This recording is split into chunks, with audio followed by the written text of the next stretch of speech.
VIII Books presents The Great Gatsby by F. Scott Fitzgerald.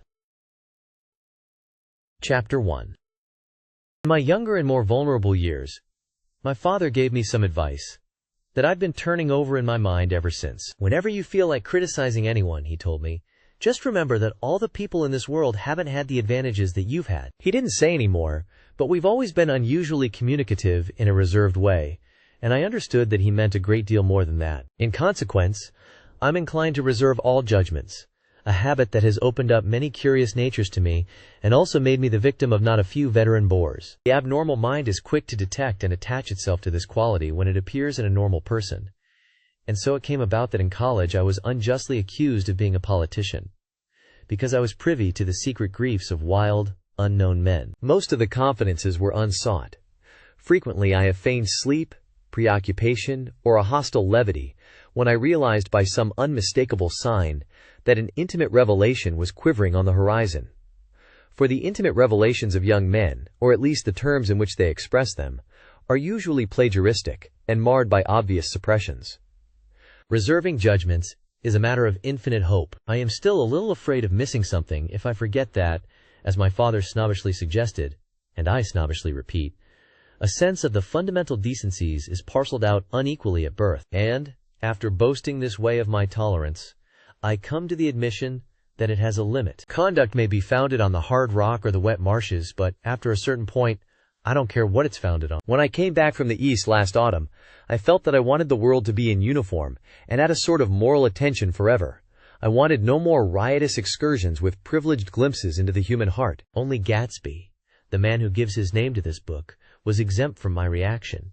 Gatsby, who represented everything for which I have an unaffected scorn. If personality is an unbroken series of successful gestures, then there was something gorgeous about him, some heightened sensitivity to the promises of life, as if he were related to one of those intricate machines that register earthquakes 10,000 miles away. This responsiveness had nothing to do with that flabby impressionability which is dignified under the name of the creative temperament. It was an extraordinary gift for hope, a romantic readiness such as I have never found in any other person, and which it is not likely I shall ever find again. No, Gatsby turned out all right at the end. It is what preyed on Gatsby, what foul dust floated in the wake of his dreams, that temporarily closed out my interest in the abortive sorrows and short-winded elations of men. My family have been prominent, well-to-do people in this Middle Western city for 3 generations. The Carraways are something of a clan, and we have a tradition that we're descended from the Dukes of Buccleuch, but the actual founder of my line was my grandfather's brother, who came here in '51, sent a substitute to the Civil War, and started the wholesale hardware business that my father carries on today. I never saw this great uncle, but I'm supposed to look like him, with special reference to the rather hard-boiled painting that hangs in Father's office. I graduated from New Haven in 1915, just a quarter of a century after my father, and a little later I participated in that delayed Teutonic migration known as the Great War. I enjoyed the counter-raid so thoroughly that I came back restless. Instead of being the warm center of the world, the Middle West now seemed like the ragged edge of the universe.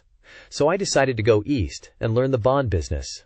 Everybody I knew was in the bond business, so I supposed it could support one more single man. All my aunts and uncles talked it over as if they were choosing a prep school for me, and finally said, "Why, yes," with very grave, hesitant faces. Father agreed to finance me for a year, and after various delays I came east, permanently I thought, in the spring of '22.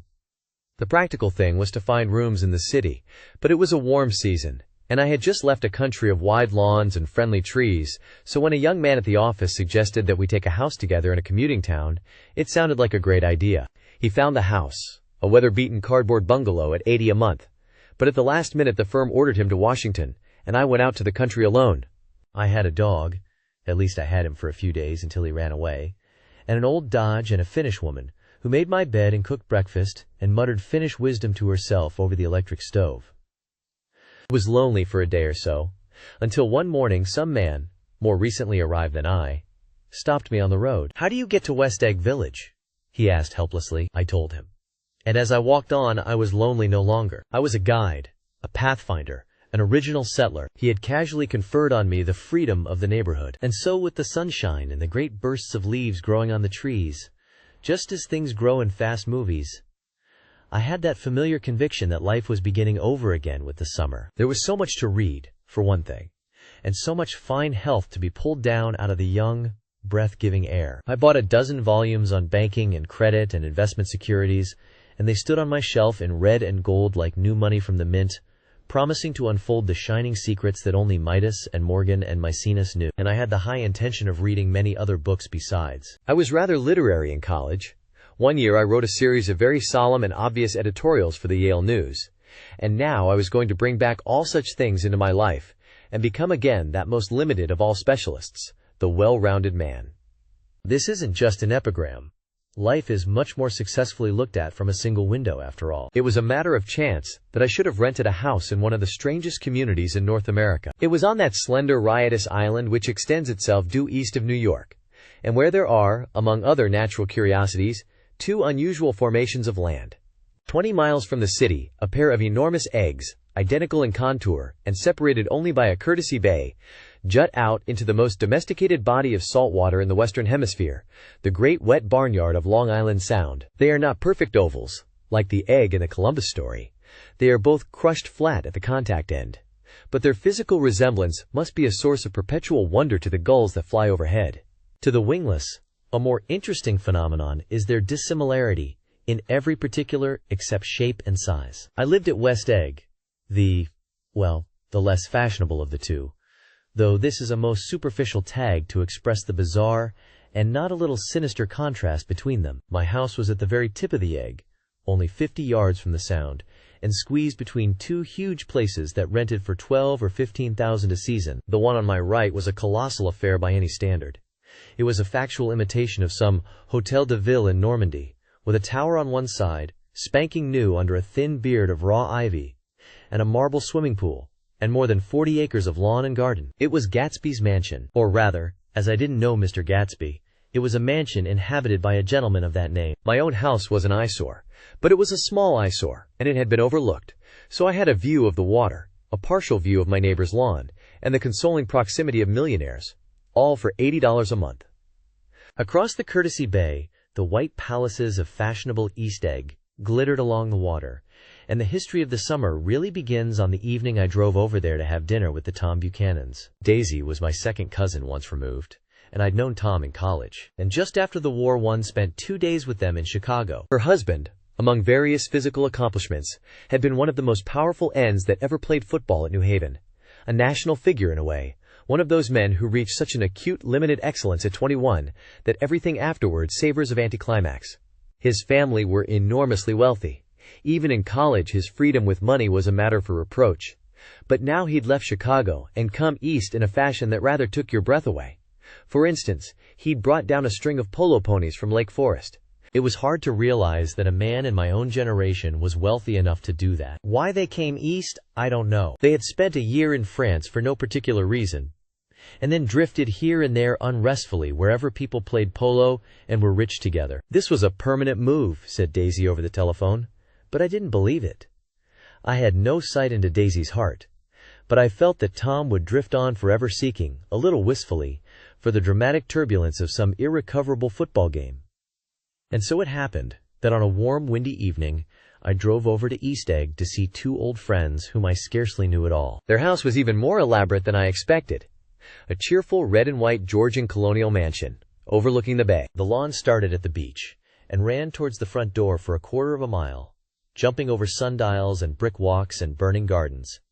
Finally, when it reached the house, drifting up the side in bright vines as though from the momentum of its run. The front was broken by a line of French windows, glowing now with reflected gold and wide open to the warm, windy afternoon, and Tom Buchanan in riding clothes was standing with his legs apart on the front porch. He had changed since his New Haven years. Now he was a sturdy, straw-haired man of 30, with a rather hard mouth and a supercilious manner. Two shining, arrogant eyes had established dominance over his face, and gave him the appearance of always leaning aggressively forward. Not even the effeminate swank of his riding clothes could hide the enormous power of that body.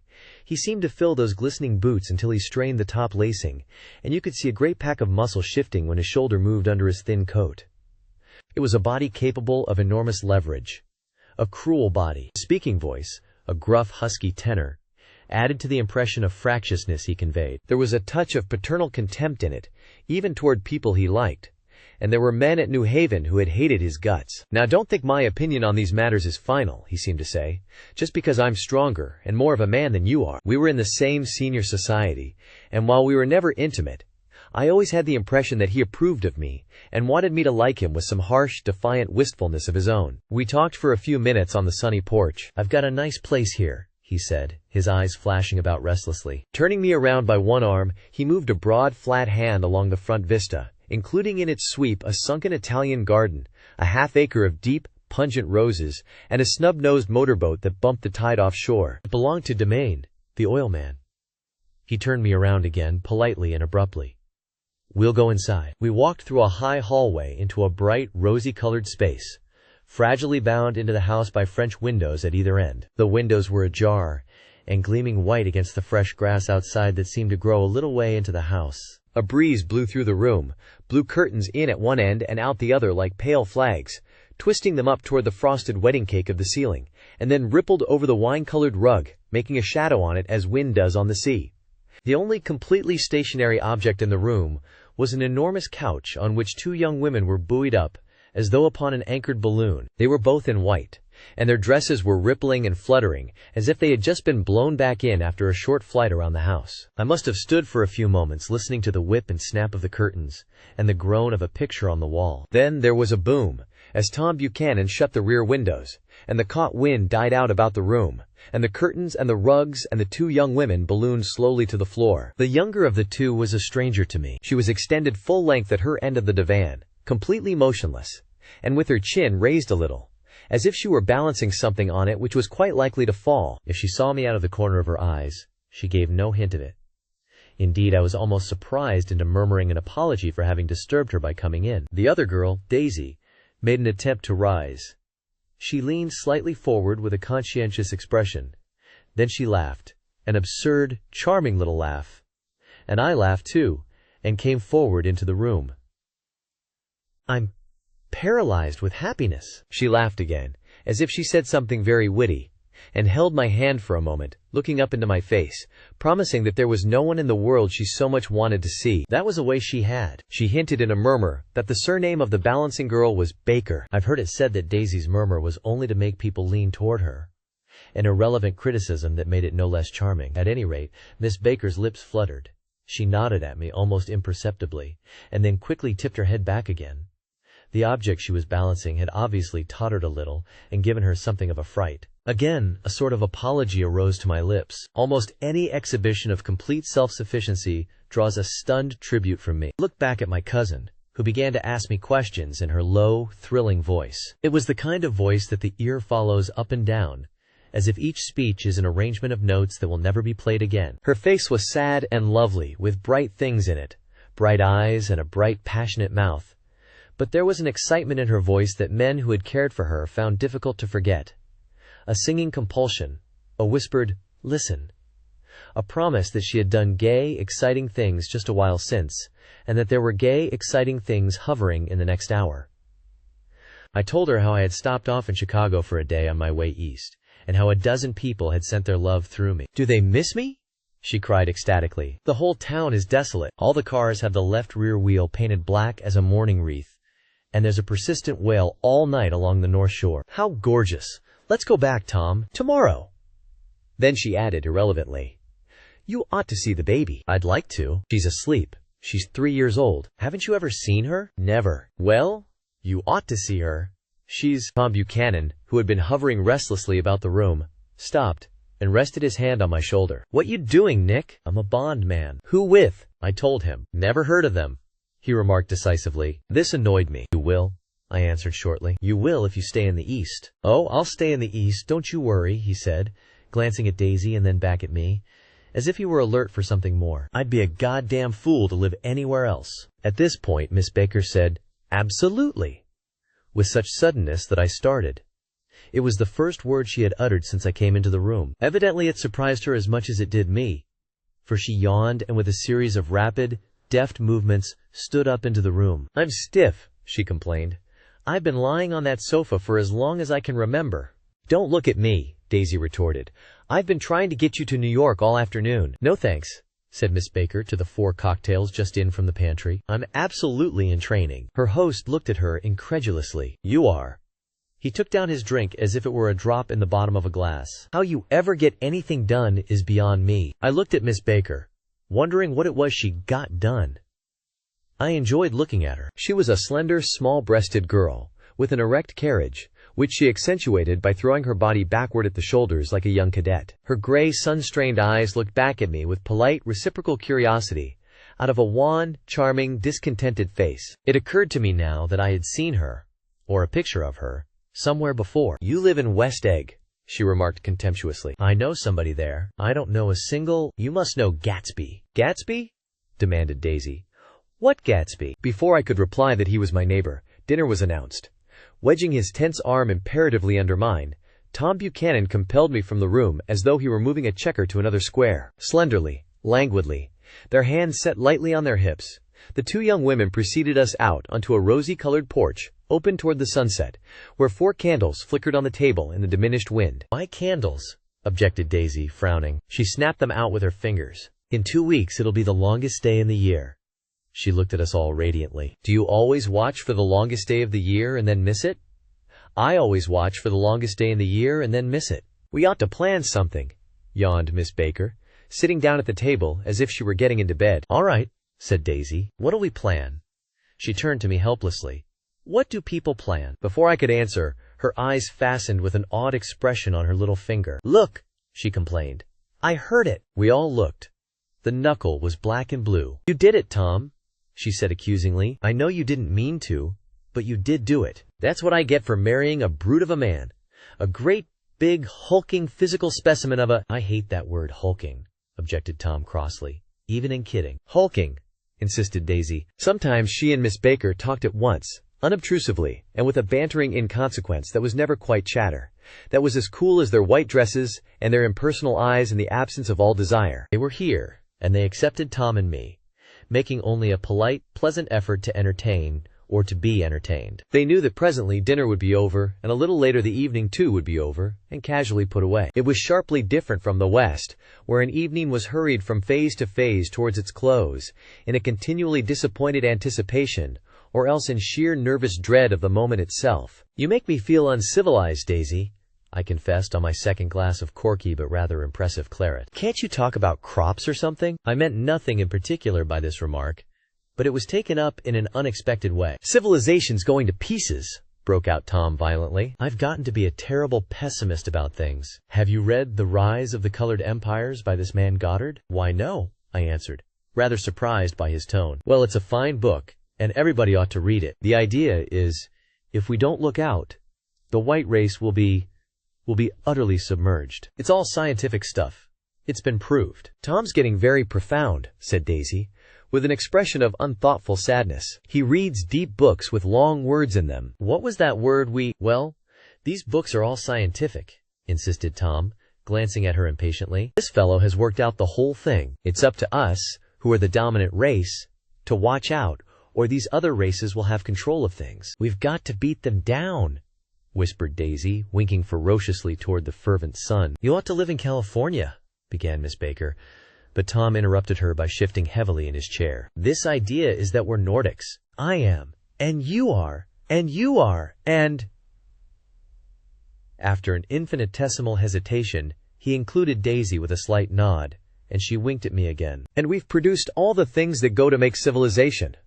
Oh, science and art and all that." There was something pathetic in his concentration, as if his complacency, more acute than of old, was not enough to him anymore. When, almost immediately, the telephone rang inside and the butler left the porch, Daisy seized upon the momentary interruption and leaned towards me. "I'll tell you a family secret," she whispered enthusiastically. "It's about the butler's nose. You want to hear about the butler's nose? That's why I came over tonight." "Well, he wasn't always a butler.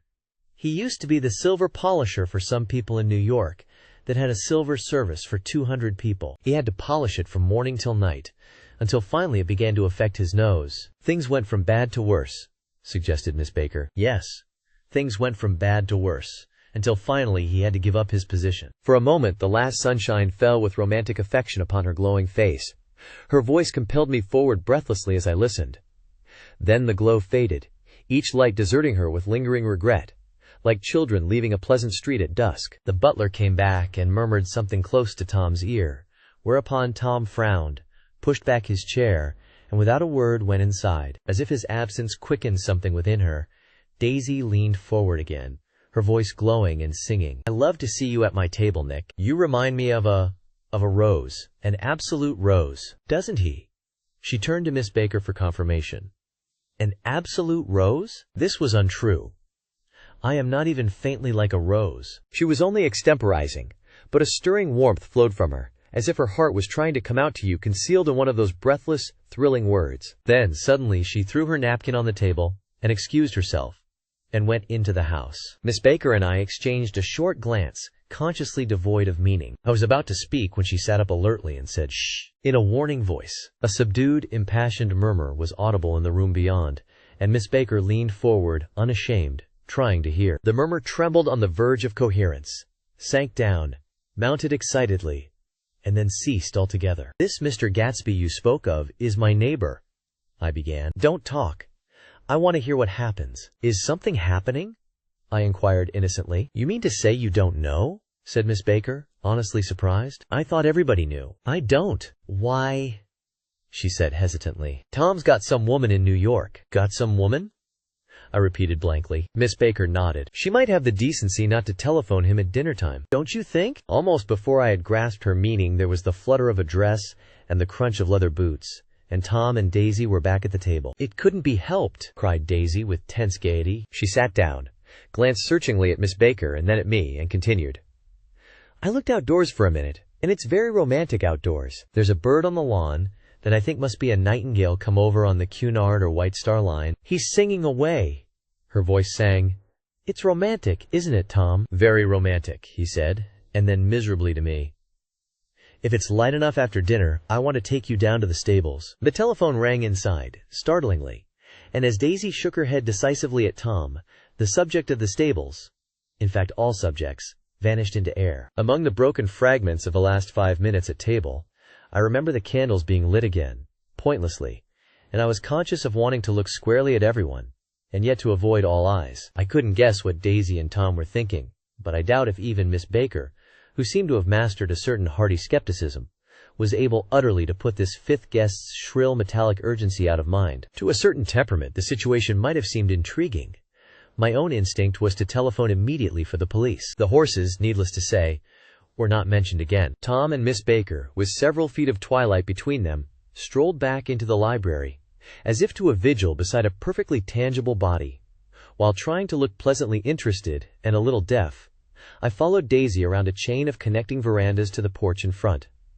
In its deep gloom we sat down side by side on a wicker settee. Daisy took her face in her hands, as if feeling its lovely shape, and her eyes moved gradually out into the velvet dusk. I saw that turbulent emotions possessed her, so I asked what I thought would be some sedative questions about her little girl. "We don't know each other very well, Nick," she said suddenly. "Even if we are cousins, you didn't come to my wedding. I wasn't back from the war." "That's true."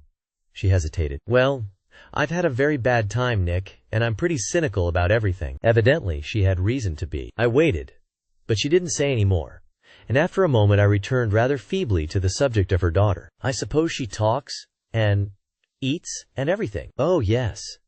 She looked at me absently. "Listen, Nick, let me tell you what I said when she was born. Would you like to hear?" "Very much. It'll show you how I've gotten to feel about things." Well, she was less than an hour old, and Tom was God knows where. I woke up out of the ether with an utterly abandoned feeling, and asked the nurse right away if it was a boy or a girl. She told me it was a girl, and so I turned my head away and wept. "All right," I said.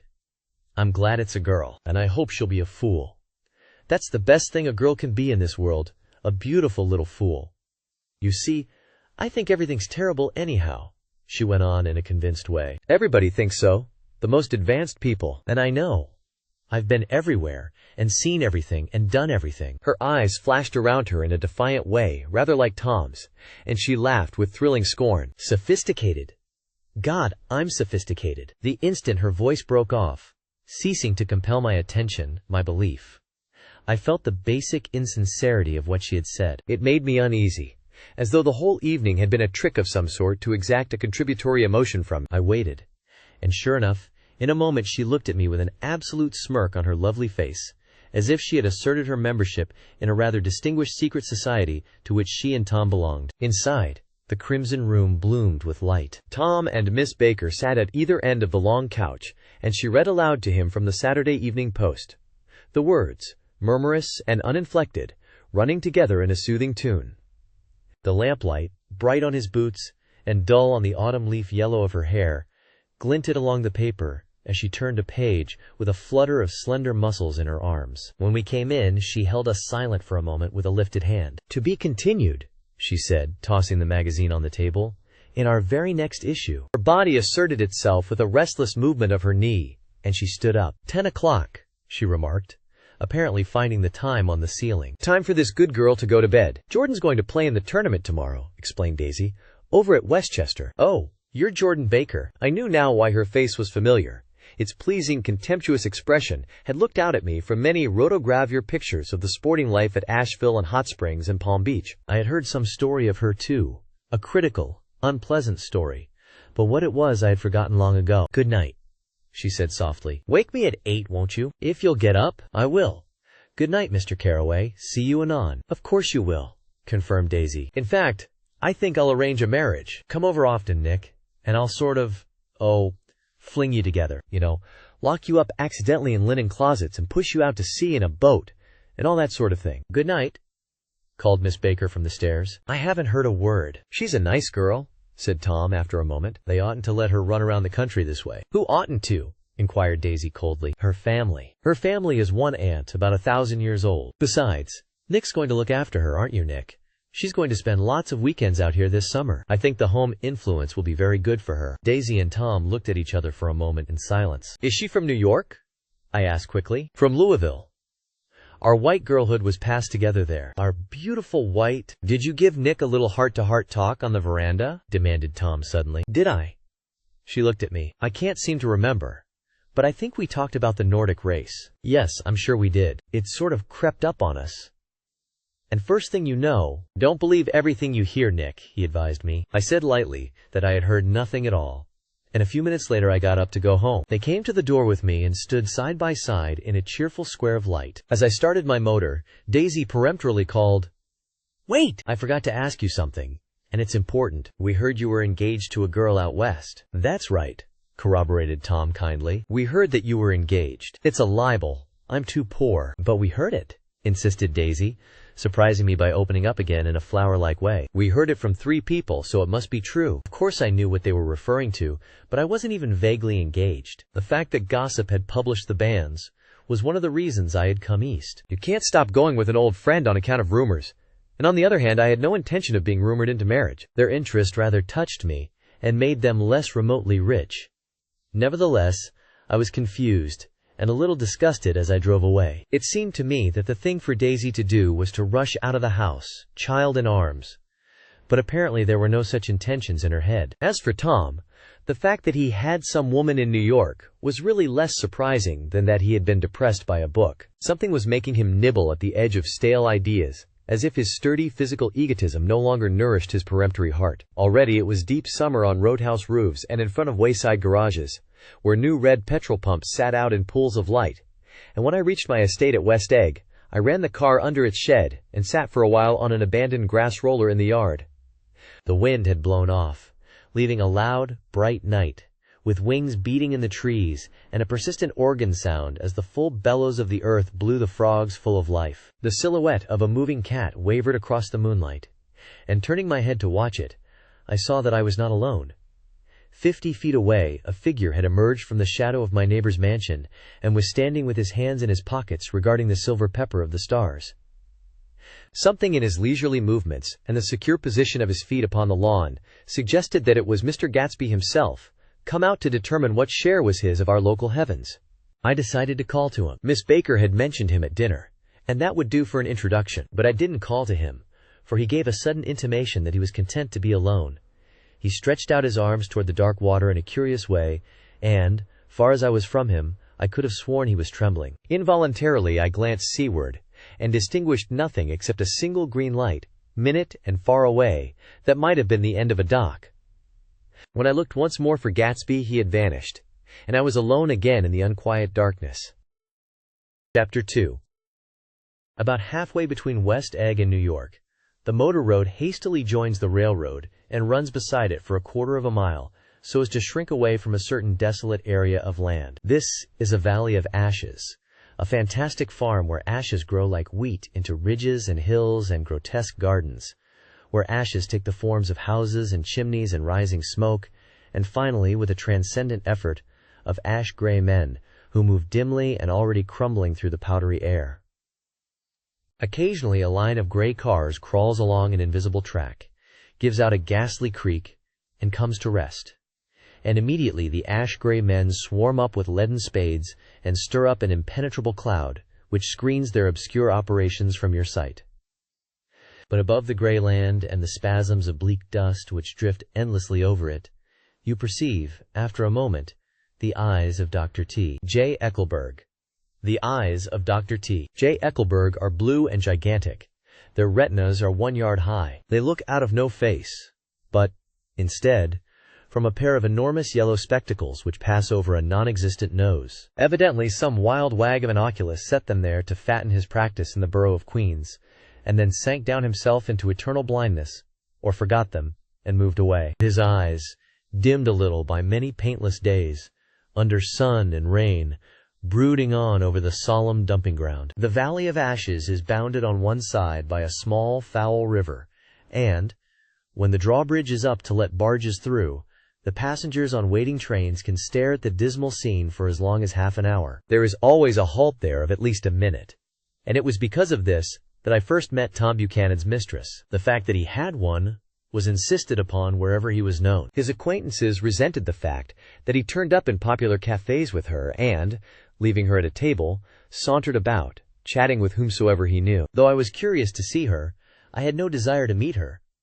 But I did. I went up to New York with Tom on the train one afternoon, and when we stopped by the ash heaps, he jumped to his feet and, taking hold of my elbow, literally forced me from the car. "We're getting off," he insisted. "I want you to meet my girl." I think he'd tanked up a good deal at luncheon, and his determination to have my company bordered on violence. The supercilious assumption was that on Sunday afternoon I had nothing better to do. I followed him over a low, whitewashed railroad fence, and we walked back 100 yards along the road under Dr. Eckelberg's persistent stare. The only building in sight was a small block of yellow brick sitting on the edge of the wasteland, a sort of compact main street ministering to it, and contiguous to absolutely nothing. One of the 3 shops it contained was for rent, and another was an all-night restaurant, approached by a trail of ashes.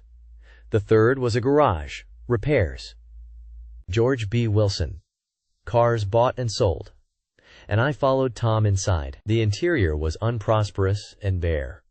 The only car visible was the dust-covered wreck of a Ford, which crouched in a dim corner. It had occurred to me that this shadow of a garage must be a blind, and that sumptuous and romantic apartments were concealed overhead, when the proprietor himself appeared in the door of an office, wiping his hands on a piece of waste. He was a blond, spiritless man, anemic, and faintly handsome. When he saw us, a damp gleam of hope sprang into his light blue eyes. "Hello, Wilson, old man," said Tom, slapping him jovially on the shoulder. "How's business?" "I can't complain," answered Wilson unconvincingly. "When are you going to sell me that car?" "Next week. I've got my man working on it now." "Works pretty slow, don't he?" "No, he doesn't," said Tom coldly. "And if you feel that way about it, maybe I'd better sell it somewhere else after all." "I don't mean that," explained Wilson quickly. "I just meant—" His voice faded off, and Tom glanced impatiently around the garage. Then I heard footsteps on the stairs, and in a moment the thickish figure of a woman blocked out the light from the office door. She was in the middle 30s, and faintly stout, but she carried her flesh sensuously, as some women can. Her face, above a spotted dress of dark blue crêpe de chine, contained no facet or gleam of beauty, but there was an immediately perceptible vitality about her, as if the nerves of her body were continually smoldering. She smiled slowly and, walking through her husband as if he were a ghost, shook hands with Tom, looking him flush in the eye. Then she wet her lips, and without turning around spoke to her husband in a soft, coarse voice. "Get some chairs, why don't you, so somebody can sit down?" "Oh, sure," agreed Wilson hurriedly, and went toward the little office, mingling immediately with the cement color of the walls. A white ashen dust veiled his dark suit and his pale hair, as it veiled everything in the vicinity, except his wife, who moved close to Tom. "I want to see you," said Tom intently. "Get on the next train." "All right, I'll meet you by the newsstand on the lower level." She nodded and moved away from him, just as George Wilson emerged with 2 chairs from his office door. We waited for her down the road and out of sight. It was a few days before the 4th of July, and a gray, scrawny Italian child was setting torpedoes in a row along the railroad track. "Terrible place, isn't it?" said Tom, exchanging a frown with Dr. Eckelberg. "Awful. It does her good to get away." "Doesn't her husband object, Wilson?" "He thinks she goes to see her sister in New York. He's so dumb he doesn't know he's alive." So Tom Buchanan and his girl and I went up together to New York. We're not quite together, for Mrs. Wilson sat discreetly in another car. Tom deferred that much to the sensibilities of those East Eggers who might be on the train. She had changed her dress to a brown-figured muslin, which stretched tight over her rather wide hips as Tom helped her to the platform in New York. At the newsstand, she bought a copy of Town Tattle and a moving picture magazine, and in the station drugstore some cold cream and a small flask of perfume. Upstairs, in the solemn echoing drive, she let 4 taxicabs drive away before she selected a new one, lavender-colored with gray upholstery, and in this we slid out from the mass of the station into the glowing sunshine. But immediately she turned sharply from the window and, leaning forward, tapped on the front glass. "I want to get one of those dogs," she said earnestly. "I want to get one for the apartment. They're nice to have. A dog." We backed up to a gray old man who bore an absurd resemblance to John D. Rockefeller. In a basket swung from his neck cowered a dozen very recent puppies of an indeterminate breed. "What kind are they?" asked Mrs. Wilson eagerly, as he came to the taxi window. "All kinds." "What kind do you want, lady?" "I'd like to get one of those police dogs. I don't suppose you got that kind." The man peered doubtfully into the basket, plunged in his hand, and drew one up, wriggling by the back of the neck. "That's no police dog," said Tom. "No, it's not exactly a police dog," said the man with disappointment in his voice. "It's more of an Airedale." He passed his hand over the brown wash rag of a back. "Look at that coat. Some coat. That's a dog that'll never bother you with catching cold." "I think it's cute," said Mrs. Wilson enthusiastically. "How much is it?" "That dog?" He looked at it admiringly. "That dog will cost you $10. The Airedale, undoubtedly there was an Airedale concerned in it somewhere, though its feet were startlingly white, changed hands and settled down into Mrs. Wilson's lap, where she fondled the weatherproof coat with rapture. "Is it a boy or a girl?" she asked delicately. "That dog?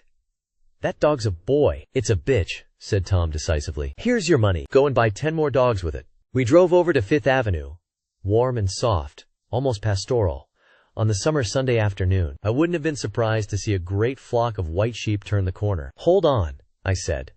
"I have to leave you here." "No, you don't," interposed Tom quickly. "Myrtle'll be hurt if you don't come up to the apartment." "Come on," she urged. "I'll telephone my sister Catherine. She's said to be very beautiful by people who ought to know." "Well, I'd like to, but—" We went on, cutting back again over the park, toward the West Hundreds. At 158th Street, the cab stopped at one slice in a long white cake of apartment houses. Throwing a regal homecoming glance around the neighborhood, Mrs. Wilson gathered up her dog and her other purchases and went haughtily in. "I'm going to have the McKees come up," she announced as we rose in the elevator. "And of course, I got to call up my sister too." The apartment was on the top floor. A small living room, a small dining room, a small bedroom, and a bath. The living room was crowded to the doors with a set of tapestried furniture entirely too large for it, so that to move about was to stumble continually over scenes of ladies swinging in the gardens of Versailles. The only picture was an over-enlarged photograph, apparently a hen sitting on a blurred rock. Looked at from a distance, however, the hen resolved itself into a bonnet, and the countenance of a stout old lady beamed down into the room. Several old copies of Town Tattle lay on the table together with a copy of Simon Called Peter and some of the small scandal magazines of Broadway. Mrs. Wilson was first concerned with the dog. A reluctant elevator boy went for a box full of straw and some milk, to which he added on his own initiative a tin of large, hard dog biscuits, one of which decomposed apathetically in the saucer of milk all afternoon. Meanwhile, Tom brought out a bottle of whiskey from a locked bureau door. "I have been drunk just twice in my life, and the second time was that afternoon. So everything that happened has a dim, hazy cast over it, although until after 8 o'clock the apartment was full of cheerful sun." Sitting on Tom's lap, Mrs. Wilson called up several people on the telephone.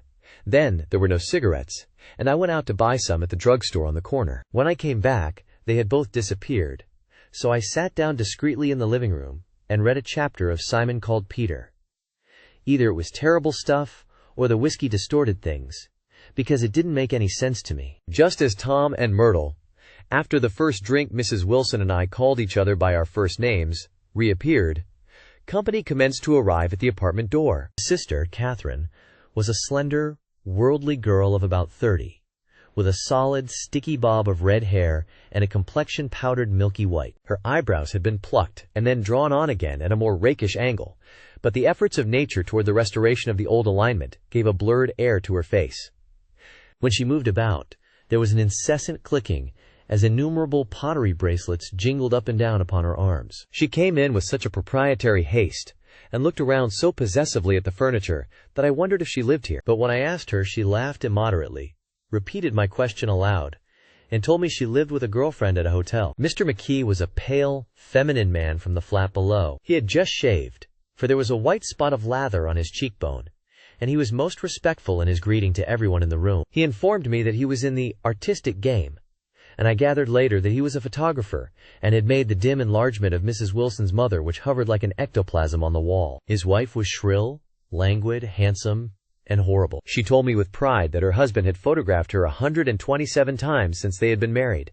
Mrs. Wilson had changed her costume some time before and was now attired in an elaborate afternoon dress of cream-colored chiffon, which gave out a continual rustle as she swept about the room. With the influence of the dress, her personality had also undergone a change. The intense vitality that had been so remarkable in the garage was converted into impressive hauteur. Her laughter, her gestures, her assertions became more violently affected moment by moment, and as she expanded, the room grew smaller around her, until she seemed to be revolving on a noisy, creaking pivot through the smoky air. "My dear," she told her sister in a high, mincing shout, "most of these fellas will cheat you every time. All they think of is money. I had a woman up here last week to look at my feet, and when she gave me the bill, you'd have thought she had my appendicitis out." "What was the name of the woman?" asked Mrs. McKee. "Mrs. Eberhardt. She goes around looking at people's feet in their own homes." "I like your dress," remarked Mrs. McKee. "I think it's adorable." Mrs. Wilson rejected the compliment by raising her eyebrow in disdain. "It's just a crazy old thing," she said. "I just slip it on sometimes when I don't care what I look like." "But it looks wonderful on you, if you know what I mean," pursued Mrs. McKee. "If Chester could only get you in that pose, I think he could make something of it." We all looked in silence at Mrs. Wilson, who removed a strand of hair from over her eyes and looked back at us with a brilliant smile. Mr. McKee regarded her intently with his head on one side, and then moved his hand back and forth slowly in front of his face. "I should change the light," he said after a moment. "I'd like to bring out the modeling of the features, and I'd try to get hold of all the back hair." "I wouldn't think of changing the light," cried Mrs. McKee. "I think it's—" Her husband said, "Shh," and we all looked at the subject again. Whereupon Tom Buchanan yawned audibly and got to his feet. "You McKees have something to drink," he said. "Get some more ice and mineral water, Myrtle, before everybody goes to sleep." "I told that boy about the ice." Myrtle raised her eyebrows in despair at the shiftlessness of the lower orders. "These people, you have to keep after them all the time." She looked at me and laughed pointlessly. Then she flounced over to the dog, kissed it with ecstasy, and swept into the kitchen, implying that a dozen chefs awaited her orders there. "I've done some nice things out on Long Island," asserted Mr. McKee. Tom looked at him blankly. "2 of them we have framed downstairs." "2 what?" demanded Tom. "2 studies. One of them I call Montauk Point, the Gulls, and the other I call Montauk Point, the Sea." The sister Catherine sat down beside me on the couch. "Do you live down on Long Island too?" she inquired. "I live at West Egg." "Really? I was down there at a party about a month ago, at a man named Gatsby's. I live next door to him. Well, they say he's a nephew or a cousin of Kaiser Wilhelm's. That's where all his money comes from." "Really?" She nodded. "I'm scared of him. I'd hate to have him get anything on me." This absorbing information about my neighbor was interrupted by Mrs. McKee's pointing suddenly at Catherine. "Chester, I think you could do something with her," she broke out. But Mr. McKee only nodded in a bored way and turned his attention to Tom. "I'd like to do more work on Long Island, if I could get the entry. All I ask is that they should give me a start." "Ask Myrtle," said Tom, breaking into a short shout of laughter as Mrs. Wilson entered with a tray. "She'll give you a letter of introduction, won't you, Myrtle?" "Do what?" she asked, startled. "You'll give McKee a letter of introduction to your husband, so he can do some studies of him." His lips moved silently for a moment as he invented, "George B. Wilson at the gasoline pump," or something like that. Catherine leaned close to me and whispered in my ear, "Neither of them can stand the person they're married to." "Can't they?" "Can't stand them," She looked at Myrtle and then at Tom. What I say is, why go on living with them if they can't stand them? If I was them, I'd get a divorce and get married to each other right away. Doesn't she like Wilson either? The answer to this was unexpected. It came from Myrtle, who had overheard the question, and it was violent and obscene. You see, cried Catherine triumphantly. She lowered her voice again. It's really his wife that's keeping them apart. She's a Catholic, and they don't believe in divorce. Daisy was not a Catholic, and I was a little shocked at the elaborateness of the lie. When they do get married, continued Catherine, they're going west to live for a while until it blows over. It'd be more discreet to go to Europe. Oh, do you like Europe? She exclaimed surprisingly. I just got back from Monte Carlo. Really? Just last year. I went over there with another girl. Stay long? No, we just went to Monte Carlo and back. We went by way of Marseille. We had over $1,200 when we started, but we got jiped out of it all in 2 days in the private rooms. We had an awful time getting back, I can tell you. God, how I hated that town. The late afternoon sky bloomed in the window for a moment, like the blue honey of the Mediterranean. Then the shrill voice of Mrs. McKee called me back into the room. I almost made a mistake, too, she declared vigorously. I almost married a little kike who'd been after me for years. I knew he was below me. Everybody kept saying to me, Lucille, that man's way below you. But if I hadn't met Chester, he'd have got me sure. Yes, but listen, said Myrtle Wilson, nodding her head up and down. At least you didn't marry him. I know I didn't. Well, I married him, said Myrtle, ambiguously. And that's the difference between your case and mine. Why did you, Myrtle? Demanded Catherine. Nobody forced you to. Myrtle considered. I married him because I thought he was a gentleman, she said finally. I thought he knew something about breeding, but he wasn't fit to lick my shoe. You were crazy about him for a while, said Catherine. Crazy about him? Cried Myrtle incredulously. Who said I was crazy about him? I never was any more crazy about him than I was about that man there. She pointed suddenly at me, and everyone looked at me accusingly. I tried to show by my expression that I expected no affection. The only crazy I was when I married him. I knew right away I made a mistake. He borrowed somebody's best suit to get married in, and never even told me about it, and the man came after it one day when he was out. Oh, is that your suit? I said. This is the first I ever heard about it, but I gave it to him, and then I lay down and cried to beat the band all afternoon. She really ought to get away from him, resumed Catherine to me. They've been living over that garage for 11 years, and Tom's the first sweetie she ever had. The bottle of whiskey, a second one, was now in constant demand by all present, excepting Catherine, who felt just as good on nothing at all. Tom rang for the janitor and sent him for some celebrated sandwiches, which were a complete supper in themselves. I wanted to get out and walk eastward toward the park through the soft twilight, but each time I tried to go, I became entangled in some wild, strident argument which pulled me back, as if with ropes, into my chair.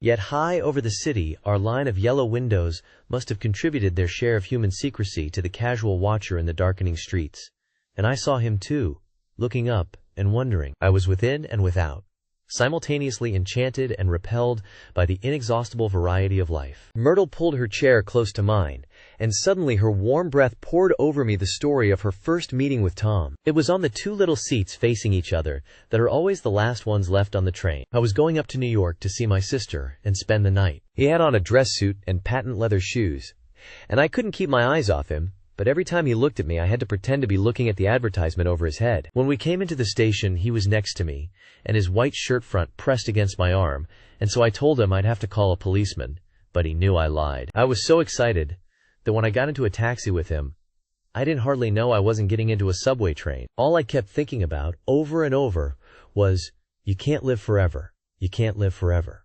Quote. She turned to Mrs. McKee, and the room rang full of her artificial laughter. My dear, she cried, I'm going to give you this dress as soon as I'm through with it. I've got to get another one tomorrow. I'm going to make a list of all the things I've got to get. A massage, and a wave, and a collar for the dog, and one of those cute little ashtrays where you touch a spring, and a wreath with a black silk bow for Mother's grave that'll last all summer. I gotta write down a list so I won't forget all the things I gotta do. It was 9 o'clock. Almost immediately afterward, I looked at my watch and found it was 10.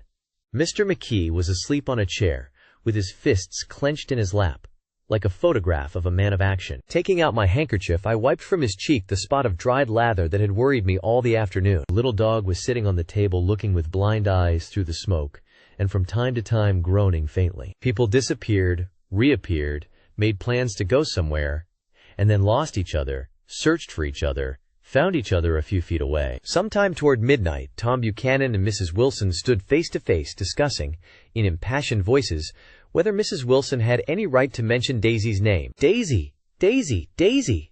shouted Mrs. Wilson. "I'll say it whenever I want to. Daisy!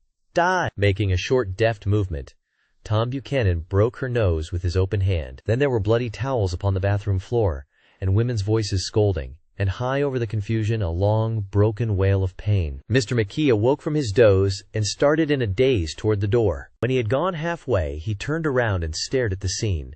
His wife and Catherine scolding and consoling as they stumbled here and there among the crowded furniture with articles of aid, and the despairing figure on the couch, bleeding fluently, and trying to spread a copy of Town Tattle over the tapestry scenes of Versailles. Then Mr. McKee turned and continued on out the door. Taking my hat from the chandelier, I followed. "Come to lunch some day," he suggested, as we groaned down in the elevator. "Where?" "Anywhere." "Keep your hands off the lever," snapped the elevator boy. "Beg your pardon," said Mr. McKee with dignity. "I didn't know I was touching it." "All right," I agreed. "I'll be glad to." I was standing beside his bed, and he was sitting up between the sheets, clad in his underwear, with a great portfolio in his hands. Beauty and the Beast, Loneliness, Old Grocery Horse. Then I was lying half asleep in the cold lower level of the Pennsylvania station, staring at the Morning Tribune and waiting for the 4 o'clock train. Chapter 3.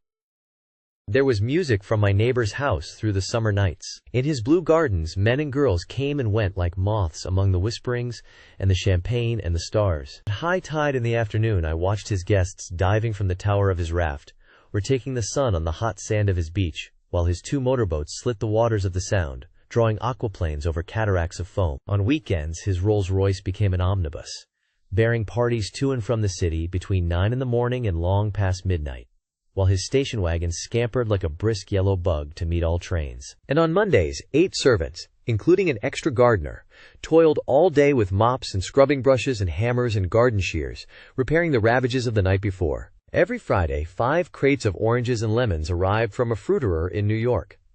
Every Monday, these same oranges and lemons left his back door in a pyramid of pulpless halves. There was a machine in the kitchen which could extract the juice of 200 oranges in half an hour, if a little button was pressed 200 times by a butler's thumb. At least once a fortnight, a corps of caterers came down with several hundred feet of canvas, and enough colored lights to make a Christmas tree of Gatsby's enormous garden. On buffet tables, garnished with glistening hors d'oeuvres, spiced baked hams crowded against salads of harlequin designs and pastry pigs and turkeys bewitched to a dark gold. In the main hall, a bar with a real brass rail was set up, and stocked with gins and liquors, and with cordials so long forgotten that most of his female guests were too young to know one from another. By 7 o'clock the orchestra has arrived. No thin 5-piece affair, but a whole pitful of oboes and trombones and saxophones and viols and cornets and piccolos and low and high drums. The last swimmers have come in from the beach now and are dressing upstairs. The cars from New York are parked 5 deep in the drive, and already the halls and salons and verandas are gaudy with primary colors, and hair bobbed in strange new ways, and shawls beyond the dreams of Castile. The bar is in full swing, and floating rounds of cocktails permeate the garden outside, until the air is alive with chatter and laughter, and casual innuendo, and introductions forgotten on the spot, and enthusiastic meetings between women who never knew each other's names. The lights grow brighter as the earth lurches away from the sun, and now the orchestra is playing yellow cocktail music, and the opera of voices pitches a key higher. Laughter is easier minute by minute, spilled with prodigality, tipped out at a cheerful word. The groups change more swiftly, swell with new arrivals, dissolve and form in the same breath. Already there are wanderers, confident girls who weave here and there among the stouter and more stable, become for a sharp, joyous moment the center of a group, and then, excited with triumph, glide on through the sea change of faces and voices and color under the constantly changing light. Suddenly one of these gypsies, in trembling opal, seizes a cocktail out of the air, dumps it down for courage, and, moving her hands like Frisco, dances out alone on the canvas platform. A momentary hush. The orchestra leader varies his rhythm obligingly for her, and there is a burst of chatter as the erroneous news goes around that she is Gilda Gray's understudy from the Follies. The party has begun. I believe that on the first night I went to Gatsby's house, I was one of the few guests who had actually been invited. People were not invited. They went there. They got into automobiles which bore them out to Long Island. And somehow they ended up at Gatsby's door. Once there, they were introduced by somebody who knew Gatsby. And after that, they conducted themselves according to the rules of behavior associated with an amusement park. Sometimes they came and went without having met Gatsby at all. Came for the party with a simplicity of heart that was its own ticket of admission. I had been actually invited. A chauffeur in a uniform of robin's egg blue crossed my lawn early that Saturday morning with a surprisingly formal note from his employer. The honor would be entirely Gatsby's, it said, if I would attend his little party that night. He had seen me several times and had intended to call on me long before, but a peculiar combination of circumstances had prevented it. Signed, Jay Gatsby, in a majestic hand. Dressed up in white flannels, I went over to his lawn a little after 7 and wandered around rather ill at ease among swirls and eddies of people I didn't know. Though here and there was a face I had noticed on the commuting train, I was immediately struck by the number of young Englishmen dotted about. All well-dressed, all looking a little hungry, and all talking in low, earnest voices to solid and prosperous Americans. I was sure that they were selling something. Bonds, or insurance, or automobiles. They were at least agonizingly aware of the easy money in the vicinity, and convinced that it was theirs for a few words in the right key. As soon as I arrived, I made an attempt to find my host, but the 2 or 3 people of whom I asked his whereabouts stared at me in such an amazed way, and denied so vehemently any knowledge of his movements, that I slunk off in the direction of the cocktail table, the only place in the garden where a single man could linger without looking purposeless and alone. I was on my way to get roaring drunk from sheer embarrassment when Jordan Baker came out of the house and stood at the head of the marble steps, leaning a little backward and looking with contemptuous interest down into the garden. Welcome or not, I found it necessary to attach myself to someone before I should begin to address cordial remarks to the passers-by. "Hello," I roared, advancing toward her. My voice seemed unnaturally loud across the garden. "I thought you might be here," she responded absently as I came up. "I remembered you lived next door to—" She held my hand impersonally, as a promise that she'd take care of me in a minute, and gave ear to 2 girls in twin yellow dresses, who stopped at the foot of the steps. "Hello," they cried together. "Sorry you didn't win. That was for the golf tournament. She had lost in the finals the week before." "You don't know who we are," said one of the girls in yellow. "But we met you here about a month ago." "You've dyed your hair since then," remarked Jordan, and I started. But the girls had moved casually on, and her remark was addressed to the premature moon, produced like the supper, no doubt, out of a caterer's basket. With Jordan's slender golden arm resting in mine, we descended the steps and sauntered about the garden. A tray of cocktails floated at us through the twilight, and we sat down at a table with the 2 girls in yellow and 3 men, each one introduced to us as Mr. Mumble. "Do you come to these parties often?" inquired Jordan of the girl beside her. "The last one was the one I met you at," answered the girl, in an alert, confident voice. She turned to her companion. "Wasn't it for you, Lucille?" "It was for Lucille, too." "I like to come," Lucille said. "I never care what I do, so I always have a good time. When I was here last, I tore my gown on a chair, and he asked me my name and address. Inside of a week, I got a package from Croirier's with a new evening gown in it." "Did you keep it?" asked Jordan. "Sure I did. I was going to wear it tonight, but it was too big in the bust and had to be altered. It was gas blue with lavender beads. $265. "There's something funny about a fellow that'll do a thing like that," said the other girl eagerly. "He doesn't want any trouble with anybody." "Who doesn't?" I inquired. "Gatsby. Somebody told me." The 2 girls and Jordan leaned together confidentially. "Somebody told me they thought he killed a man once." A thrill passed over all of us. The 3 Mr. Mumbles bent forward and listened eagerly. "I don't think it's so much that," argued Lucille skeptically. "It's more that he was a German spy during the war." One of the men nodded in confirmation. "I heard that from a man who knew all about him. Grew up with him in Germany," he assured us positively. "Oh no," said the first girl. "It couldn't be that, because he was in the American Army during the war." As our credulity switched back to her, she leaned forward with enthusiasm. "You look at him sometimes when he thinks nobody's looking at him. I'll bet he killed a man." She narrowed her eyes and shivered. Lucille shivered. We all turned and looked around for Gatsby. It was testimony to the romantic speculation he inspired, that there were whispers about him from those who had found little that it was necessary to whisper about in this world. The first supper, there would be another one after midnight, was now being served, and Jordan invited me to join her own party, who were spread around a table on the other side of the garden. There were 3 married couples and Jordan's escort, a persistent undergraduate given to violent innuendos, and obviously under the impression that sooner or later Jordan was going to yield him up her person to a greater or lesser degree. Instead of rambling, this party had preserved a dignified homogeneity, and assumed to itself the function of representing the staid nobility of the countryside. East Egg condescending to West Egg, and carefully on guard against its spectroscopic gaiety. "Let's get out," whispered Jordan, after a somehow wasteful and inappropriate half-hour. "This is much too polite for me." We got up, and she explained that we were going to find the host. I had never met him, she said, and it was making me uneasy. The undergraduate nodded in a cynical, melancholy way. The bar, where we glanced first, was crowded, but Gatsby was not there. She couldn't find him from the top of the steps, and he wasn't on the veranda. On a chance, we tried an important-looking door and walked into a high Gothic library, paneled with carved English oak, and probably transported complete from some ruin overseas. A stout, middle-aged man, with enormous owl-eyed spectacles, was sitting somewhat drunk on the edge of a great table, staring with unsteady concentration at the shelves of books. As we entered, he wheeled excitedly around and examined Jordan from head to foot. "What do you think?" he demanded impetuously. "About what?" He waved his hand toward the bookshelves. "About that. As a matter of fact, you needn't bother to ascertain." I ascertained. "They're real." "The books?" He nodded. "Absolutely real. Have pages and everything. I thought they'd be a nice durable cardboard. Matter of fact, they're absolutely real. Pages and... Here, let me show you." Taking our skepticism for granted, he rushed to the bookcases and returned with Volume 1 of the Stoddard Lectures. "See?" he cried triumphantly. "It's a bona fide piece of printed matter. It fooled me. This fellow's a regular Belasco. It's a triumph.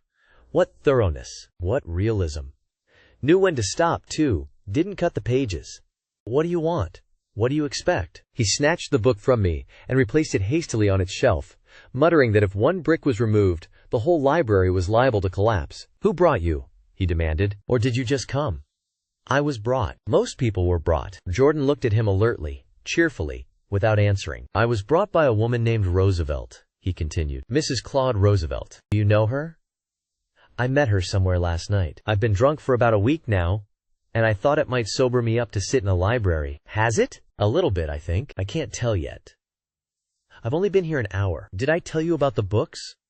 "They're real. You told us." We shook hands with him gravely and went back outdoors. There was dancing now on the canvas in the garden. Old men pushing young girls backward in eternal graceless circles, superior couples holding each other tortuously, fashionably, and keeping in the corners, and a great number of single girls dancing individually or relieving the orchestra for a moment of the burden of the banjo or the traps. By midnight, the hilarity had increased. A celebrated tenor had sung in Italian, and a notorious contralto had sung in jazz, and between the numbers people were doing stunts all over the garden, while happy, vacuous bursts of laughter rose toward the summer sky. A pair of stage twins, who turned out to be the girls in yellow, did a baby act in costume, and champagne was served in glasses bigger than finger bowls. The moon had risen higher, and floating in the sound was a triangle of silver scales, trembling a little to the stiff, tinny drip of the banjos on the lawn. I was still with Jordan Baker. We were sitting at a table with a man of about my age and a rowdy little girl, who gave way upon the slightest provocation to uncontrollable laughter. I was enjoying myself now. I had taken 2 finger bowls of champagne, and the scene had changed before my eyes into something significant, elemental, and profound. At a lull in the entertainment, the man looked at me and smiled. "Your face is familiar," he said politely. "Weren't you in the 1st Division during the war?" "Why, yes. I was in the 28th Infantry. I was in the 16th until June 1918. I knew I'd seen you somewhere before." We talked for a moment about some wet, gray little villages in France. Evidently he lived in this vicinity, for he told me that he had just bought a hydroplane and was going to try it out in the morning. "Want to go with me, old sport? Just near the shore along the Sound." "What time?" "Any time that suits you best." It was on the tip of my tongue to ask his name when Jordan looked around and smiled. "Having a gay time now?" she inquired. "Much better." I turned again to my new acquaintance. "This is an unusual party for me. I haven't even seen the host. I live over there." I waved my hand at the invisible hedge in the distance.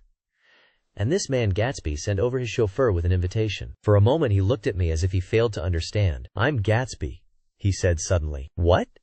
I exclaimed. "Oh, I beg your pardon. I thought you knew, old sport. I'm afraid I'm not a very good host." He smiled understandingly. Much more than understandingly. It was one of those rare smiles with a quality of eternal reassurance in it that you may come across 4 or 5 times in life. It faced, or seemed to face, the whole eternal world for an instant, and then concentrated on you with an irresistible prejudice in your favor. It understood you just so far as you wanted to be understood, believed in you as you would like to believe in yourself, and assured you that it had precisely the impression of you that, at your best, you hoped to convey. Precisely at that point it vanished, and I was looking at an elegant young roughneck, a year or two over 30, whose elaborate formality of speech just missed being absurd. Some time before he introduced himself, I'd got a strong impression that he was picking his words with care. Almost at the moment when Mr. Gatsby identified himself, a butler hurried toward him with the information that Chicago was calling him on the wire. He excused himself with a small bow that included each of us in turn. "If you want anything, just ask for it, old sport," he urged me. "Excuse me. I will rejoin you later." When he was gone, I turned immediately to Jordan, constrained to assure her of my surprise. I had expected that Mr. Gatsby would be a florid and corpulent person in his middle years. "Who is he?" I demanded. "Do you know?" "He's just a man named Gatsby." "Where is he from, I mean? And what does he do?" "Now you're started on the subject," she answered with a wan smile. "Well, he told me once he was an Oxford man." A dim background started to take shape behind him, but at her next remark it faded away. "However, I don't believe it." "Why not?" "I don't know," she insisted. "I just don't think he went there." Something in her tone reminded me of the other girls.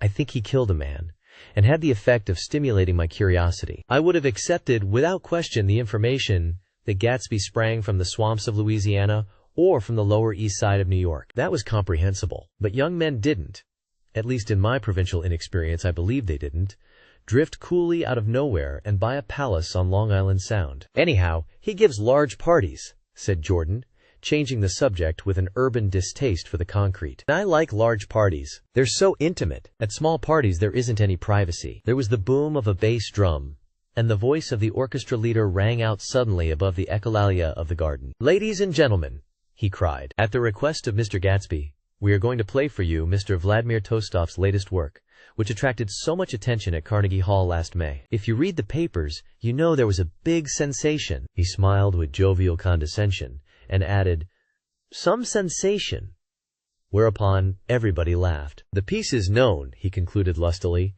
"as Vladimir Tostof's Jazz History of the World." The nature of Mr. Tostof's composition eluded me, because just as it began my eyes fell on Gatsby, standing alone on the marble steps and looking from one group to another with approving eyes. His tanned skin was drawn attractively tight on his face, and his short hair looked as though it were trimmed every day. I could see nothing sinister about him. I wondered if the fact that he was not drinking helped to set him off from his guests, for it seemed to me that he grew more correct as the fraternal hilarity increased. When the Jazz History of the World was over, girls were putting their heads on men's shoulders in a puppyish convivial way. Girls were swooning backward playfully into men's arms, even into groups, knowing that someone would arrest their falls. But no one swooned backward on Gatsby, and no French bob touched Gatsby's shoulder, and no singing quartets were formed with Gatsby's head for one link. "I beg your pardon." Gatsby's butler was suddenly standing beside us. "Miss Baker?" he inquired. "I beg your pardon, but Mr. Gatsby would like to speak to you alone." "With me?" she exclaimed in surprise. "Yes, madame." She got up slowly, raising her eyebrows at me in astonishment, and followed the butler toward the house. I noticed that she wore her evening dress, all her dresses, like sports clothes. There was a jauntiness about her movements, as if she had first learned to walk upon golf courses on clean, crisp mornings.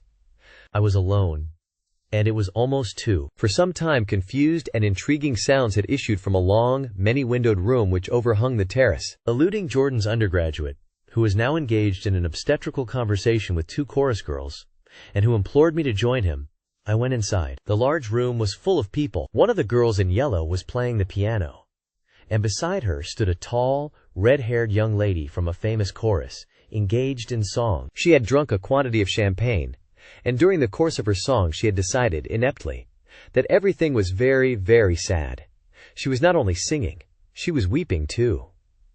Whenever there was a pause in the song, she filled it with gasping, broken sobs, and then took up the lyric again in a quavering soprano. The tears coursed down her cheeks. Not freely, however, for when they came into contact with her heavily beaded eyelashes, they assumed an inky color and pursued the rest of their way in slow black rivulets. A humorous suggestion was made that she sing the notes on her face, whereupon she threw up her hands, sank into a chair, and went off into a deep, vinous sleep. She had a fight with a man who says he's her husband, explained a girl at my elbow. I looked around.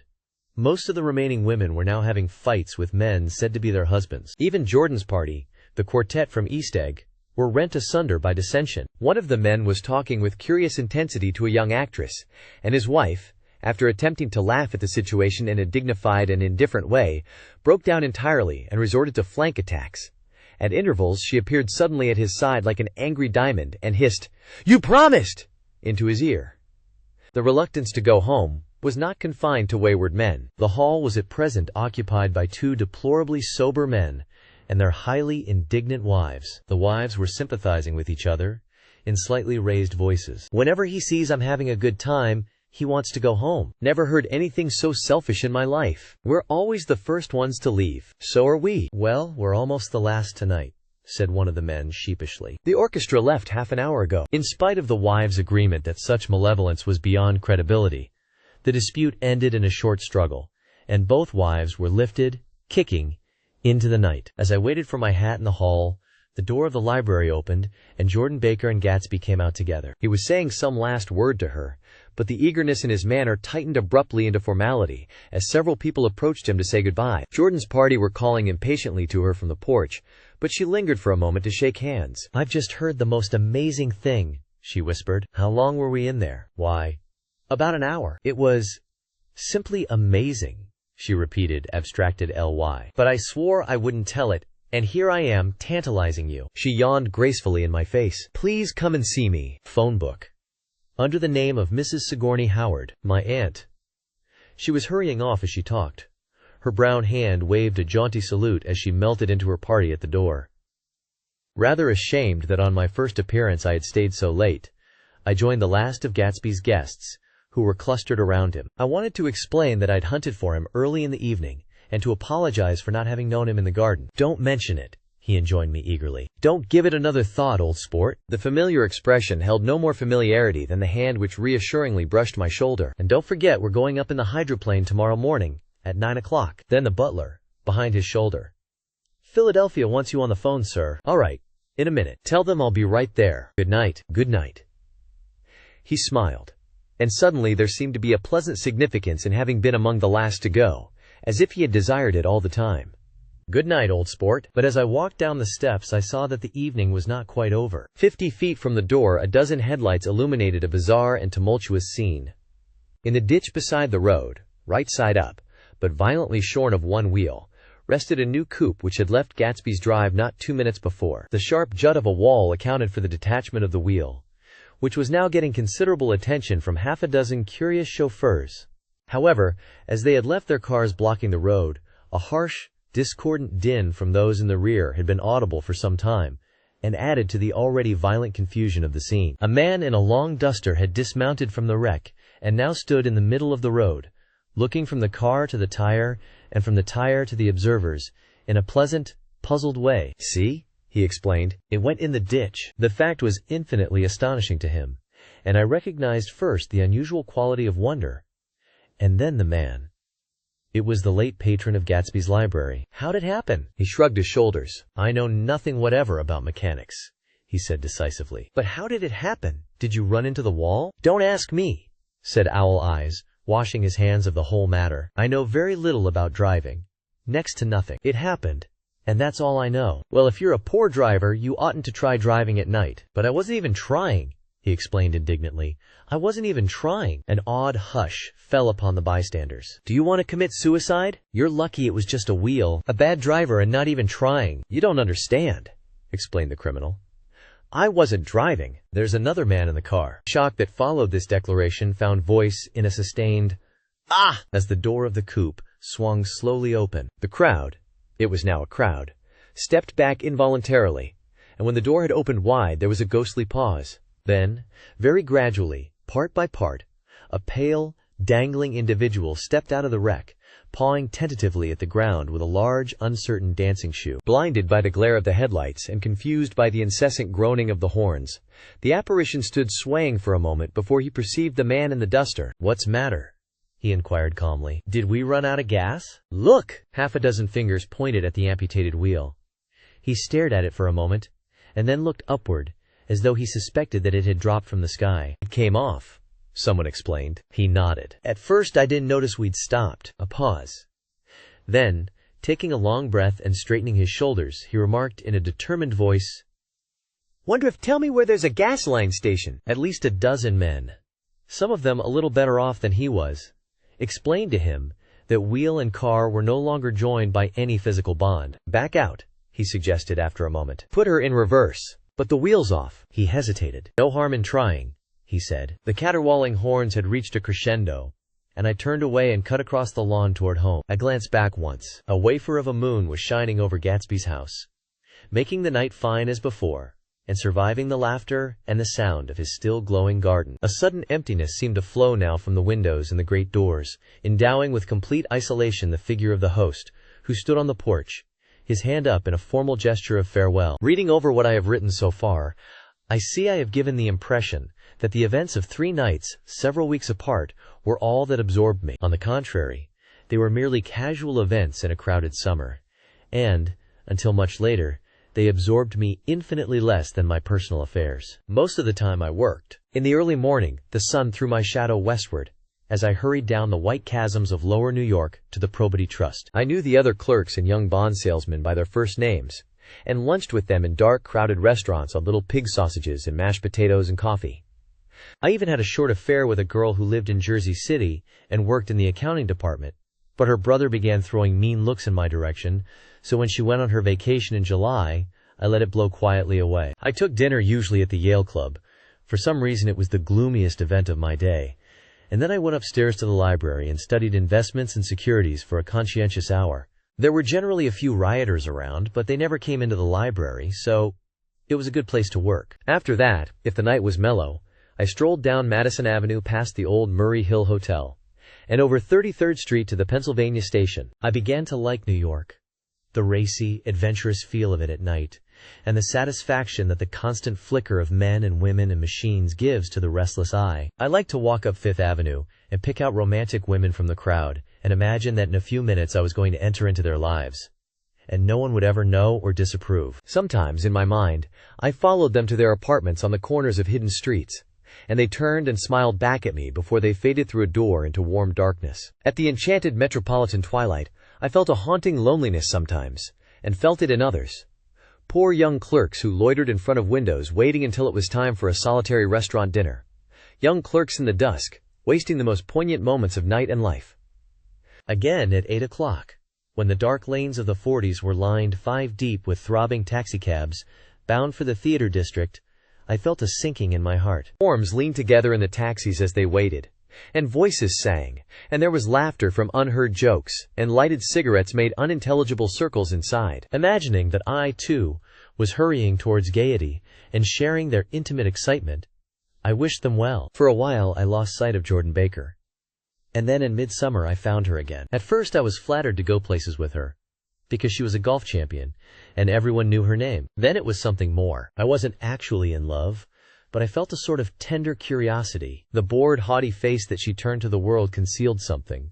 Most affectations conceal something eventually, even though they don't in the beginning. And one day I found what it was. When we were on a house party together up in Warwick, she left a borrowed car out in the rain with the top down, and then lied about it. And suddenly I remembered the story about her that had eluded me that night at Daisy's. At her first big golf tournament, there was a row that nearly reached the newspapers. A suggestion that she had moved her ball from a bad lie in the semi-final round.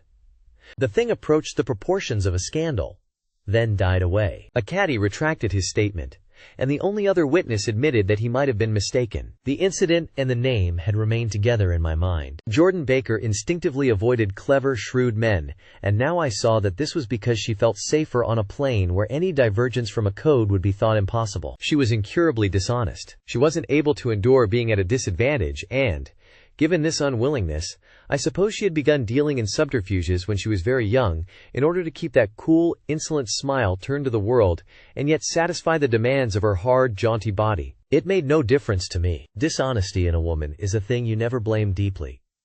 I was casually sorry, And then I forgot. It was on that same house party that we had a curious conversation about driving a car. It started because she passed so close to some workmen that our fender flicked a button on one man's coat. "You're a rotten driver," I protested. "Either you ought to be more careful, or you oughtn't to drive at all." "I am careful." "No, you're not." "Well, other people are," she said lightly. "What's that got to do with it?" "They'll keep out of my way," she insisted. "It takes two to make an accident. Suppose you met somebody just as careless as yourself." "I hope I never will," she answered. "I hate careless people. That's why I like you." Her gray, sun-strained eyes stared straight ahead, but she had deliberately shifted our relations, and for a moment I thought I loved her. But I am slow-thinking and full of interior rules that act as brakes on my desires, and I knew that first I had to get myself definitely out of that tangle back home. I'd been writing letters once a week and signing them, "Love, Nick," and all I could think of was how, when that certain girl played tennis, a faint mustache of perspiration appeared on her upper lip. Nevertheless,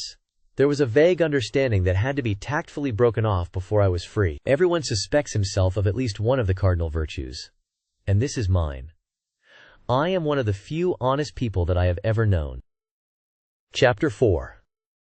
On Sunday morning, while church bells rang in the villages along shore, the world and its mistress returned to Gatsby's house and twinkled hilariously on his lawn. "He's a bootlegger," said the young ladies, moving somewhere between his cocktails and his flowers. "One time he killed a man who had found out that he was nephew to von Hindenburg and second cousin to the devil. Reach me a rose, honey, and pour me a last drop into that there crystal glass." Once I wrote down on the empty spaces of a timetable the names of those who came to Gatsby's house that summer. It is an old timetable now, disintegrating at its folds, and headed, "This schedule in effect July 5th, 1922. But I can still read the gray names, and they will give you a better impression than my generalities of those who accepted Gatsby's hospitality and paid him the subtle tribute of knowing nothing whatever about him. From East Egg, then, came the Chester Beckers and the Leaches, and a man named Bunsen, whom I knew at Yale, and Dr. Webster Civet, who was drowned last summer up in Maine, and the Hornbeams, and the Willie Voltaires,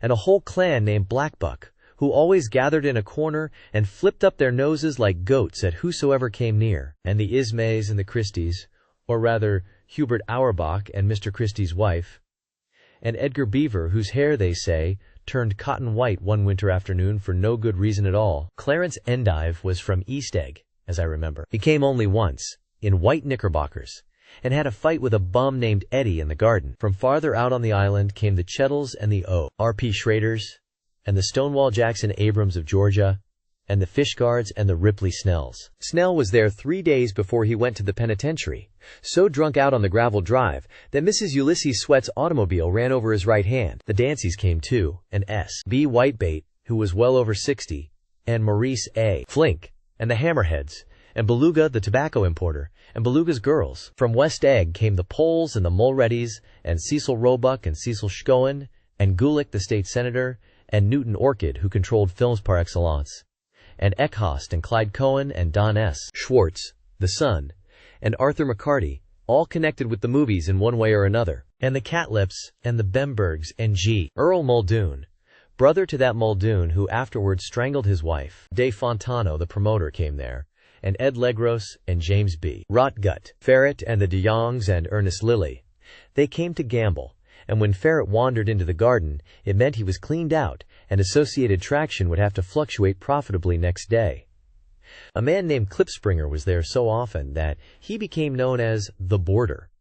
I doubt if he had any other home. Of theatrical people, there were Gus Wise, and Horace O'Donovan, and Lester Meyer, and George Duckweed, and Francis Bull. Also from New York were the Chromes, and the Backhysons, and the Dennick Wreckers, and Russell Beatty, and the Corrigans, and the Kellehers, and the Dewars, and the Scullys, and S. W. Belcher, and the Smirks, and the Young Quinns, divorced now, and Henry L. Palmetto, who killed himself by jumping in front of a subway train in Times Square. Benny McClenahan arrived always with 4 girls. They were never quite the same ones in physical person, but they were so identical one with another that it inevitably seemed they had been there before. I have forgotten their names.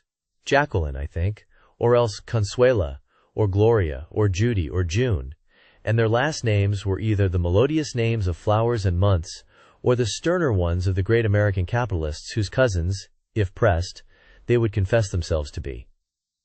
In addition to all these, I can remember that Faustina O'Brien came there at least once, and the Baedeker girls, and young Brewer, who had his nose shot off in the war, and Mr. Albruchsberger, and Miss Haig, his fiancée, and Ardita Fitzpeters, and Mr. P. Jewett, once head of the American Legion, and Miss Claudia Hipp, with a man reputed to be her chauffeur, and a prince of something, whom we called Duke, and whose name, if I ever knew it, I have forgotten. All these people came to Gatsby's house in the summer. At 9 o'clock, one morning late in July, Gatsby's gorgeous car lurched up the rocky drive to my door, and gave out a burst of melody from its three-noted horn. It was the first time he had called on me, though I had gone to 2 of his parties, mounted in his hydroplane, and, at his urgent invitation, made frequent use of his beach. "Good morning, old sport. You're having lunch with me today, and I thought we'd ride up together." He was balancing himself on the dashboard of his car with that resourcefulness of movement that is so peculiarly American, that comes, I suppose, with the absence of lifting work in youth, and, even more, with the formless grace of our nervous, sporadic games. This quality was continually breaking through his punctilious manner in the shape of restlessness. He was never quite still. There was always a tapping foot somewhere, or the impatient opening and closing of a hand. He saw me looking with admiration at his car. "It's pretty, isn't it, old sport?" He jumped off to give me a better view. "Haven't you ever seen it before?" I'd seen it. Everybody had seen it. It was a rich cream color, bright with nickel, swollen here and there in its monstrous length, with triumphant hat boxes and supper boxes and tool boxes, and terraced with a labyrinth of windshields that mirrored a dozen suns. Sitting down behind many layers of glass in a sort of green leather conservatory, we started to town. I had talked with him perhaps half a dozen times in the past month, and found, to my disappointment, that he had little to say. So my first impression, that he was a person of some undefined consequence, had gradually faded, and he had become simply the proprietor of an elaborate roadhouse next door. And then came that disconcerting ride. We hadn't reached West Egg Village before Gatsby began leaving his elegant sentences unfinished and slapping himself indecisively on the knee of his caramel-colored suit. "Look here, old sport," he broke out surprisingly. "What's your opinion of me, anyhow?" A little overwhelmed, I began the generalized evasions which that question deserves. "Well, I'm going to tell you something about my life," he interrupted. "I don't want you to get a wrong idea of me from all these stories you hear." So he was aware of the bizarre accusations that flavored conversation in his halls. "I'll tell you God's truth." His right hand suddenly ordered divine retribution to stand by. "I am the son of some wealthy people in the Middle West, all dead now. I was brought up in America but educated at Oxford, because all my ancestors have been educated there for many years. It is a family tradition." He looked at me sideways, and I knew why Jordan Baker had believed he was lying. He hurried the phrase, "educated at Oxford," or swallowed it, or choked on it, as though it had bothered him before. And with this doubt, his whole statement fell to pieces, and I wondered if there wasn't something a little sinister about him, after all. "What part of the Middle West?" I inquired casually. "San Francisco." "I see. My family all died, and I came into a good deal of money." His voice was solemn, as if the memory of that sudden extinction of a clan still haunted him. For a moment I suspected that he was pulling my leg, but a glance at him convinced me otherwise. "After that I lived like a young Rajah in all the capitals of Europe, Paris, Venice, Rome, collecting jewels, chiefly rubies, hunting big game, painting a little, things for myself only, and trying to forget something very sad that had happened to me long ago." With an effort I managed to restrain my incredulous laughter. The very phrases were worn so threadbare that they evoked no image except that of a turbaned character leaking sawdust at every pore as he pursued a tiger through the Bois de Boulogne. "Then came the war, old sport. It was a great relief, and I tried very hard to die, but I seemed to bear an enchanted life. I accepted a commission as first lieutenant when it began. In the Argonne Forest, I took the remains of my machine-gun battalion so far forward that there was a half-mile gap on either side of us, where the infantry couldn't advance. We stayed there 2 days and 2 nights, 130 men with 16 Lewis guns. And when the infantry came up at last, they found the insignia of 3 German divisions among the piles of dead. I was promoted to be a major, and every Allied government gave me a decoration, even Montenegro, little Montenegro down on the Adriatic Sea. Little Montenegro. He lifted up the words and nodded at them, with his smile. The smile comprehended Montenegro's troubled history, and sympathized with the brave struggles of the Montenegrin people. It appreciated fully the chain of national circumstances which had elicited this tribute from Montenegro's warm little heart. My incredulity was submerged in fascination now. It was like skimming hastily through a dozen magazines. He reached in his pocket, and a piece of metal, slung on a ribbon, fell into my palm. "That's the one from Montenegro." To my astonishment, The thing had an authentic look. Orderi di Danilo, ran the circular legend. Montenegro, Nicholas Rex. Turn it, Major Jay Gatsby, I read. For valor extraordinary. Here's another thing I always carry. A souvenir of Oxford days. It was taken in Trinity Quad. The man on my left is now the Earl of Doncaster. It was a photograph of half a dozen young men in blazers, loafing in an archway, through which were visible a host of spires. There was Gatsby, looking a little, not much, younger, with a cricket bat in his hand. Then it was all true. I saw the skins of tigers flaming in his palace on the Grand Canal. I saw him opening a chest of rubies to ease, with their crimson-lighted depths, the gnawings of his broken heart. "I'm going to make a big request of you today," he said, pocketing his souvenirs with satisfaction.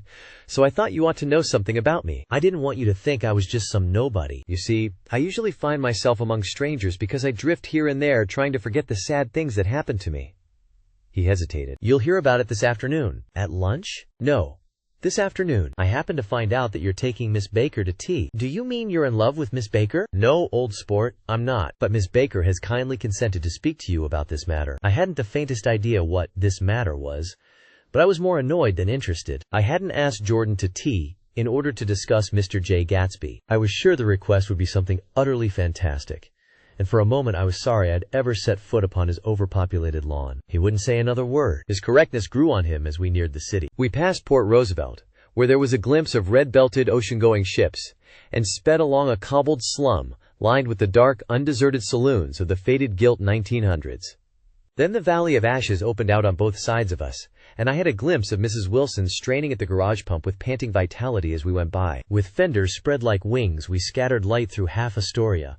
Only half, for as we twisted among the pillars of the elevated, I heard the familiar jug-jug spat of a motorcycle, and a frantic policeman rode alongside. "All right, old sport," called Gatsby. We slowed down. Taking a white card from his wallet, he waved it before the man's eyes. "Right you are," agreed the policeman, tipping his cap. "Know you next time, Mr. Gatsby." "What was that?" I inquired. "The picture of Oxford? I was able to do the commissioner a favor once, and he sends me a Christmas card every year. Over the great bridge, with the sunlight through the girders making a constant flicker upon the moving cars, with the city rising up across the river in white heaps and sugar lumps, all built with a wish out of non-olfactory money. The city seen from the Queensboro Bridge is always the city seen for the first time, in its first wild promise of all the mystery and the beauty in the world." A dead man passed us in a hearse heaped with blooms, followed by 2 carriages with drawn blinds, and by more cheerful carriages for friends. The friends looked out at us with the tragic eyes and short upper lips of southeastern Europe, and I was glad that the sight of Gatsby's splendid car was included in their somber holiday. As we crossed Blackwell's Island, a limousine passed us, driven by a white chauffeur, in which sat 3 modish Negroes, 2 bucks, and a girl. I laughed aloud as the yolks of their eyeballs rolled toward us in haughty rivalry. Anything can happen now that we've slid over this bridge, I thought. Anything at all. Even Gatsby could happen, without any particular wonder. Roaring noon.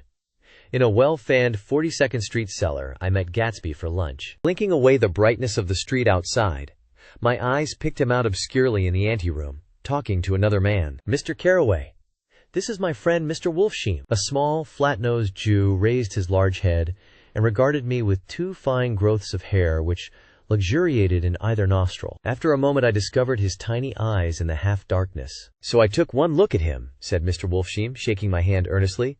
"And what do you think I did?" "What?" I inquired politely, but evidently he was not addressing me, for he dropped my hand and covered Gatsby with his expressive nose. I handed the money to Catspaw, and I said, "All right, Catspaw, don't pay him a penny till he shuts his mouth." He shut it then and there. Gatsby took an arm of each of us and moved forward into the restaurant, whereupon Mr. Wolfsheim swallowed a new sentence he was starting and lapsed into a somnambulatory abstraction. "Highballs?" asked the head waiter. "This is a nice restaurant here," said Mr. Wolfsheim, looking at the Presbyterian nymphs on the ceiling. "But I like across the street better." "Yes, highballs," agreed Gatsby, and then to Mr. Wolfsheim, "It's too hot over there." "Hot and small, yes," said Mr. Wolfsheim, "but full of memories." "What place is that?" I asked. "The old Metropole." "The old Metropole," brooded Mr. Wolfsheim gloomily, "filled with faces dead and gone. Filled with friends gone now forever. I can't forget, so long as I live, the night they shot Rosie Rosenthal there. It was 6 of us at the table, and Rosie had eat and drunk a lot all evening. When it was almost morning, the waiter came up to him with a funny look and says somebody wants to speak to him outside. "All right," says Rosie, and begins to get up, and I pulled him down in his chair. "Let the bastards come in here if they want you, Rosie. But don't you, so help me, move outside this room." It was 4 o'clock in the morning then, and if we'd have raised the blinds we'd have seen daylight. "Did he go?" I asked innocently. "Sure he went." Mr. Wolfsheim's nose flashed at me indignantly. He turned around in the door and says, "Don't let that waiter take away my coffee." Then he went out on the sidewalk, and they shot him 3 times in his full belly and drove away. 4 of them were electrocuted, I said, remembering. 5. With Becker. His nostrils turned to me in an interested way. "I understand you're looking for a business aggregation." The juxtaposition of these 2 remarks was startling. Gatsby answered for me. "Oh no," he exclaimed. "This isn't the man." "No?" Mr. Wolfsheim seemed disappointed. "This is just a friend. I told you we'd talk about that some other time." "I beg your pardon," said Mr. Wolfsheim. "I had a wrong man." A succulent hash arrived, and Mr. Wolfsheim, forgetting the more sentimental atmosphere of the old metropole, began to eat with ferocious delicacy. His eyes, meanwhile, roved very slowly all around the room. He completed the arc by turning to inspect the people directly behind. I think that, except for my presence, he would have taken one short glance beneath our own table. "Look here, old sport," said Gatsby, leaning toward me. "I'm afraid I made you a little angry this morning in the car." There was the smile again, but this time I held out against it. "I don't like mysteries," I answered. "And I don't understand why you won't come out frankly and tell me what you want. Why has it all got to come through Miss Baker?" "Oh, it's nothing underhand," he assured me. "Miss Baker's a great sportswoman, you know, and she'd never do anything that wasn't all right." Suddenly he looked at his watch, jumped up, and hurried from the room, leaving me with Mr. Wolfsheim at the table. "He has to telephone," said Mr. Wolfsheim, following him with his eyes. "Fine fellow, isn't he?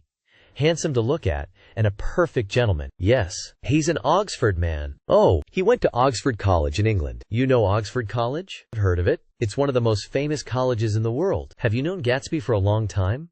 I inquired. "Several years," he answered in a gratified way. "I made the pleasure of his acquaintance just after the war, but I knew I had discovered a man of fine breeding after I talked with him an hour. I said to myself, there's the kind of man you'd like to take home and introduce to your mother and sister." He paused. "I see you're looking at my cuff buttons." I hadn't been looking at them, but I did now. They were composed of oddly familiar pieces of ivory, finest specimens of human molars, he informed me. "Well," I inspected them. "That's a very interesting idea." "Yeah." He flipped his sleeves up under his coat. "Yeah, Gatsby's very careful about women. He would never so much as look at a friend's wife." When the subject of this instinctive trust returned to the table and sat down, Mr. Wolfsheim drank his coffee with a jerk and got to his feet. "I have enjoyed my lunch," he said, "and I'm going to run off from you 2 young men before I outstay my welcome." "Don't hurry, Meyer," said Gatsby without enthusiasm. Mr. Wolfsheim raised his hand in a sort of benediction. "You're very polite, but I belong to another generation," he announced solemnly. "You sit here and discuss your sports and your young ladies and your—" He supplied an imaginary noun with another wave of his hand. "As for me, I am 50 years old, and I won't impose myself on you any longer." As he shook hands and turned away, his tragic nose was trembling. I wondered if I had said anything to offend him. "He becomes very sentimental sometimes," explained Gatsby. "This is one of his sentimental days. He's quite a character around New York, a denizen of Broadway." "Who is he, anyhow? An actor?" "No." "A dentist? Meyer Wolfsheim?" "No, he's a gambler." Gatsby hesitated, then added coolly, "He's the man who fixed the World Series back in 1919. "Fixed the World Series?" I repeated. The idea staggered me. I remembered, of course, that the World Series had been fixed in 1919, but if I had thought of it at all, I would have thought of it as a thing that merely happened, the end of some inevitable chain. It never occurred to me that one man could start to play with the faith of 50 million people, with the single-mindedness of a burglar blowing a safe. "How did he happen to do that?" I asked after a minute. "He just saw the opportunity." "Why isn't he in jail?" "You can't get him, old sport. He's a smart man." I insisted on paying the check. As the waiter brought my change, I caught sight of Tom Buchanan across the crowded room. "Come along with me for a minute," I said. "I've got to say hello to someone." When he saw us, Tom jumped up and took 6 steps in our direction. "Where've you been?" he demanded eagerly. "Daisy's furious because you haven't called up. This is Mr. Gatsby, Mr. Buchanan." They shook hands briefly, and a strained, unfamiliar look of embarrassment came over Gatsby's face. "How've you been, anyhow?" demanded Tom of me. "How'd you happen to come up this far to eat?" "I've been having lunch with Mr. Gatsby." I turned toward Mr. Gatsby, but he was no longer there. "One October day in 1917, said Jordan Baker that afternoon, sitting up very straight on a straight chair in the tea garden at the Plaza Hotel. I was walking along from one place to another, half on the sidewalks and half on the lawns. I was happier on the lawns because I had on shoes from England, with rubber knobs on the soles that bit into the soft ground. I had on a new plaid skirt also, that blew a little in the wind, and whenever this happened, the red, white, and blue banners in front of all the houses stretched out stiff and said, "Tut, tut, tut," in a disapproving way. The largest of the banners, and the largest of the lawns, belonged to Daisy Faye's house. She was just 18, 2 years older than me, and by far the most popular of all the young girls in Louisville. She dressed in white, and had a little white roadster. And all day long the telephone rang in her house, and excited young officers from Camp Taylor demanded the privilege of monopolizing her that night. Anyways, for an hour, when I came opposite her house that morning, her white roadster was beside the curb, and she was sitting in it with a lieutenant I had never seen before. They were so engrossed in each other that she didn't see me until I was 5 feet away. "Hello, Jordan," she called unexpectedly. "Please come here." I was flattered that she wanted to speak to me. Because of all the older girls, I admired her most. She asked me if I was going to the Red Cross to make bandages. I was. Well then, would I tell them that she couldn't come that day? The officer looked at Daisy while she was speaking, in a way that every young girl wants to be looked at sometime, and because it seemed romantic to me, I have remembered the incident ever since. His name was Jay Gatsby, and I didn't lay eyes on him again for over 4 years. Even after I'd met him on Long Island, I didn't realize it was the same man. That was 1917. By the next year I had a few beaux myself, and I began to play in tournaments, so I didn't see Daisy very often. She went with a slightly older crowd, when she went with anyone at all. Wild rumors were circulating about her, how her mother had found her packing her bag one winter night to go to New York and say goodbye to a soldier who was going overseas. She was effectually prevented, but she wasn't on speaking terms with her family for several weeks. After that, she didn't play around with the soldiers anymore, but only with a few flat-footed, short-sighted young men in town, who couldn't get into the army at all. By the next autumn, she was gay again. Gay as ever. She had a debut after the armistice, and in February she was presumably engaged to a man from New Orleans. In June she married Tom Buchanan of Chicago, with more pomp and circumstance than Louisville ever knew before. He came down with 100 people in 4 private cars, and hired a whole floor of the Mulbach Hotel, and the day before the wedding he gave her a string of pearls, valued at $350,000. I was a bridesmaid. I came into her room half an hour before the bridal dinner, and found her lying on her bed, as lovely as the June night in her flowered dress, and as drunk as a monkey. She had a bottle of Sauterne in one hand and a letter in the other. "Congratulate me," she muttered. "Never had a drink before, but oh, how I do enjoy it." "What's the matter, Daisy?" I was scared, I can tell you. I'd never seen a girl like that before. "Here, dearies." She groped around in a wastebasket she had with her on the bed and pulled out the string of pearls. "Take 'em downstairs and give 'em back to whoever they belong to. Tell 'em all Daisy's changed her mind. Say, Daisy's changed her mind." Quote, she began to cry.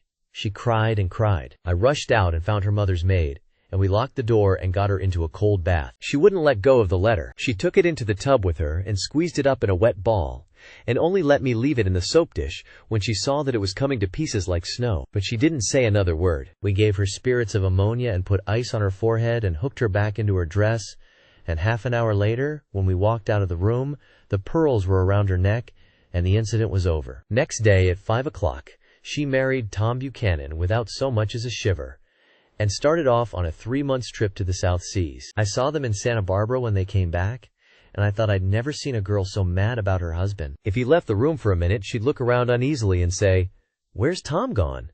and wear the most abstracted expression until she saw him coming in the door. She used to sit on the sand with his head in her lap by the hour, rubbing her fingers over his eyes and looking at him with unfathomable delight. It was touching to see them together. It made you laugh in a hushed, fascinated way. That was in August. A week after I left Santa Barbara, Tom ran into a wagon on the Ventura Road one night and ripped a front wheel off his car. The girl who was with him got into the papers too because her arm was broken.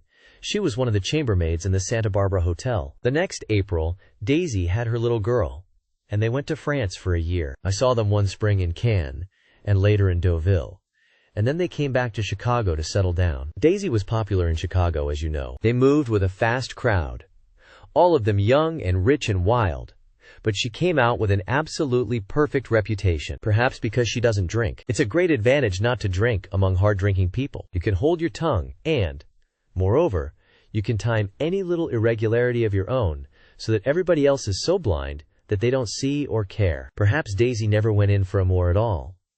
And yet there's something in that voice of hers. Well, about 6 weeks ago, she heard the name Gatsby for the first time in years. It was when I asked you, do you remember, if you knew Gatsby in West Egg.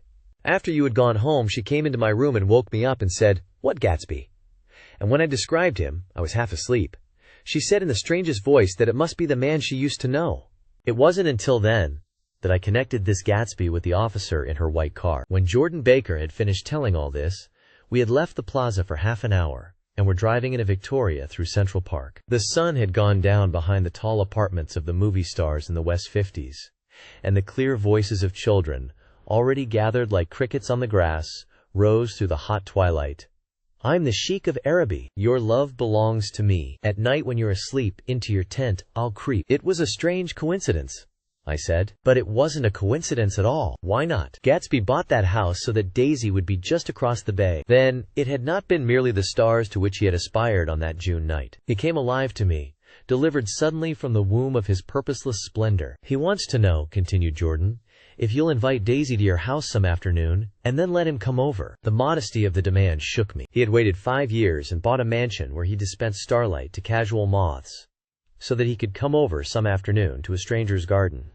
Did I have to know all this before he could ask such a little thing? He's afraid. He's waited so long. He thought you might be offended. You see, he's regular tough underneath it all. Something worried me. Why didn't he ask you to arrange a meeting? He wants her to see his house, she explained. And your house is right next door. Oh, I think he half expected her to wander into one of his parties some night, went on Jordan, but she never did. Then he began asking people casually if they knew her, and I was the first one he found. It was that night he sent for me at his dance, and you should have heard the elaborate way he worked up to it. Of course, I immediately suggested a luncheon in New York, and I thought he'd go mad. I don't want to do anything out of the way, he kept saying. I want to see her right next door. When I said you were a particular friend of Tom's, he started to abandon the whole idea. He doesn't know very much about Tom, though he says he's read a Chicago paper for years just on the chance of catching a glimpse of Daisy's name. It was dark now, and as we dipped under a little bridge, I put my arm around Jordan's golden shoulder and drew her toward me and asked her to dinner. Suddenly I wasn't thinking of Daisy and Gatsby anymore, but of this clean, hard, limited person who dealt in universal skepticism, and who leaned back jauntily just within the circle of my arm. A phrase began to beat in my ears with a sort of heady excitement. There are only the pursued, the pursuing, the busy, and the tired. And Daisy ought to have something in her life, murmured Jordan to me. Does she want to see Gatsby? She's not to know about it. Gatsby doesn't want her to know. You're just supposed to invite her to tea. We passed a barrier of dark trees, and then the facade of 59th Street, a block of delicate pale light, beamed down into the park. Unlike Gatsby and Tom Buchanan, I had no girl whose disembodied face floated along the dark cornices and blinding signs, and so I drew up the girl beside me, tightening my arms. Her wan, scornful mouth smiled, and so I drew her up again closer, this time to my face. Chapter 5. When I came home to West Egg that night, I was afraid for a moment that my house was on fire. 2 o'clock, and the whole corner of the peninsula was blazing with light, which fell unreal on the shrubbery, and made thin, elongating glints upon the roadside wires.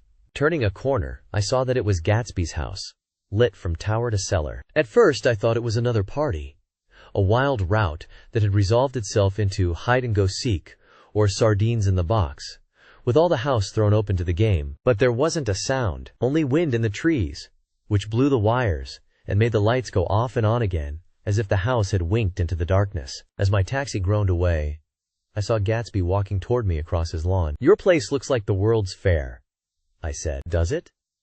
He turned his eyes toward it absently. I have been glancing into some of the rooms. Let's go to Coney Island. Old sport. It's too late. Well, suppose we take a plunge in the swimming pool. I haven't made use of it all summer. I've got to go to bed. All right. He waited, looking at me with suppressed eagerness. I talked with Miss Baker, I said after a moment. I'm going to call up Daisy tomorrow and invite her over here to tea. Oh, that's all right, he said carelessly. I don't want to put you to any trouble. What day would suit you? What day would suit you? he corrected me quickly. I don't want to put you to any trouble, you see. How about the day after tomorrow? He considered for a moment, then, with reluctance, I want to get the grass cut, he said. We both looked down at the grass. There was a sharp line where my ragged lawn ended, and the darker, well-kept expanse of his began. I suspected that he meant my grass. There's another little thing, he said uncertainly, and hesitated. Would you rather put it off for a few days? I asked. Oh, it isn't about that. At least... He fumbled with a series of beginnings. Why, look here, old sport. You don't make much money, do you? Not very much. This seemed to reassure him, and he continued more confidently. I thought you didn't, if you'll pardon my... You see, I carry on a little business on the side. A sort of sideline, you understand. And I thought that if you don't make very much... You're selling bonds, aren't you, old sport? Trying to. Well, this would interest you. Wouldn't take up much of your time. And you might pick up a nice bit of money. It happens to be a rather confidential sort of thing. I realize now that under different circumstances that conversation might have been one of the crises of my life. But because the offer was obviously and tactlessly for a service to be rendered, I had no choice except to cut him off there. I've got my hands full, I said. I'm much obliged, but I couldn't take on any more work. You wouldn't have to do any business with Wolfsheim. Evidently he thought that I was shying away from the gonagration mentioned at lunch, but I assured him he was wrong. He waited a moment longer, hoping I'd begin a conversation, but I was too absorbed to be responsive, so he went unwillingly home. The evening had made me lightheaded and happy. I think I walked into a deep sleep as I entered my front door. So I don't know whether or not Gatsby went to Coney Island, or for how many hours he glanced into rooms while his house blazed gaudily on. I called up Daisy from the office next morning and invited her to come to tea. Don't bring Tom, I warned her. What? Don't bring Tom. Who is Tom? She asked innocently. The day agreed upon was pouring rain. At 11 o'clock, a man in a raincoat, dragging a lawnmower, tapped at my front door and said that Mr. Gatsby had sent him over to cut my grass. This reminded me that I had forgotten to tell my Finn to come back, so I drove into West Egg Village to search for her among soggy whitewashed alleys and to buy some cups and lemons and flowers. The flowers were unnecessary, for at 2 o'clock a greenhouse arrived from Gatsby's, with innumerable receptacles to contain it. An hour later the front door opened nervously, and Gatsby in a white flannel suit, silver shirt, and gold-colored tie hurried in. He was pale, and there were dark signs of sleeplessness beneath his eyes. Is everything all right?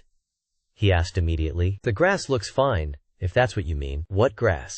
He inquired blankly. Oh, the grass in the yard. He looked out the window at it, but, judging from his expression, I don't believe he saw a thing. Looks very good, he remarked vaguely. One of the papers said they thought the rain would stop about 4. I think it was the Journal. Have you got everything you need in the shape of tea? I took him into the pantry, where he looked a little reproachfully at the Finn. Together we scrutinized the 12 lemon cakes from the delicatessen shop. Will they do? I asked. Of course. They're fine. And he added hollowly, Old sport. The rain cooled about 3:30 to a damp mist, through which occasional thin drops swam like dew. Gatsby looked with vacant eyes through a copy of Clay's Economics, starting at the finished tread that shook the kitchen floor, and peering towards the bleared windows from time to time, as if a series of invisible but alarming happenings were taking place outside. Finally he got up and informed me, in an uncertain voice, that he was going home. Why's that? Nobody's coming to tea. It's too late. He looked at his watch as if there was some pressing demand on his time elsewhere. I can't wait all day. Don't be silly. It's just 2 minutes to 4. He sat down miserably, as if I had pushed him, and simultaneously there was the sound of a motor turning into my lane. We both jumped up, and, a little harrowed myself, I went out into the yard. Under the dripping bare lilac trees, a large open car was coming up the drive. It stopped. Daisy's face, tipped sideways beneath a 3-cornered lavender hat, looked out at me with a bright, ecstatic smile. Is this absolutely where you live, my dearest one? The exhilarating ripple of her voice was a wild tonic in the rain. I had to follow the sound of it for a moment, up and down, with my ear alone, before any words came through. A damp streak of hair lay like a dash of blue paint across her cheek, and her hand was wet with glistening drops as I took it to help her from the car. Are you in love with me? She said low in my ear. Or why did I have to come alone? That's the secret of Castle Rackrent. Tell your chauffeur to go far away and spend an hour. Come back in an hour, Ferdy. Then, in a grave murmur, his name is Ferdy. Does the gasoline affect his nose? I don't think so, she said innocently. Why? We went in. To my overwhelming surprise, the living room was deserted. Well, that's funny, I exclaimed. "What's funny?" She turned her head as there was a light, dignified knocking at the front door. I went out and opened it. Gatsby, pale as death, with his hands plunged like weights in his coat pockets, was standing in a puddle of water glaring tragically into my eyes. With his hands still in his coat pockets, he stalked by me into the hall, turned sharply as if he were on a wire, and disappeared into the living room. It wasn't a bit funny. Aware of the loud beating of my own heart, I pulled the door to against the increasing rain. For half a minute there wasn't a sound. Then from the living room I heard a sort of choking murmur and part of a laugh, followed by Daisy's voice on a clear artificial note. "I certainly am awfully glad to see you again." A pause. It endured horribly. I had nothing to do in the hall, so I went into the room. Gatsby, his hands still in his pockets, was reclining against the mantelpiece in a strained counterfeit of perfect ease, even of boredom. His head leaned back so far that it rested against the face of a defunct mantelpiece clock, and from this position his distraught eyes stared down at Daisy, who was sitting, frightened but graceful, on the edge of a stiff chair. "We've met before," muttered Gatsby. His eyes glanced momentarily at me, and his lips parted with an abortive attempt at a laugh. Luckily, the clock took this moment to tilt dangerously at the pressure of his head, whereupon he turned and caught it with trembling fingers, and set it back in place. Then he sat down, rigidly, his elbow on the arm of the sofa, and his chin in his hand. "I'm sorry about the clock," he said. My own face had now assumed a deep, tropical burn. I couldn't muster up a single commonplace out of the 1,000 in my head. "It's an old clock," I told them idiotically. I think we all believed for a moment that it had smashed in pieces on the floor. "We haven't met for many years," said Daisy, her voice as matter-of-fact as it could ever be. 5 years next November. The automatic quality of Gatsby's answer set us all back at least another minute. I had them both on their feet with the desperate suggestion that they help me make tea in the kitchen when the demoniac Finn brought it in on a tray. Amid the welcome confusion of cups and cakes, a certain physical decency established itself. Gatsby got himself into a shadow and, while Daisy and I talked, looked conscientiously from one to the other of us with tense, unhappy eyes. However, as calmness wasn't an end in itself, I made an excuse at the first possible moment and got to my feet. "Where are you going?" demanded Gatsby in immediate alarm. "I'll be back. I've got to speak to you about something before you go." He followed me wildly into the kitchen, closed the door, and whispered, "Oh, God," in a miserable way. "What's the matter?" "This is a terrible mistake," he said, shaking his head from side to side. "A terrible, terrible mistake. You're just embarrassed, that's all." And luckily, I added, "Daisy's embarrassed too." "She's embarrassed?" he repeated incredulously. "Just as much as you are." "Don't talk so loud. You're acting like a little boy," I broke out impatiently. "Not only that, but you're rude. Daisy's sitting in there all alone." He raised his hand to stop my words, looked at me with unforgettable reproach, and, opening the door cautiously, went back into the other room. I walked out the back way, just as Gatsby had when he had made his nervous circuit of the house half an hour before, and ran for a huge black knotted tree whose massed leaves made a fabric against the rain. Once more it was pouring, and my irregular lawn, well shaved by Gatsby's gardener, abounded in small, muddy swamps and prehistoric marshes. There was nothing to look at from under the tree except Gatsby's enormous house, so I stared at it, like Kant at his church steeple, for half an hour. A brewer had built it early in the period craze, a decade before, and there was a story that he'd agreed to pay 5 years' taxes on all the neighboring cottages if the owners would have their roofs thatched with straw. Perhaps their refusal took the heart out of his plan to found a family. He went into an immediate decline. His children sold his house with the black wreath still on the door. Americans, while willing, even eager, to be serfs, have always been obstinate about being peasantry. After half an hour, the sun shone again, and the grocer's automobile rounded Gatsby's drive with the raw material for his servant's dinner. I felt sure he wouldn't eat a spoonful. A maid began opening the upper windows of his house, appeared momentarily in each, and, leaning from the large central bay, spat meditatively into the garden. It was time I went back. While the rain continued, it had seemed like the murmur of their voices, rising and swelling a little now and then, with gusts of emotion. But in the new silence I felt that silence had fallen within the house too. I went in, after making every possible noise in the kitchen, short of pushing over the stove, but I don't believe they heard a sound. They were sitting at either end of the couch, looking at each other as if some question had been asked, or was in the air, and every vestige of embarrassment was gone. Daisy's face was smeared with tears, and when I came in she jumped up and began wiping at it with her handkerchief before a mirror. But there was a change in Gatsby that was simply confounding. He literally glowed. Without a word or a gesture of exultation, a new well-being radiated from him and filled the little room. "Oh, hello, old sport," he said, as if he hadn't seen me for years. I thought for a moment he was going to shake hands. "It's stopped raining, has it?" When he realized what I was talking about, that there were twinkle bells of sunshine in the room, he smiled like a weatherman, like an ecstatic patron of recurrent light, and repeated the news to Daisy. "What do you think of that? It's stopped raining." "I'm glad, Jay." Her throat, full of aching, grieving beauty, told only of her unexpected joy. "I want you and Daisy to come over to my house," he said. "I'd like to show her around." "You're sure you want me to come?" "Absolutely, old sport." Daisy went upstairs to wash her face. Too late, I thought, with humiliation of my towels, while Gatsby and I waited on the lawn. "My house looks well, doesn't it?" he demanded. "See how the whole front of it catches the light?" I agreed that it was splendid. "Yes." His eyes went over it. Every arched door and square tower. "It took me just 3 years to earn the money that bought it." "I thought you inherited your money." "I did, old sport," he said automatically. "But I lost most of it in the big panic. The panic of the war." I think he hardly knew what he was saying, for when I asked him what business he was in, he answered, "That's my affair," before he realized that it wasn't an appropriate reply. "Oh, I've been in several things," he corrected himself. "I was in the drug business, and then I was in the oil business, but I'm not in either one now."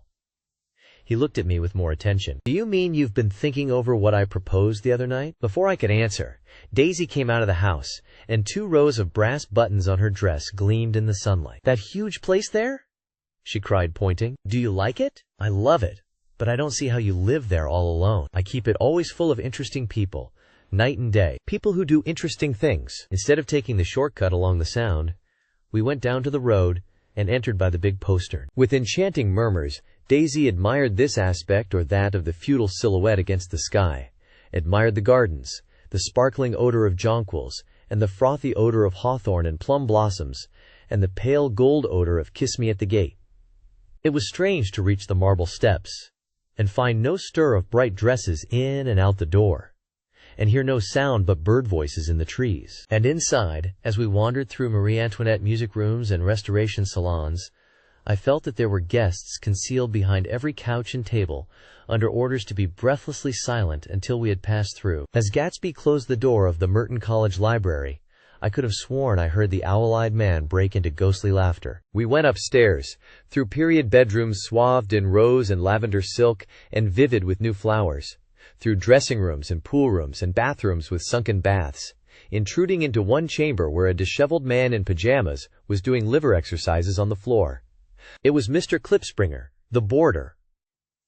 I had seen him wandering hungrily about the beach that morning. Finally, we came to Gatsby's own apartment, a bedroom and a bath, and an Adam's study, where we sat down and drank a glass of some chartreuse he took from a cupboard in the wall. He hadn't once ceased looking at Daisy, and I think he revalued everything in his house according to the measure of response it drew from her well-loved eyes. Sometimes, too, he stared around at his possessions in a dazed way, as though in her actual and astounding presence none of it was any longer real. Once he nearly toppled down a flight of stairs. His bedroom was the simplest room of all, except where the dresser was garnished with a toilet set of pure, dull gold. Daisy took the brush with delight and smoothed her hair, whereupon Gatsby sat down and shaded his eyes and began to laugh. "It's the funniest thing, old sport," he said hilariously. "I can't. When I try to, it passed visibly through 2 states and was entering upon a third." After his embarrassment and his unreasoning joy, he was consumed with wonder at her presence. He had been full of the idea so long, dreamed it right through to the end, waited with his teeth set, so to speak, at an inconceivable pitch of intensity. Now, in the reaction, he was running down like an overwound clock. Recovering himself in a minute, he opened for us 2 hulking patent cabinets, which held his massed suits and dressing gowns and ties, and his shirts, piled like bricks in stacks a dozen high. "I've got a man in England who buys me clothes. He sends over a selection of things at the beginning of each season, spring and fall." He took out a pile of shirts and began throwing them, one by one, before us. Shirts of sheer linen and thick silk and fine flannel, which lost their folds as they fell, and covered the table in many-colored disarray. While we admired, he brought more, and the soft, rich heap mounted higher. Shirts with stripes and scrolls and plaids in coral and apple green and lavender and faint orange, with monograms of Indian blue. Suddenly, with a strained sound, Daisy bent her head into the shirts, and began to cry stormily. "They're such beautiful shirts," she sobbed, her voice muffled in the thick folds. "It makes me sad because I've never seen such beautiful shirts before." After the house, we were to see the grounds and the swimming pool and the hydroplane and the midsummer flowers. But outside Gatsby's window it began to rain again, so we stood in a row looking at the corrugated surface of the Sound. "If it wasn't for the mist we could see your home across the bay," said Gatsby. "You always have a green light that burns all night at the end of your dock." Daisy put her arm through his abruptly, but he seemed absorbed in what he had just said. Possibly it had occurred to him that the colossal significance of that light had now vanished forever. Compared to the great distance that had separated him from Daisy, it had seemed very near to her, almost touching her. It had seemed as close as a star to the moon. Now it was again a green light on a dock. His count of enchanted objects had diminished by one. I began to walk about the room, examining various indefinite objects in the half-darkness. A large photograph of an elderly man in yachting costume attracted me, hung on the wall over his desk. "Who's this?" That's Mr. Dan Cody, old sport." The name sounded faintly familiar. "He's dead now. He used to be my best friend years ago." There was a small picture of Gatsby, also in yachting costume, on the bureau. Gatsby with his head thrown back defiantly, taken apparently when he was about 18. "I adore it," exclaimed Daisy. "The pompadour. You never told me you had a pompadour, or a yacht." "Look at this," said Gatsby quickly. "Here's a lot of clippings about you." They stood side by side, examining it. I was going to ask to see the rubies when the phone rang, and Gatsby took up the receiver. "Yes. Well, I can't talk now." "I can't talk now, old sport. I said a small town." "He must know what a small town is." "Well, he's no use to us if Detroit is his idea of a small town." He rang off. "Come here quick," cried Daisy at the window. The rain was still falling, but the darkness had parted in the west, and there was a pink and golden billow of foamy clouds above the sea. "Look at that," she whispered, and then after a moment, "I'd like to just get one of those pink clouds and put you in it and push you around." I tried to go then, but they wouldn't hear of it. Perhaps my presence made them feel more satisfactorily alone. "I know what we'll do," said Gatsby. "We'll have Klipspringer play the piano." He went out of the room calling, "Ewing!" and returned in a few minutes accompanied by an embarrassed, slightly worn young man with shell-rimmed glasses and scanty blonde hair. He was now decently clothed in a sport shirt, open at the neck, sneakers, and duck trousers of a nebulous hue. "Did we interrupt your exercise?" inquired Daisy politely. "I was asleep," cried Mr. Klipspringer, in a spasm of embarrassment. "That is, I'd been asleep. Then I got up." "Klipspringer plays the piano," said Gatsby, cutting him off. "Don't you, Ewing, old sport?" "I don't play well." "I don't. Hardly play at all. I'm all out of practice." "We'll go downstairs," interrupted Gatsby. He flipped a switch. The gray windows disappeared as the house glowed full of light. In the music room, Gatsby turned on a solitary lamp beside the piano. He lit Daisy's cigarette from a trembling match, and sat down with her on a couch far across the room, where there was no light save what the gleaming floor bounced in from the hall. When Klipspringer had played The Love Nest, he turned around on the bench and searched unhappily for Gatsby in the gloom. "I'm all out of practice, you see. I told you I couldn't play." "I'm all out of practice." "Don't talk so much, old sport," commanded Gatsby. "Play! In the morning, in the evening. Ain't we got fun?" Outside the wind was loud, and there was a faint flow of thunder along the Sound. All the lights were going on in West Egg now. The electric trains, men carrying, were plunging home through the rain from New York. It was the hour of a profound human change, and excitement was generating on the air. One thing sure and nothing surer: the rich get richer and the poor get children. In the meantime, in between time, as I went over to say goodbye, I saw that the expression of bewilderment had come back into Gatsby's face, as though a faint doubt had occurred to him as to the quality of his present happiness. Almost 5 years. There must have been moments even that afternoon when Daisy tumbled short of his dreams, not through her own fault, but because of the colossal vitality of his illusion. It had gone beyond her, beyond everything. He had thrown himself into it with a creative passion, adding to it all the time, decking it out with every bright feather that drifted his way. No amount of fire or freshness can challenge what a man can store up in his ghostly heart. As I watched him, he adjusted himself a little, visibly. His hand took hold of hers, and as she said something low in his ear, he turned toward her with a rush of emotion. I think that voice held him most, with its fluctuating feverish warmth, because it couldn't be overdreamed. That voice was a deathless song. They had forgotten me, but Daisy glanced up and held out her hand. Gatsby didn't know me now at all. I looked once more at them, and they looked back at me, remotely, possessed by intense life. Then I went out of the room and down the marble steps into the rain, leaving them there together. Chapter 6. About this time, an ambitious young reporter from New York arrived one morning at Gatsby's door and asked him if he had anything to say. "Anything to say about what?" inquired Gatsby politely. "Why, any statement to give out." It transpired after a confused 5 minutes that the man had heard Gatsby's name around his office in a connection which he either wouldn't reveal or didn't fully understand. This was his day off, and with laudable initiative, he had hurried out to see. It was a random shot, and yet the reporter's instinct was right. Gatsby's notoriety, spread about by the hundreds who had accepted his hospitality and so become authorities upon his past, had increased all summer, until he fell just short of being news. Contemporary legends, such as the underground pipeline to Canada, attached themselves to him, and there was one persistent story that he didn't live in a house at all, but in a boat that looked like a house and was moved secretly up and down the Long Island shore. Just why these inventions were a source of satisfaction to James Gats of North Dakota isn't easy to say. James Gats. That was really, or at least legally, his name. He had changed it at the age of 17, and at the specific moment that witnessed the beginning of his career, when he saw Dan Cody's yacht drop anchor over the most insidious flat on Lake Superior. It was James Gats who had been loafing along the beach that afternoon in a torn green jersey and a pair of canvas pants, but it was already Jay Gatsby who borrowed a rowboat, pulled out to the Tuolumne, and informed Cody that a wind might catch him and break him up in half an hour. I suppose he'd had the name ready for a long time, even then. His parents were shiftless and unsuccessful farm people. His imagination had never really accepted them as his parents at all. The truth was that Jay Gatsby, of West Egg, Long Island, sprang from his platonic conception of himself. He was a son of God, a phrase which, if it means anything, means just that. And he must be about his father's business, the service of a vast, vulgar, and meretricious beauty. So he invented just the sort of Jay Gatsby that a 17-year-old boy would be likely to invent, and to this conception he was faithful to the end. For over a year he had been beating his way along the south shore of Lake Superior as a clam digger and a salmon fisher, or in any other capacity that brought him food and bed.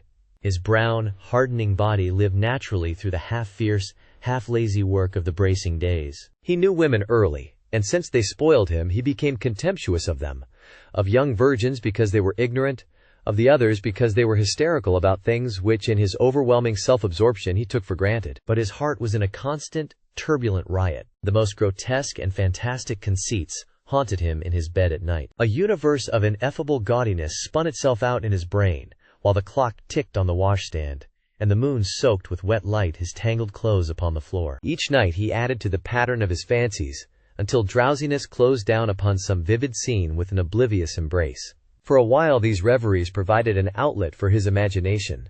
They were a satisfactory hint of the unreality of reality, a promise that the rock of the world was founded securely on a fairy's wing. An instinct toward his future glory had led him, some months before, to the small Lutheran College of St. Olaf's in southern Minnesota. He stayed there 2 weeks, dismayed at its ferocious indifference to the drums of his destiny, to destiny itself, and despising the janitor's work with which he was to pay his way through. Then he drifted back to Lake Superior, and he was still searching for something to do on the day that Dan Cody's yacht dropped anchor in the shallows along shore. Cody was 50 years old then, a product of the Nevada silver fields, of the Yukon, of every rush for metal since '75. The transactions in Montana copper that made him many times a millionaire found him physically robust, but on the verge of soft-mindedness.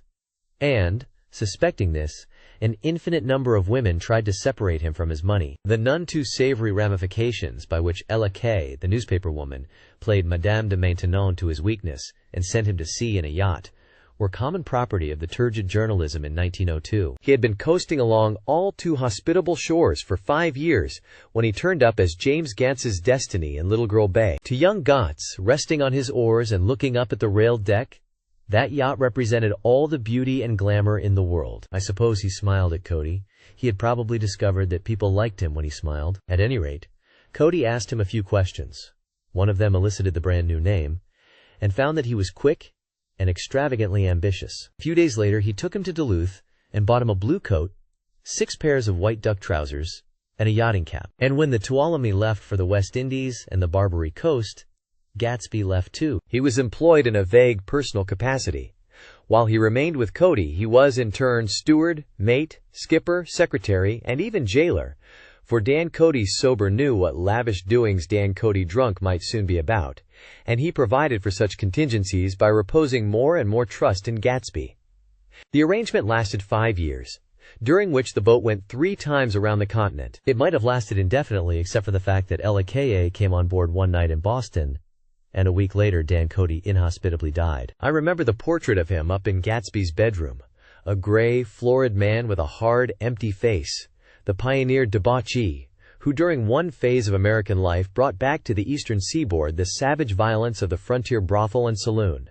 It was indirectly due to Cody that Gatsby drank so little. Sometimes in the course of gay parties, women used to rub champagne into his hair. For himself, he formed the habit of letting liquor alone, and it was from Cody that he inherited money, a legacy of $25,000. He didn't get it. He never understood the legal device that was used against him, but what remained of the millions went intact to LAKA. He was left with his singularly appropriate education. The vague contour of Jay Gatsby had filled out to the substantiality of a man. He told me all this very much later, but I've put it down here with the idea of exploding those first wild rumors about his antecedents, which weren't even faintly true. Moreover, he told it to me at a time of confusion, when I had reached the point of believing everything and nothing about him. So I take advantage of this short halt, while Gatsby, so to speak, caught his breath, to clear this set of misconceptions away. It was a halt, too, in my association with his affairs. For several weeks I didn't see him or hear his voice on the phone.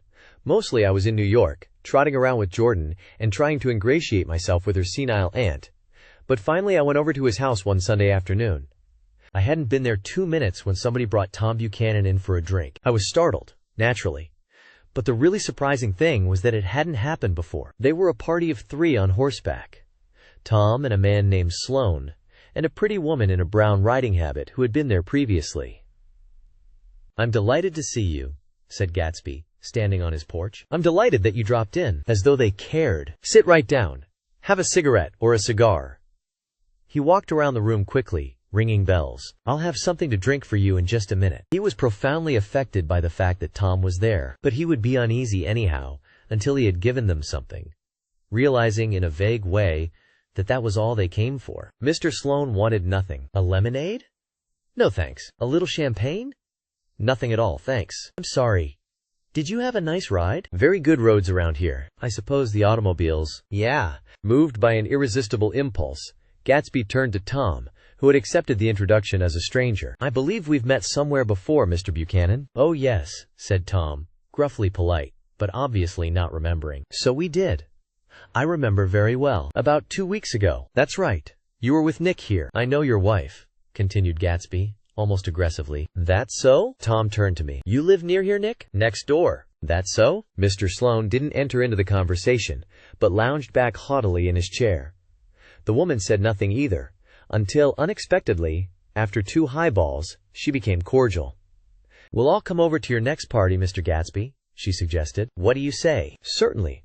I'd be delighted to have you." "Be very nice," said Mr. Sloan without gratitude. "Well, think ought to be starting home." "Please don't hurry," Gatsby urged them. He had control of himself now, and he wanted to see more of Tom. Why don't you stay for supper? I wouldn't be surprised if some other people dropped in from New York." "You come to supper with me," said the lady enthusiastically. "Both of you." This included me. Mr. Sloan got to his feet. "Come along," he said, but to her only. "I mean it," she insisted. "I'd love to have you." Gatsby looked at me questioningly. He wanted to go, and he didn't see that Mr. Sloan had determined he shouldn't. "I'm afraid I won't be able to," I said. "Well, you come," she urged, concentrating on Gatsby. Mr. Sloan murmured something close to her ear. "We won't be late if we start now," she insisted aloud. "I haven't got a horse," said Gatsby. "I used to ride in the army, but I've never bought a horse. I'll have to follow you in my car. Excuse me for just a minute." The rest of us walked out on the porch, where Sloan and the lady began an impassioned conversation aside. "My God, I believe the man's coming," said Tom. "Doesn't he know she doesn't want him?" "She says she does want him. She has a big dinner party and he won't know a soul there." He frowned. "I wonder where in the devil he met Daisy." By God, I may be old-fashioned in my ideas, but women run around too much these days to suit me. They meet all kinds of crazy fish. Suddenly, Mr. Sloan and the lady walked down the steps and mounted their horses. "Come on," said Mr. Sloan to Tom. "We're late. We've got to go." And then to me, Tell him we couldn't wait, will you? Tom and I shook hands. The rest of us exchanged a cool nod, and they trotted quickly down the drive, disappearing under the August foliage, just as Gatsby, with hat and light overcoat in hand, came out the front door. Tom was evidently perturbed at Daisy's running around alone, for on the following Saturday night he came with her to Gatsby's party. Perhaps his presence gave the evening its peculiar quality of oppressiveness. It stands out in my memory from Gatsby's other parties that summer. There were the same people, or at least the same sort of people, the same profusion of champagne, the same many-colored, many-keyed commotion, but I felt an unpleasantness in the air, a pervading harshness that hadn't been there before. Or perhaps I had merely grown used to it, grown to accept West Egg as a world complete in itself, with its own standards and its own great figures, second to nothing because it had no consciousness of being so. And now I was looking at it again, through Daisy's eyes. It is invariably saddening to look through new eyes at things upon which you have expended your own powers of adjustment. They arrived at twilight, and, as we strolled out among the sparkling hundreds, Daisy's voice was playing murmurous tricks in her throat. "These things excite me so," she whispered. "If you want to kiss me any time during the evening, Nick, just let me know and I'll be glad to arrange it for you. Just mention my name, or present a green card. I'm giving out green." "Look around," suggested Gatsby. "I'm looking around. I'm having a marvelous— you must see the faces of many people you've heard about." Tom's arrogant eyes roamed the crowd. "We don't go around very much," he said. "In fact, I was just thinking I don't know a soul here." "Perhaps you know that lady." Gatsby indicated a gorgeous, scarcely human orchid of a woman who sat in state under a white plum tree. Tom and Daisy stared, with that peculiarly unreal feeling that accompanies the recognition of a hitherto ghostly celebrity of the movies. "She's lovely," said Daisy. "The man bending over her is her director." He took them ceremoniously from group to group. "Mrs. Buchanan and Mr. Buchanan." After an instant's hesitation he added, "the polo player." "Oh no," objected Tom quickly. "Not me." But evidently the sound of it pleased Gatsby, for Tom remained the polo player for the rest of the evening. "I've never met so many celebrities," Daisy exclaimed. "I like that man. What was his name? With the sort of blue nose." Gatsby identified him, adding that he was a small producer. "Well, I liked him anyhow." "I'd a little rather not be the polo player," said Tom pleasantly. "I'd rather look at all these famous people in oblivion." Daisy and Gatsby danced. I remember being surprised by his graceful, conservative foxtrot.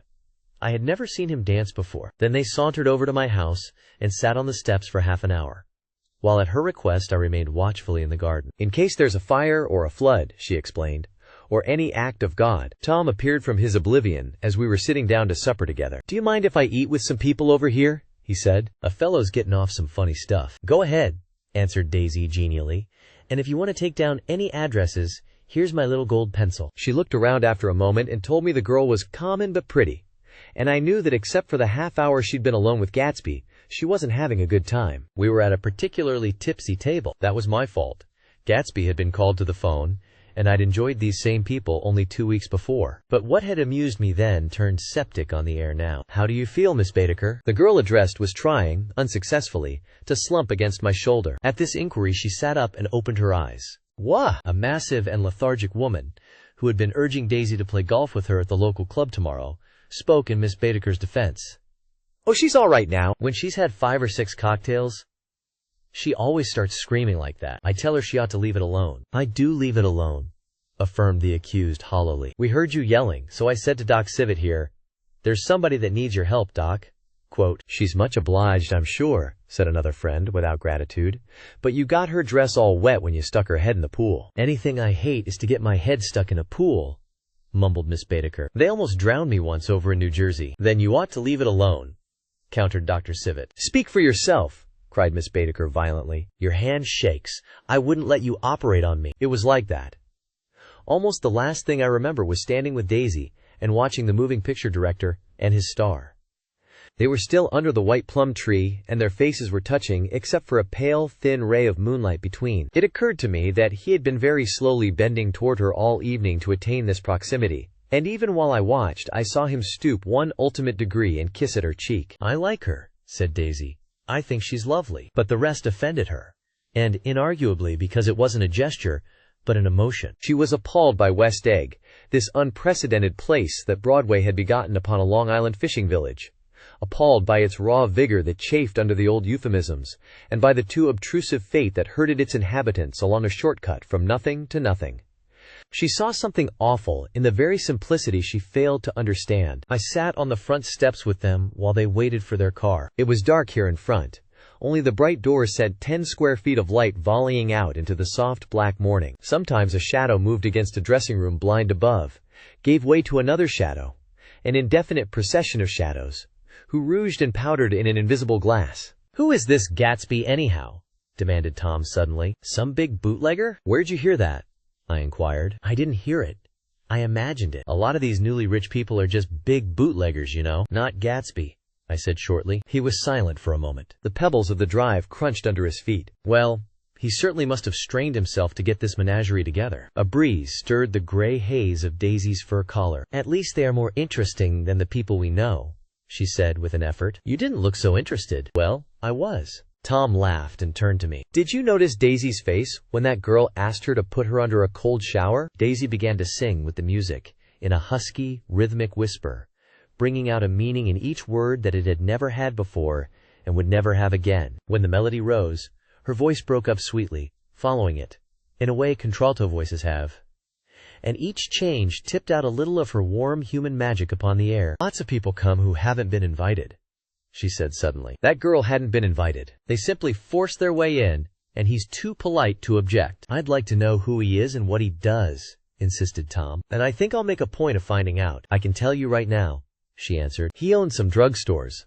A lot of drugstores. He built them up himself." The dilatory limousine came rolling up the drive. "Good night, Nick," said Daisy. Her glance left me and sought the lighted top of the steps, where 3 o'clock in the morning, a neat, sad little waltz of that year, was drifting out the open door. After all, in the very casualness of Gatsby's party, there were romantic possibilities totally absent from her world. What was it up there in the song that seemed to be calling her back inside?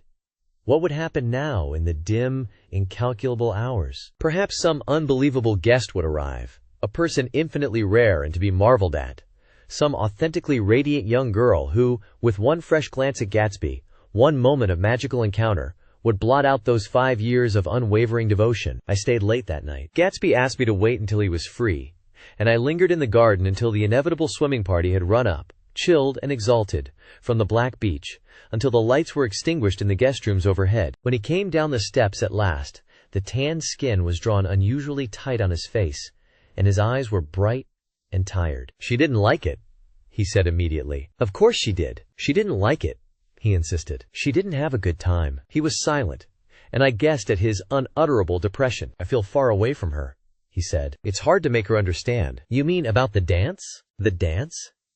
He dismissed all the dances he had given with a snap of his fingers. "Old sport. The dance is unimportant." He wanted nothing less of Daisy than that she should go to Tom and say, "I never loved you." After she had obliterated 4 years with that sentence, they could decide upon the more practical measures to be taken. One of them was that, after she was free, they were to go back to Louisville and be married from her house, just as if it were 5 years ago. "And she doesn't understand," he said. "She used to be able to understand. We'd sit for hours." He broke off and began to walk up and down a desolate path of fruit rinds and discarded favors and crushed flowers. "I wouldn't ask too much of her," I ventured. "You can't repeat the past." "Can't repeat the past?"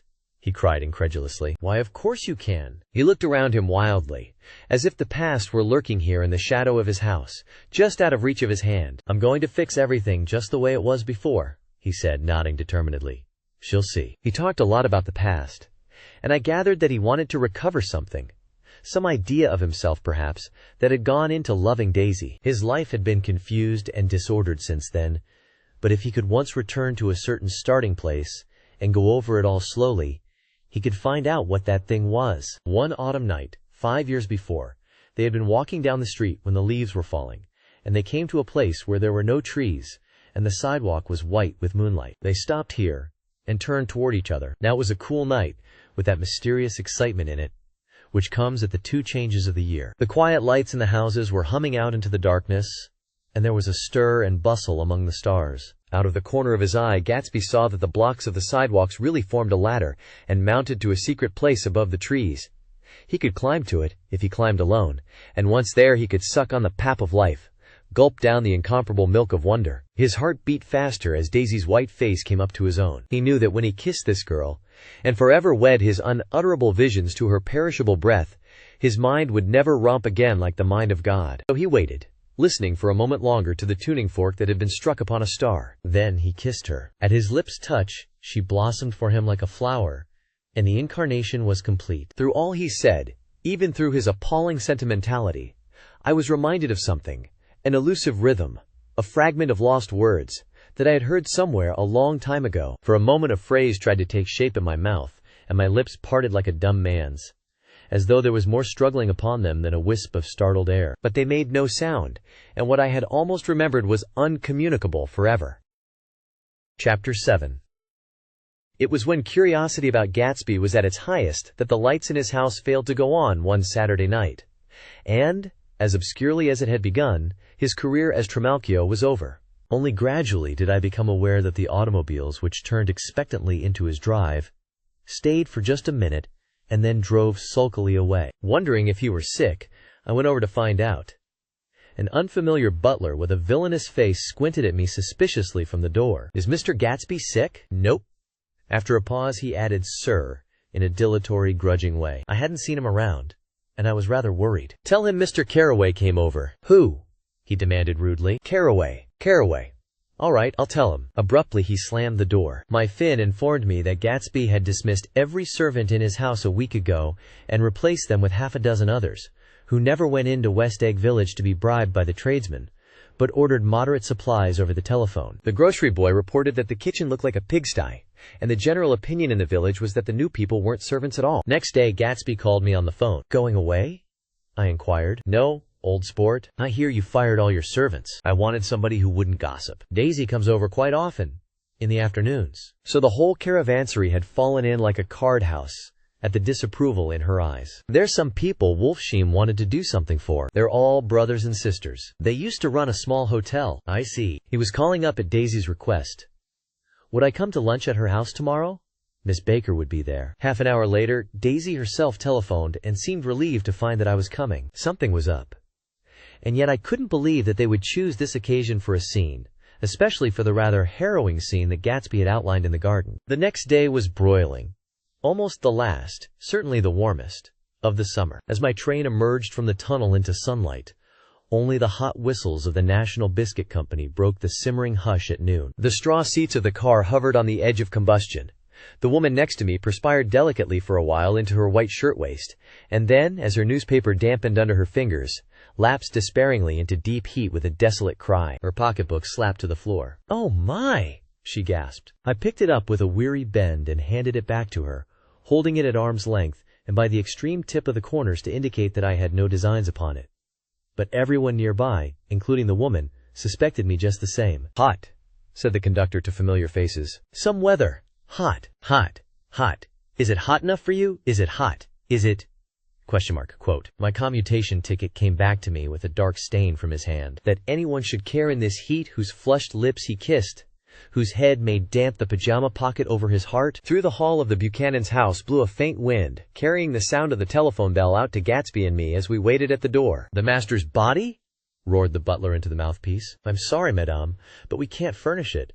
It's far too hot to touch this noon." What he really said was, "Yes, I'll see." He set down the receiver and came toward us, glistening slightly, to take our stiff straw hats. "Madame expects you in the salon," he cried, needlessly indicating the direction. In this heat, every extra gesture was an affront to the common store of life. The room, shadowed well with awnings, was dark and cool. Daisy and Jordan lay upon an enormous couch, like silver idols weighing down their own white dresses against the singing breeze of the fans. "We can't move," they said together. Jordan's fingers, powdered white over their tan, rested for a moment in mine. "And Mr. Thomas Buchanan, the athlete?" I inquired. Simultaneously I heard his voice, gruff, muffled, husky, at the hall telephone. Gatsby stood in the center of the crimson carpet and gazed around with fascinated eyes. Daisy watched him and laughed, her sweet, exciting laugh. A tiny gust of powder rose from her bosom into the air. "The rumor is," whispered Jordan, "that that's Tom's girl on the telephone." We were silent. The voice in the hall rose high with annoyance. Very well then. I won't sell you the car at all. I'm under no obligations to you at all. And as for your bothering me about it at lunchtime, I won't stand that at all. Holding down the receiver, said Daisy cynically. No, he's not, I assured her. It's a bona fide deal. I happen to know about it. Tom flung open the door, blocked out its space for a moment with his thick body, and hurried into the room. Mr. Gatsby! He put out his broad, flat hand with well-concealed dislike. I'm glad to see you, sir. Make us a cold drink, cried Daisy. As he left the room again, she got up and went over to Gatsby and pulled his face down, kissing him on the mouth. You know I love you, she murmured. You forget there's a lady present, said Jordan. Daisy looked around doubtfully. You kiss Nick too. What a low, vulgar girl. I don't care, cried Daisy, and began to clog on the brick fireplace. Then she remembered the heat and sat down guiltily on the couch, just as a freshly laundered nurse leading a little girl came into the room. Blessed Precious, she crooned, holding out her arms. Come to your own mother that loves you. The child, relinquished by the nurse, rushed across the room and rooted shyly into her mother's dress. The blessed Precious, did mother get powder on your old yellowy hair? Stand up now and say, how-de-do. Gatsby and I in turn leaned down and took the small, reluctant hand. Afterward, he kept looking at the child with surprise. I don't think he had ever really believed in its existence before. I got dressed before luncheon, said the child, turning eagerly to Daisy. That's because your mother wanted to show you off. Her face bent into the single wrinkle of the small white neck. You dream, you. You absolute little dream. Yes, admitted the child calmly. Aunt Jordan's got on a white dress too. How do you like mother's friends? Daisy turned her around so that she faced Gatsby. Do you think they're pretty? Where's Daddy? She doesn't look like her father, explained Daisy. She looks like me. She's got my hair and shape of the face. Daisy sat back upon the couch. The nurse took a step forward and held out her hand. Come, Pammy. Goodbye, sweetheart. With a reluctant backward glance, the well-disciplined child held to her nurse's hand and was pulled out the door, just as Tom came back, preceding 4 gin rickeys that clicked full of ice. Gatsby took up his drink. They certainly look cool, he said, with visible tension. We drank in long, greedy swallows. I read somewhere that the sun's getting hotter every year, said Tom genially. It seems that pretty soon the Earth's going to fall into the sun.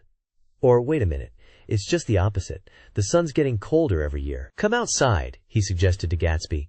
I'd like you to have a look at the place. I went with them out to the veranda. On the green sound, stagnant in the heat, one small sail crawled slowly toward the fresher sea. Gatsby's eyes followed it momentarily.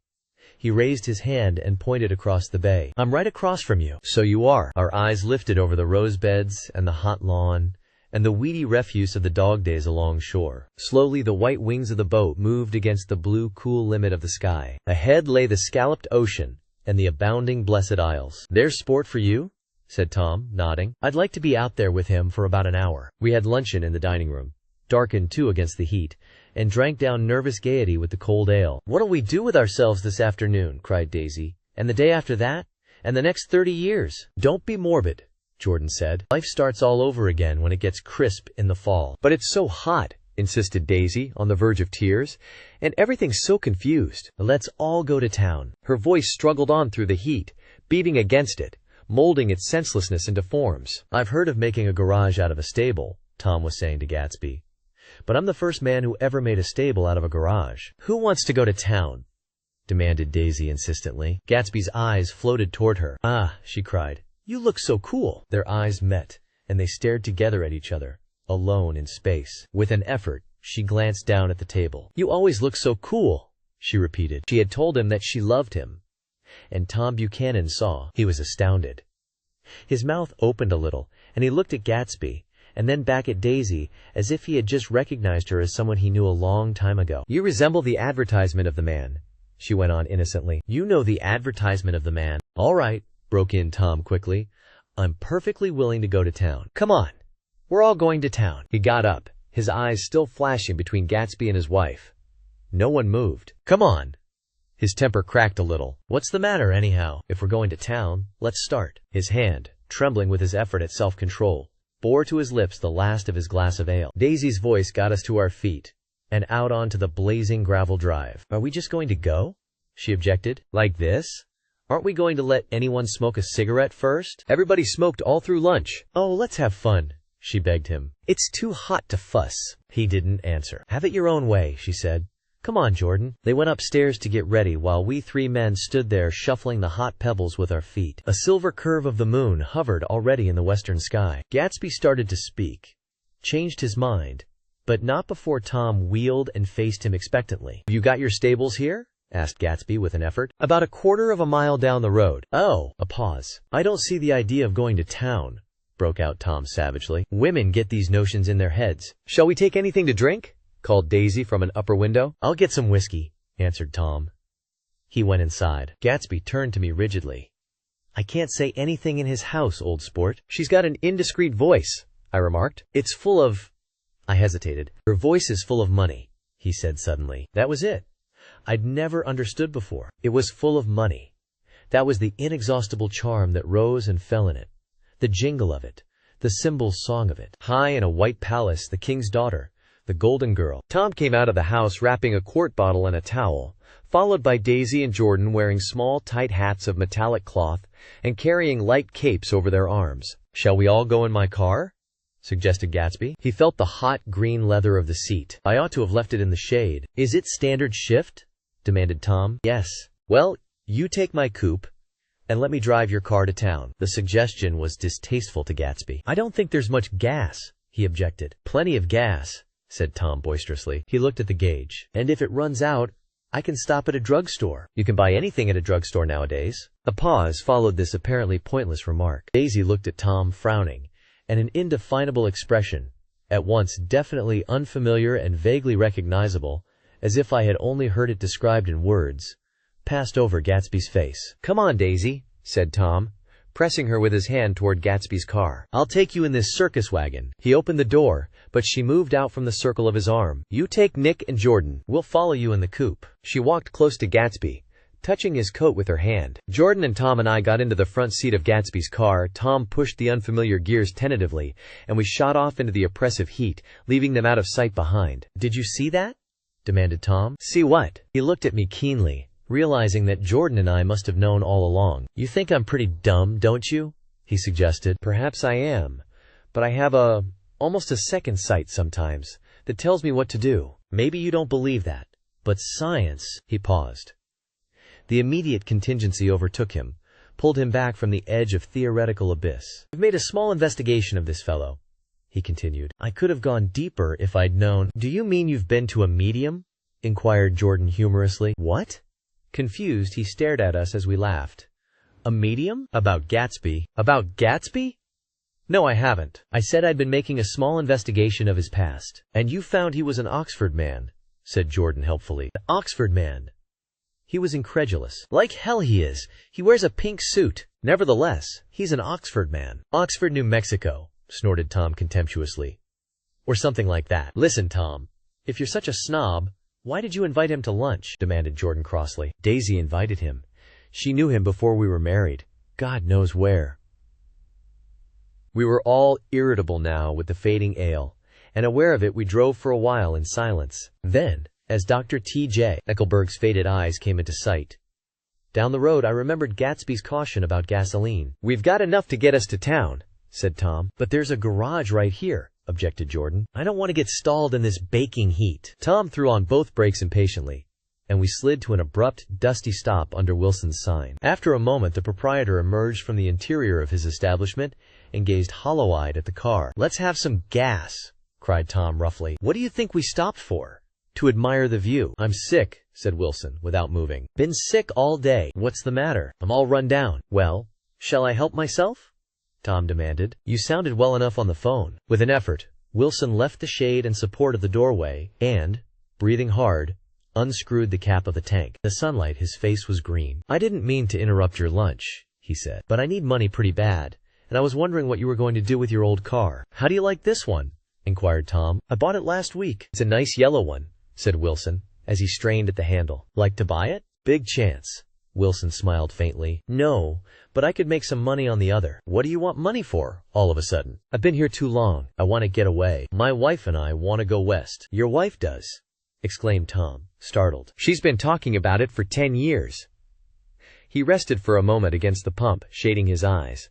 "And now she's going whether she wants to or not. I'm going to get her away." The coupe flashed by us with a flurry of dust, and the flash of a waving hand. "What do I owe you?"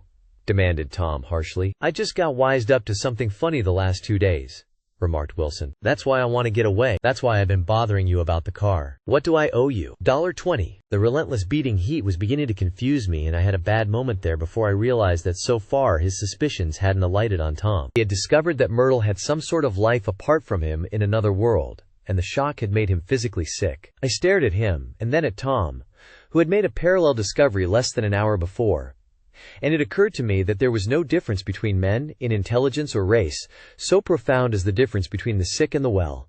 Wilson was so sick that he looked guilty, unforgivably guilty, as if he had just got some poor girl with child. "I'll let you have that car," said Tom. "I'll send it over tomorrow afternoon." That locality was always vaguely disquieting, even in the broad glare of afternoon, and now I turned my head, as though I had been warned of something behind. Over the ash heaps the giant eyes of Dr. T. Eckelberg kept their vigil. But I perceived, after a moment, that other eyes were regarding us with peculiar intensity from less than 20 feet away. In one of the windows over the garage, the curtains had been moved aside a little, and Myrtle Wilson was peering down at the car. So engrossed was she that she had no consciousness of being observed, and one emotion after another crept into her face like objects, into a slowly developing picture. Her expression was curiously familiar.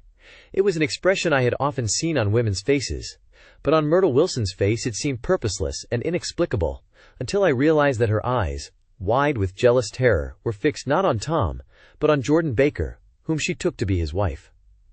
There is no confusion like the confusion of a simple mind, and as we drove away, Tom was feeling the hot whips of panic. His wife and his mistress, until an hour ago secure and inviolate, were slipping precipitately from his control. Instinct made him step on the accelerator with the double purpose of overtaking Daisy and leaving Wilson behind, and we sped along toward Astoria at 50 miles an hour, until, among the spidery girders of the elevated, we came in sight of the easy-going blue coupe.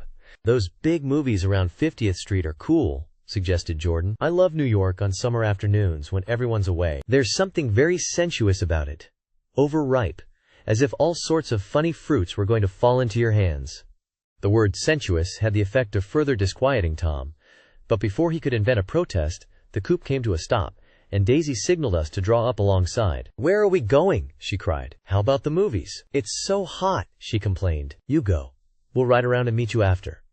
With an effort, her wit rose faintly. "We'll meet you on some corner. I'll be the man smoking 2 cigarettes. "We can't argue about it here," Tom said impatiently, as a truck gave out a cursing whistle behind us. "You follow me to the south side of Central Park, in front of the plaza." Several times he turned his head and looked back for their car, and if the traffic delayed them, he slowed up until they came into sight. I think he was afraid they would dart down a side street and out of his life forever, but they didn't. And we all took the less explicable step of engaging the parlor of a suite in the Plaza Hotel. The prolonged and tumultuous argument that ended by herding us into that room eludes me, though I have a sharp physical memory that, in the course of it, my underwear kept climbing like a damp snake around my legs, and intermittent beads of sweat raced cool across my back. The notion originated with Daisy's suggestion that we hire 5 bathrooms and take cold baths, and then assumed more tangible form as a place to have a mint julep. Each of us said over and over that it was a crazy idea. We all talked at once to a baffled clerk and thought, or pretended to think, that we were being very funny. The room was large and stifling, and, though it was already 4 o'clock, opening the windows admitted only a gust of hot shrubbery from the park. Daisy went to the mirror and stood with her back to us, fixing her hair. "It's a swell suite," whispered Jordan respectfully. And everyone laughed. "Open another window," commanded Daisy, without turning around. "There aren't any more." "Well, we'd better telephone for an axe." "The thing to do is to forget about the heat," said Tom impatiently. "You make it 10 times worse by crabbing about it." He unrolled the bottle of whiskey from the towel and put it on the table. "Why not let her alone, old sport?" remarked Gatsby. "You're the one that wanted to come to town." There was a moment of silence. The telephone book slipped from its nail and splashed to the floor, whereupon Jordan whispered, "Excuse me." But this time no one laughed. "I'll pick it up," I offered. "I've got it." Gatsby examined the parted string, muttered, in an interested way, and tossed the book on a chair. "That's a great expression of yours, isn't it?" said Tom sharply. "What is?" "All this old sport business. Where'd you pick that up?" "Now see here, Tom," said Daisy, turning around from the mirror.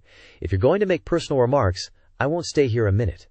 Call up and order some ice for the mint julep." As Tom took up the receiver, the The compressed heat exploded into sound, and we were listening to the portentous chords of Mendelssohn's Wedding March from the ballroom below. "Imagine marrying anybody in this heat," cried Jordan dismally. "Still, I was married in the middle of June," Daisy remembered. "Louisville in June." Somebody fainted. "Who was it fainted, Tom?" "Biloxi," he answered shortly. "A man named Biloxi. Blocks Biloxi. And he made boxes. That's a fact. And he was from Biloxi, Tennessee. I carried him into my house," appended Jordan, "because we lived just 2 doors from the church. And he stayed 3 weeks, until Daddy told him he had to get out. The day after he left, Daddy died."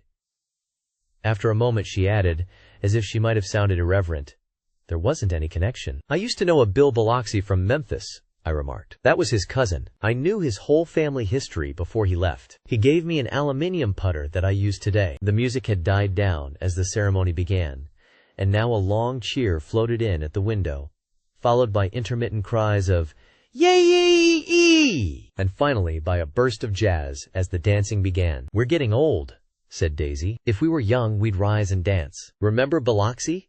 Jordan warned her. "Where'd you know him, Tom?" "Biloxi?"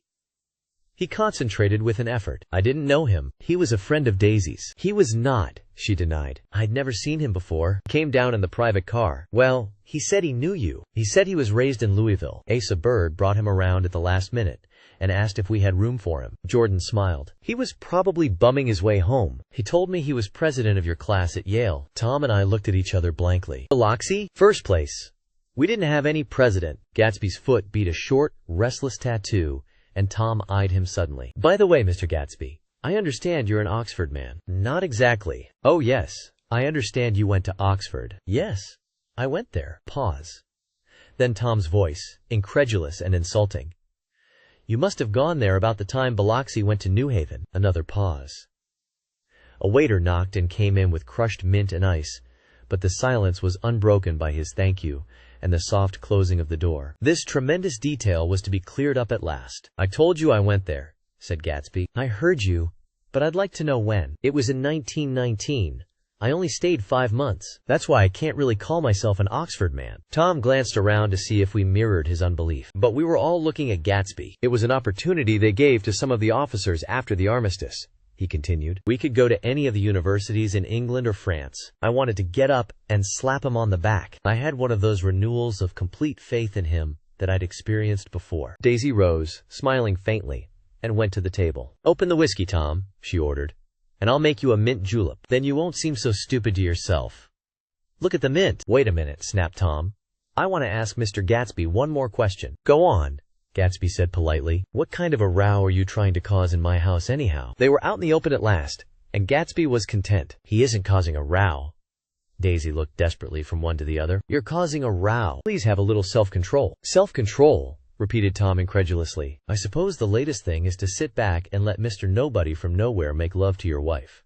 "Well, if that's the idea, you can count me out. Nowadays people begin by sneering at family life and family institutions, and next they'll throw everything overboard and have intermarriage between black and white." Flushed with his impassioned gibberish, he saw himself standing alone on the last barrier of civilization. "We're all white here," murmured Jordan. "I know I'm not very popular. I don't give big parties. I suppose you've got to make your house into a pigsty in order to have any friends in the modern world." Angry as I was, as we all were, I was tempted to laugh whenever he opened his mouth. The transition from libertine to prig was so complete. "I've got something to tell you, old sport," began Gatsby, but Daisy guessed at his intention. "Please don't," she interrupted helplessly. "Please, let's all go home." "Why don't we all go home?" "That's a good idea." I got up. "Come on, Tom. Nobody wants a drink. I want to know what Mr. Gatsby has to tell me." "Your wife doesn't love you," said Gatsby. "She's never loved you." "She loves me." "You must be crazy," exclaimed Tom automatically. Gatsby sprang to his feet, vivid with excitement. "She never loved you, do you hear?" he cried. "She only married you because I was poor, and she was tired of waiting for me. It was a terrible mistake. But in her heart she never loved anyone except me." At this point Jordan and I tried to go, but Tom and Gatsby insisted with competitive firmness that we remain, as though neither of them had anything to conceal, and it would be a privilege to partake vicariously of their emotions. "Sit down, Daisy." Tom's voice groped unsuccessfully for the paternal note. "What's been going on? I want to hear all about it." "I told you what's been going on," said Gatsby. "Going on for 5 years. And you didn't know." Tom turned to Daisy sharply. "You've been seeing this fellow for 5 years?" "Not seeing," said Gatsby. No, we couldn't meet, but both of us loved each other all that time, old sport. And you didn't know. I used to laugh sometimes. But there was no laughter in his eyes. To think that you didn't know. Oh, that's all. Tom tapped his thick fingers together like a clergyman and leaned back in his chair. You're crazy, he exploded. I can't speak about what happened 5 years ago, because I didn't know Daisy then. And I'll be damned if I see how you got within a mile of her unless you brought the groceries to the back door. But all the rest of that's a goddamned lie. Daisy loved me when she married me, and she loves me now. No, said Gatsby, shaking his head. She does, though. The trouble is that sometimes she gets foolish ideas in her head and doesn't know what she's doing. He nodded sagely. And what's more, I love Daisy too. Once in a while I go off on a spree and make a fool of myself, but I always come back. And in my heart I love her all the time. You're revolting, said Daisy. She turned to me, and her voice, dropping an octave lower, filled the room with thrilling scorn. Do you know why we left Chicago, Owen? I'm surprised that they didn't treat you to the story of that little spree. Gatsby walked over and stood beside her. Daisy, that's all over now, he said earnestly. It doesn't matter anymore. Just tell him the truth. That you never loved him, and it's all wiped out forever. She looked at him blindly. Why, how could I love him? Possibly. You never loved him. She hesitated. Her eyes fell on Jordan and me with a sort of appeal, as though she realized at last what she was doing, and as though she had never, all along, intended doing anything at all. But it was done now. I never loved him, she said, with perceptible reluctance. Not at Kapiolani? Demanded Tom suddenly. No. From the ballroom beneath, muffled and suffocating chords were drifting up on hot waves of air. Not that day I carried you down from the punch bowl to keep your shoes dry? There was a husky tenderness in his tone. Daisy? Please don't. Her voice was cold, but the rancor was gone from it. She looked at Gatsby. There, Jay, she said, but her hand, as she tried to light a cigarette, was trembling. Suddenly she threw the cigarette and the burning match on the carpet. Oh, you want too much, she cried to Gatsby. I love you now. Isn't that enough? I can't help what's past. She began to sob helplessly. I did love him once, but I loved you too. Gatsby's eyes opened and closed. You loved me too? He repeated. Even that's a lie, said Tom savagely. She didn't know you were alive. Why, there's things between Daisy and me that you'll never know. Things that neither of us can ever forget. The words seemed to bite physically into Gatsby. I want to speak to Daisy alone, he insisted. She's all excited now. Even alone, I can't say I never loved Tom, she admitted in a pitiful voice. It wouldn't be true. Of course it wouldn't, agreed Tom. She turned to her husband. As if it mattered to you, she said. Of course it matters. I'm going to take better care of you from now on. You don't understand, said Gatsby, with a touch of panic. You're not going to take care of her anymore. I'm not?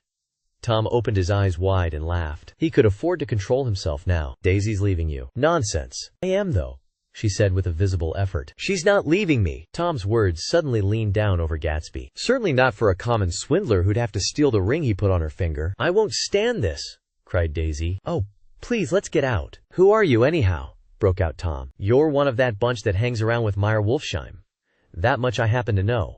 I've made a little investigation into your affairs, and I'll carry it further tomorrow. You can suit yourself about that, old sport, said Gatsby steadily. I found out what your drugstores were. He turned to us and spoke rapidly. He and this Wolfsheim bought up a lot of side street drugstores here and in Chicago and sold grain alcohol over the counter. That's one of his little stunts. I picked him for a bootlegger the first time I saw him, and I wasn't far wrong. What about it? Said Gatsby politely. I guess your friend Walter Chase wasn't too proud to come in on it. And you left him in the lurch, didn't you?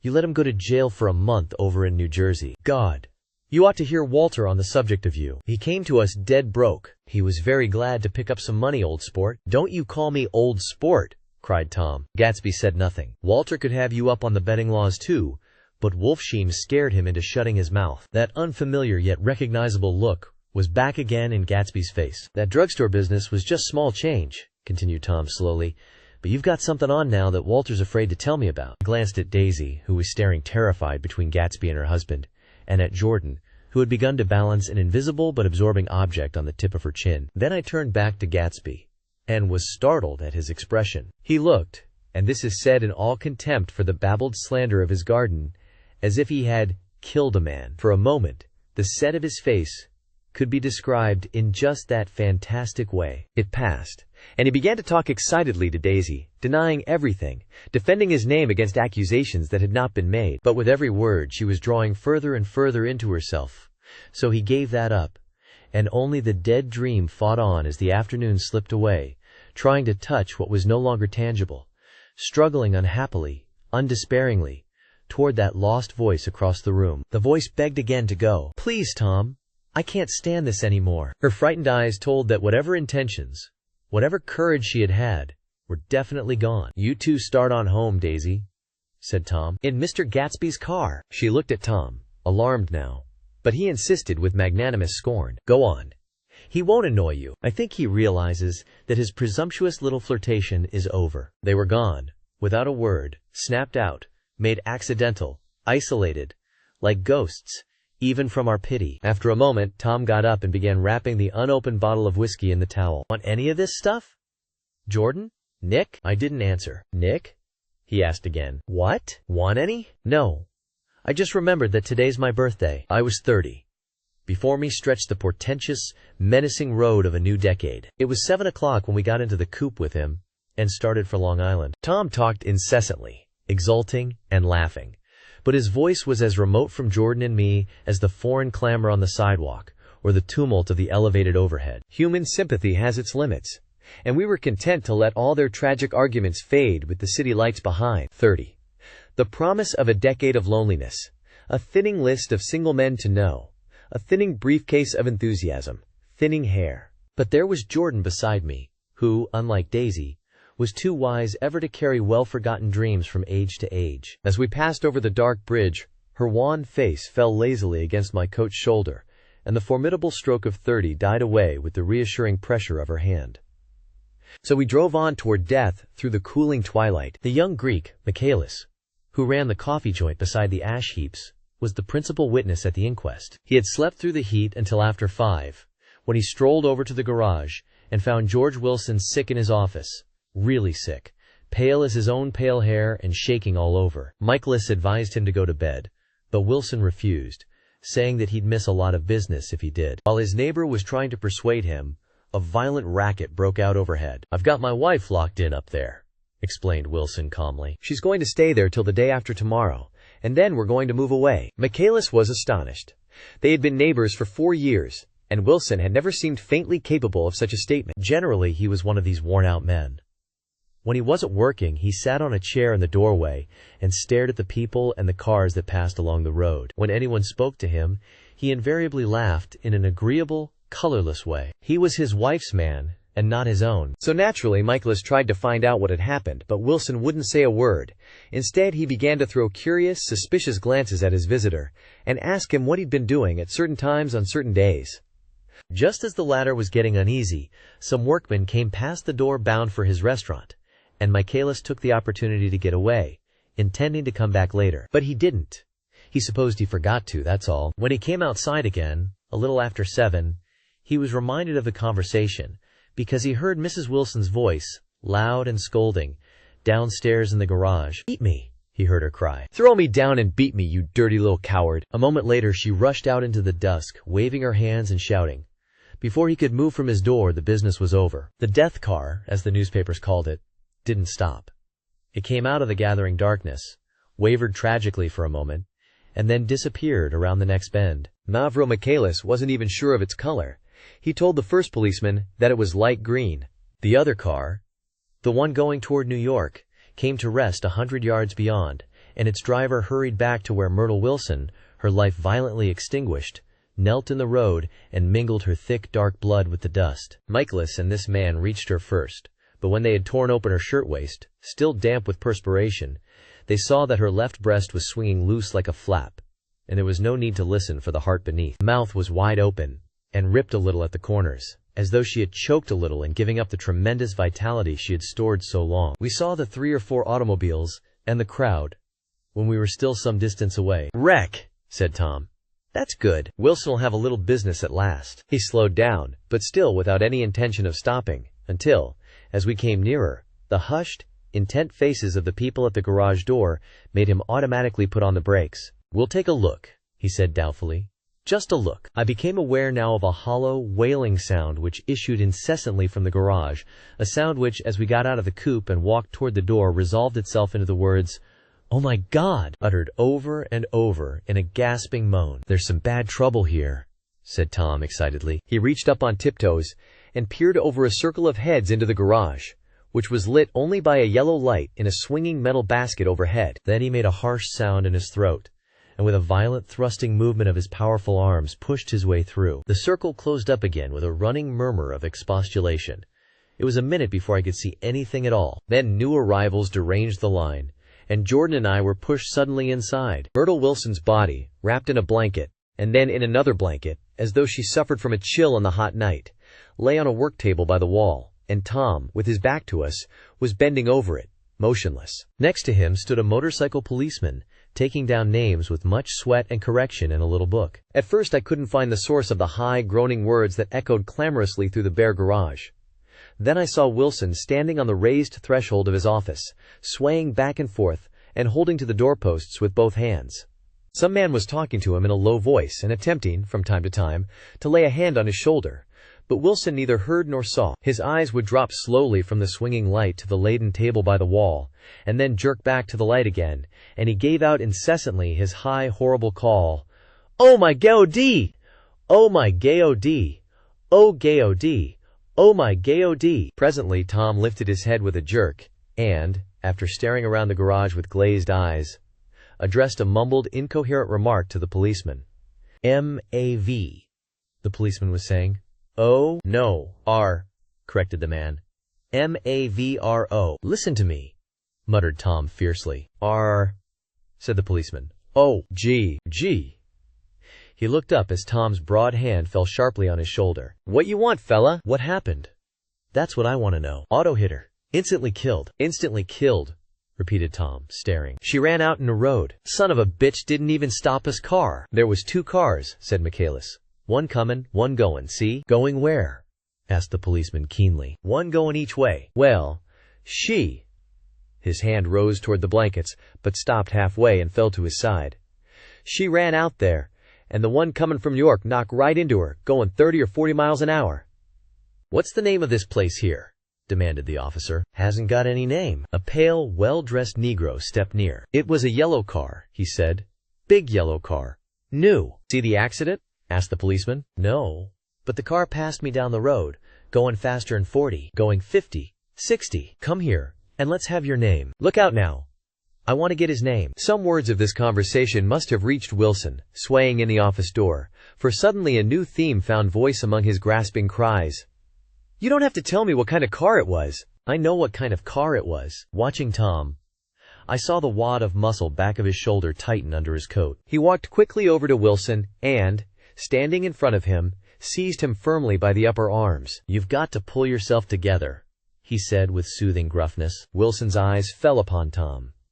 He started up on his tiptoes, and then would have collapsed to his knees had not Tom held him upright. "Listen," said Tom, shaking him a little. "I just got here a minute ago, from New York. I was bringing you that coupe we've been talking about. That yellow car I was driving this afternoon wasn't mine. Do you hear? I haven't seen it all afternoon." Only the Negro and I were near enough to hear what he said, but the policeman caught something in the tone and looked over with truculent eyes. "What's all that?" he demanded. "I'm a friend of his." Tom turned his head but kept his hands firm on Wilson's body. "He says he knows the car that did it. It was a yellow car." Some dim impulse moved the policeman to look suspiciously at Tom. "And what color's your car?" "It's a blue car, a coupe. We've come straight from New York," I said. Someone who had been driving a little behind us confirmed this, and the policeman turned away. "Now, if you'll let me have that name again correct." Picking up Wilson like a doll, Tom carried him into the office, set him down in a chair, and came back. "If somebody'll come here and sit with him," he snapped authoritatively. He watched while the 2 men standing closest glanced at each other and went unwillingly into the room. Then Tom shut the door on them and came down the single step, his eyes avoiding the table. As he passed close to me, he whispered, "Let's get out." Self-consciously, with his authoritative arms breaking the way, we pushed through the still-gathering crowd, passing a hurried doctor, case in hand, who had been sent for in wild hope half an hour ago. Tom drove slowly until we were beyond the bend. Then his foot came down hard, and the coupe raced along through the night. In a little while I heard a low, husky sob, and saw that the tears were overflowing down his face. "The goddamned coward," he whimpered. "He didn't even stop his car." The Buchanan's house floated suddenly toward us, through the dark rustling trees. Tom stopped beside the porch and looked up at the second floor, where 2 windows bloomed with light among the vines. "Daisy's home," he said. As we got out of the car, he glanced at me and frowned slightly. "I ought to have dropped you in West Egg, Nick. There's nothing we can do tonight." A change had come over him, and he spoke gravely and with decision. As we walked across the moonlight gravel to the porch, he disposed of the situation in a few brisk phrases. "I'll telephone for a taxi to take you home. And while you're waiting, you and Jordan better go in the kitchen and have them get you some supper, if you want any." He opened the door. "Come in." "No thanks. But I'd be glad if you'd order me the taxi. I'll wait outside." Jordan put her hand on my arm. "Won't you come in, Nick?" "No, thanks. I was feeling a little sick, and I wanted to be alone." But Jordan lingered for a moment more. "It's only 9:30, she said. "I'd be damned if I'd go in. I'd had enough of all of them for one day, and suddenly that included Jordan too." She must have seen something of this in my expression, for she turned abruptly away and ran up the porch steps into the house. I sat down for a few minutes with my head in my hands, until I heard the phone taken up inside, and the butler's voice calling a taxi. Then I walked slowly down the drive away from the house, intending to wait by the gate. I hadn't gone 20 yards when I heard my name, and Gatsby stepped from between 2 bushes into the path. I must have felt pretty weird by that time, because I could think of nothing except the luminosity of his pink suit under the moon. "What are you doing?" I inquired. "Just standing here, old sport." Somehow, that seemed a despicable occupation. For all I knew, he was going to rob the house in a moment. I wouldn't have been surprised to see sinister faces, the faces of Wolfsheim's people, behind him in the dark shrubbery. "Did you see any trouble on the road?" he asked after a minute. "Yes." He hesitated. "Was she killed?" "Yes. I thought so. I told Daisy I thought so. It's better that the shock should all come at once. She stood it pretty well." He spoke as if Daisy's reaction was the only thing that mattered. "I got to West Egg by a side road," he went on, "and left the car in my garage. I don't think anybody saw us, but of course, I can't be sure. I disliked him so much by this time that I didn't find it necessary to tell him he was wrong." "Who was the woman?" he inquired. "Her name was Wilson. Her husband owns the garage." "How the devil did it happen?" "Well, I tried to swing the wheel." He broke off, and suddenly I guessed at the truth. "Was Daisy driving?" "Yes," he said after a moment. "But of course I'll say I was. You see, when we left New York, she was very nervous, and she thought it would steady her to drive, and this woman rushed out at us just as we were passing a car coming the other way. It all happened in a minute, but it seemed to me that she wanted to speak to us, thought we were somebody she knew. Well, first Daisy turned away from the woman toward the other car, and then she lost her nerve and turned back. The second my hand reached the wheel, I felt the shock. It must have killed her instantly. It ripped her open." "Don't tell me, old sport." He winced. "Anyhow, Daisy stepped on it. I tried to make her stop, but she couldn't, so I pulled on the emergency brake. Then she fell over into my lap and I drove on." "She'll be all right tomorrow," he said presently. "I'm just going to wait here and see if he tries to bother her about that unpleasantness this afternoon. She's locked herself into her room, and if he tries any brutality, she's going to turn the light out and on again." "He won't touch her," I said. "He's not thinking about her." "I don't trust him, old sport." "How long are you going to wait?" "All night, if necessary. Anyhow, till they all go to bed." A new point of view occurred to me. Suppose Tom found out that Daisy had been driving. He might think he saw a connection in it. He might think anything. I looked at the house. There were 2 or 3 bright windows downstairs, and the pink glow from Daisy's room on the ground floor. "You wait here," I said. "I'll see if there's any sign of a commotion." I walked back along the border of the lawn, traversed the gravel softly, and tiptoed up the veranda steps. The drawing-room curtains were open, and I saw that the room was empty. Crossing the porch where we had dined that June night 3 months before, I came to a small rectangle of light which I guessed was the pantry window. The blind was drawn, but I found a rift at the sill. Daisy and Tom were sitting opposite each other at the kitchen table, with a plate of cold fried chicken between them, and 2 bottles of ale. He was talking intently across the table at her, and in his earnestness his hand had fallen upon and covered her own. Once in a while she looked up at him, and nodded in agreement. They weren't happy, and neither of them had touched the chicken or the ale, and yet they weren't unhappy either. There was an unmistakable air of natural intimacy about the picture, and anybody would have said that they were conspiring together. As I tiptoed from the porch, I heard my taxi feeling its way along the dark road toward the house. Gatsby was waiting where I had left him in the drive. "Is it all quiet up there?" he asked anxiously. "Yes, it's all quiet." I hesitated. Better come home and get some sleep. He shook his head. I want to wait here till Daisy goes to bed. Good night, old sport. He put his hands in his coat pockets and turned back eagerly to his scrutiny of the house, as though my presence marred the sacredness of the vigil. So I walked away and left him standing there in the moonlight, watching over nothing. Chapter 8. I couldn't sleep all night. A foghorn was groaning incessantly on the sound, and I tossed half-sick between grotesque reality and savage, frightening dreams. Toward dawn I heard a taxi go up Gatsby's Drive, and immediately I jumped out of bed and began to dress. I felt that I had something to tell him, something to warn him about, and morning would be too late. Crossing his lawn, I saw that his front door was still open and he was leaning against a table in the hall, heavy with dejection or sleep. Nothing happened, he said wanly. I waited, and about 4 o'clock she came to the window and stood there for a minute and then turned out the light. His house had never seemed so enormous to me as it did that night when we hunted through the great rooms for cigarettes. We pushed aside curtains that were like pavilions and felt over innumerable feet of dark wall for electric light switches. Once I tumbled with a sort of splash upon the keys of a ghostly piano. There was an inexplicable amount of dust everywhere, and the rooms were musty, as though they hadn't been aired for many days. I found the humidor on an unfamiliar table, with 2 stale, dry cigarettes inside. Throwing open the French windows of the drawing room, we sat smoking out into the darkness. You ought to go away, I said. It's pretty certain they'll trace your car. Go away now, old sport? Go to Atlantic City for a week. Or up to Montreal. He wouldn't consider it. He couldn't possibly leave Daisy until he knew what she was going to do. He was clutching at some last hope, and I couldn't bear to shake him free. It was this night that he told me the strange story of his youth with Dan Cody. Told it to me because Jay Gatsby had broken up like glass against Tom's hard malice, and the long secret extravaganza was played out. I think that he would have acknowledged anything now, without reserve, but he wanted to talk about Daisy. She was the first nice girl he had ever known. In various unrevealed capacities he had come in contact with such people, but always with indiscernible barbed wire between. He found her excitingly desirable. He went to her house, at first with other officers from Camp Taylor, then alone. It amazed him. He had never been in such a beautiful house before. But what gave it an air of breathless intensity was that Daisy lived there. It was as casual a thing to her as his tent out at camp was to him. There was a ripe mystery about it, a hint of bedrooms upstairs, more beautiful and cool than other bedrooms, of gay and radiant activities taking place through its corridors, and of romances that were not musty and laid away already in lavender, but fresh and breathing and redolent of this year's shining motor cars, and of dances whose flowers were scarcely withered. It excited him, too, that many men had already loved Daisy.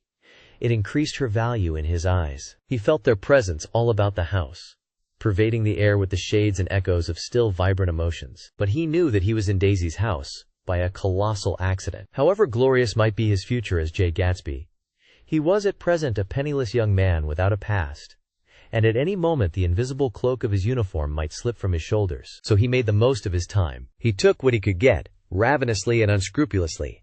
Eventually he took Daisy one still October night, took her because he had no real right to touch her hand. He might have despised himself, for he had certainly taken her under false pretenses. I don't mean that he had traded on his phantom millions, but he had deliberately given Daisy a sense of security. He let her believe that he was a person from much the same strata as herself, that he was fully able to take care of her. As a matter of fact, he had no such facilities. He had no comfortable family standing behind him, and he was liable at the whim of an impersonal government to be blown anywhere about the world. But he didn't despise himself, and it didn't turn out as he had imagined. He had intended, probably, to take what he could and go, but now he found that he had committed himself to the following of a grail. He knew that Daisy was extraordinary, but he didn't realize just how extraordinary a nice girl could be. She vanished into her rich house, into her rich, full life, leaving Gatsby nothing. He felt married to her, that was all. When they met again, 2 days later, it was Gatsby who was breathless, who was, somehow, betrayed. Her porch was bright with the bought luxury of starshine. The wicker of the settee squeaked fashionably as she turned toward him, and he kissed her curious and lovely mouth. She had caught a cold, and it made her voice huskier and more charming than ever, and Gatsby was overwhelmingly aware of the youth and mystery that wealth imprisons and preserves, of the freshness of many clothes, and of Daisy, gleaming like silver, safe and proud above the hot struggles of the poor. I can't describe to you how surprised I was to find out I loved her, old sport. I even hoped for a while that she'd throw me over. But she didn't, because she was in love with me too. She thought I knew a lot, because I knew different things from her. Well, there I was, way off my ambitions, getting deeper in love every minute. And all of a sudden I didn't care. What was the use of doing great things if I could have a better time telling her what I was going to do? On the last afternoon before he went abroad, he sat with Daisy in his arms for a long, silent time. It was a cold fall day, with fire in the room and her cheeks flushed. Now and then she moved, and he changed his arm a little. And once he kissed her dark shining hair. The afternoon had made them tranquil for a while, as if to give them a deep memory for the long parting the next day promised. They had never been closer in their month of love, nor communicated more profoundly one with another, than when she brushed silent lips against his coat shoulder, or when he touched the end of her fingers, gently, as though she were asleep. He did extraordinarily well in the war. He was a captain before he went to the front, and following the Argonne battles, he got his majority and the command of the divisional machine guns. After the armistice, he tried frantically to get home, but some complication or misunderstanding sent him to Oxford instead. He was worried now. There was a quality of nervous despair in Daisy's letters. She didn't see why he couldn't come. She was feeling the pressure of the world outside, and she wanted to see him and feel his presence beside her, and be reassured that she was doing the right thing after all. For Daisy was young, and her artificial world was redolent of orchids and pleasant, cheerful snobbery, and orchestras which set the rhythm of the year, summing up the sadness and suggestiveness of life in new tunes. All night, the saxophones wailed the hopeless comment of the Beale Street Blues, while 100 pairs of golden and silver slippers shuffled the shining dust. At the gray tea hour there were always rooms that throbbed incessantly with this low, sweet fever, while fresh faces drifted here and there like rose petals blown by the sad horns around the floor. Through this twilight universe, Daisy began to move again with the season. Suddenly, she was again keeping half a dozen dates a day with half a dozen men, and drowsing asleep at dawn with the beads and chiffon of an evening dress tangled among dying orchids on the floor beside her bed.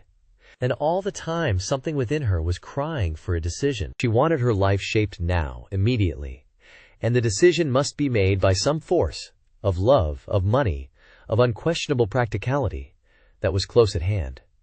That force took shape in the middle of spring with the arrival of Tom Buchanan. There was a wholesome bulkiness about his person and his position, and Daisy was flattered. Doubtless there was a certain struggle, and a certain relief. The letter reached Gatsby while he was still at Oxford. It was dawn now on Long Island, and we went about opening the rest of the windows downstairs, filling the house with gray-turning, gold-turning light. The shadow of a tree fell abruptly across the dew, and ghostly birds began to sing among the blue leaves. There was a slow, pleasant movement in the air, scarcely a wind, promising a cool, lovely day. I don't think she ever loved him. Gatsby turned around from a window and looked at me challengingly. You must remember, old sport. She was very excited this afternoon. He told her those things in a way that frightened her, that made it look as if I was some kind of cheap sharper, and the result was she hardly knew what she was saying. He sat down gloomily. Of course she might have loved him just for a minute, when they were first married, and loved me more even then, do you see? Suddenly he came out with a curious remark. In any case, he said, it was just personal. What could you make of that?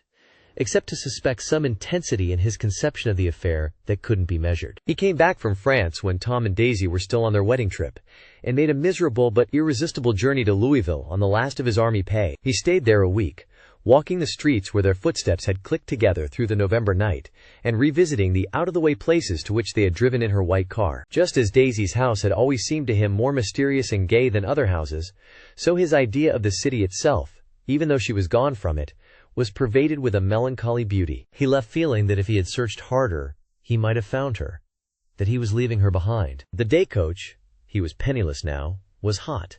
He went out to the open vestibule and sat down on a folding chair, and the station slid away and the backs of unfamiliar buildings moved by. Then, out into the spring fields, where a yellow trolley raced them for a minute with people in it who might once have seen the pale magic of her face along the casual street. The track curved, and now it was going away from the sun, which, as it sank lower, seemed to spread itself in benediction over the vanishing city where she had drawn her breath. He stretched out his hand desperately, as if to snatch only a wisp of air, to save a fragment of the spot that she had made lovely for him. But it was all going by too fast now for his blurred eyes, and he knew that he had lost that part of it, the freshest and the best, forever. It was 9 o'clock when we finished breakfast and went out on the porch. The night had made a sharp difference in the weather, and there was an autumn flavor in the air.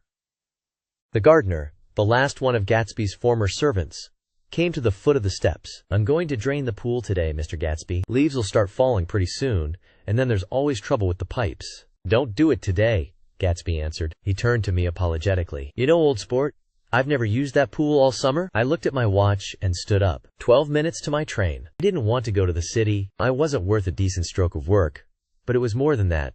I didn't want to leave Gatsby. I missed that train, and then another, before I could get myself away. "I'll call you up," I said finally. "Do, old sport. I'll call you about noon." We walked slowly down the steps. "I suppose Daisy'll call too." He looked at me anxiously, as if he hoped I'd corroborate this. "I suppose so. Well, goodbye." We shook hands and I started away. Just before I reached the hedge, I remembered something and turned around. "They're a rotten crowd," I shouted across the lawn. "You're worth the whole damn bunch put together." I've always been glad I said that. It was the only compliment I ever gave him, because I disapproved of him from beginning to end. First he nodded politely, and then his face broke into that radiant and understanding smile, as if we'd been in ecstatic cahoots on that fact all the time. His gorgeous pink rag of a suit made a bright spot of color against the white steps, and I thought of the night when I first came to his ancestral home 3 months before. The lawn and drive had been crowded with the faces of those who guessed at his corruption, and he had stood on those steps, concealing his incorruptible dream,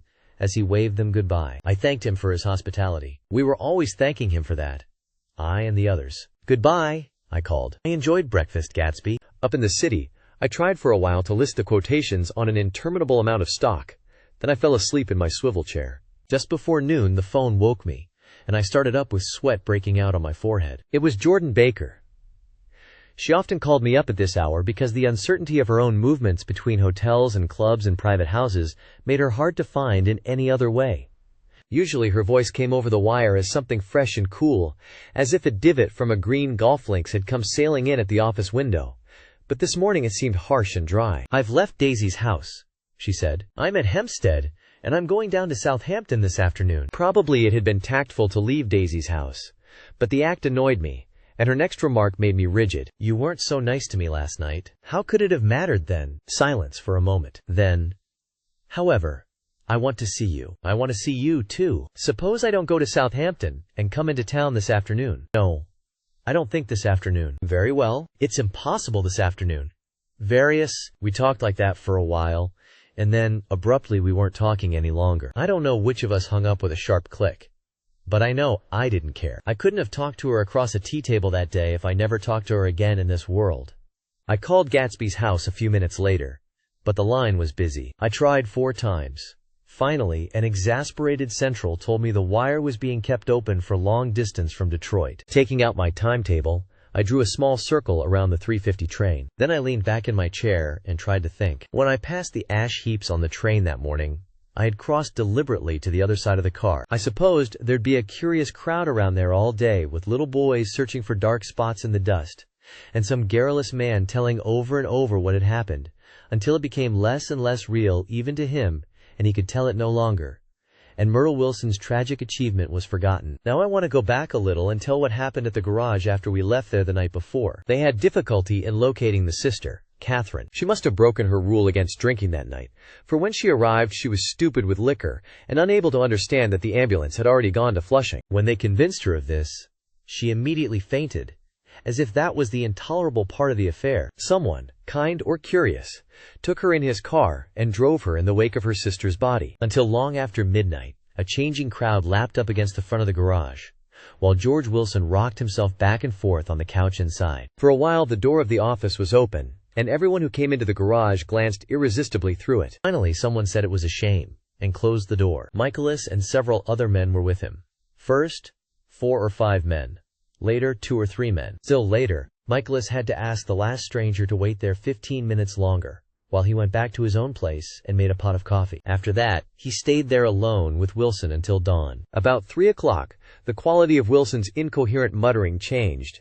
He grew quieter and began to talk about the yellow car. He announced that he had a way of finding out whom the yellow car belonged to, and then he blurted out that a couple of months ago his wife had come from the city with her face bruised and her nose swollen. But when he heard himself say this, he flinched and began to cry, "Oh my God!" again in his groaning voice. Michaelis made a clumsy attempt to distract him. "How long have you been married, George? Come on there. Try and sit still a minute and answer my question. How long have you been married? 12 years. Ever had any children? Come on, George, sit still. I asked you a question. Did you ever have any children? The hard brown beetles kept thudding against the dull light, and whenever Michaelis heard a car go tearing along the road outside, it sounded to him like the car that hadn't stopped a few hours before. He didn't like to go into the garage because the workbench was stained where the body had been lying, so he moved uncomfortably around the office. He knew every object in it before morning, and from time to time sat down beside Wilson trying to keep him more quiet. Have you got a church you go to sometimes, George?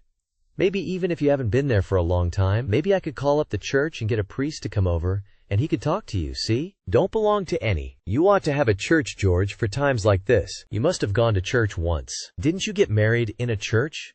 Listen, George, listen to me. Didn't you get married in a church? That was a long time ago. The effort of answering broke the rhythm of his rocking.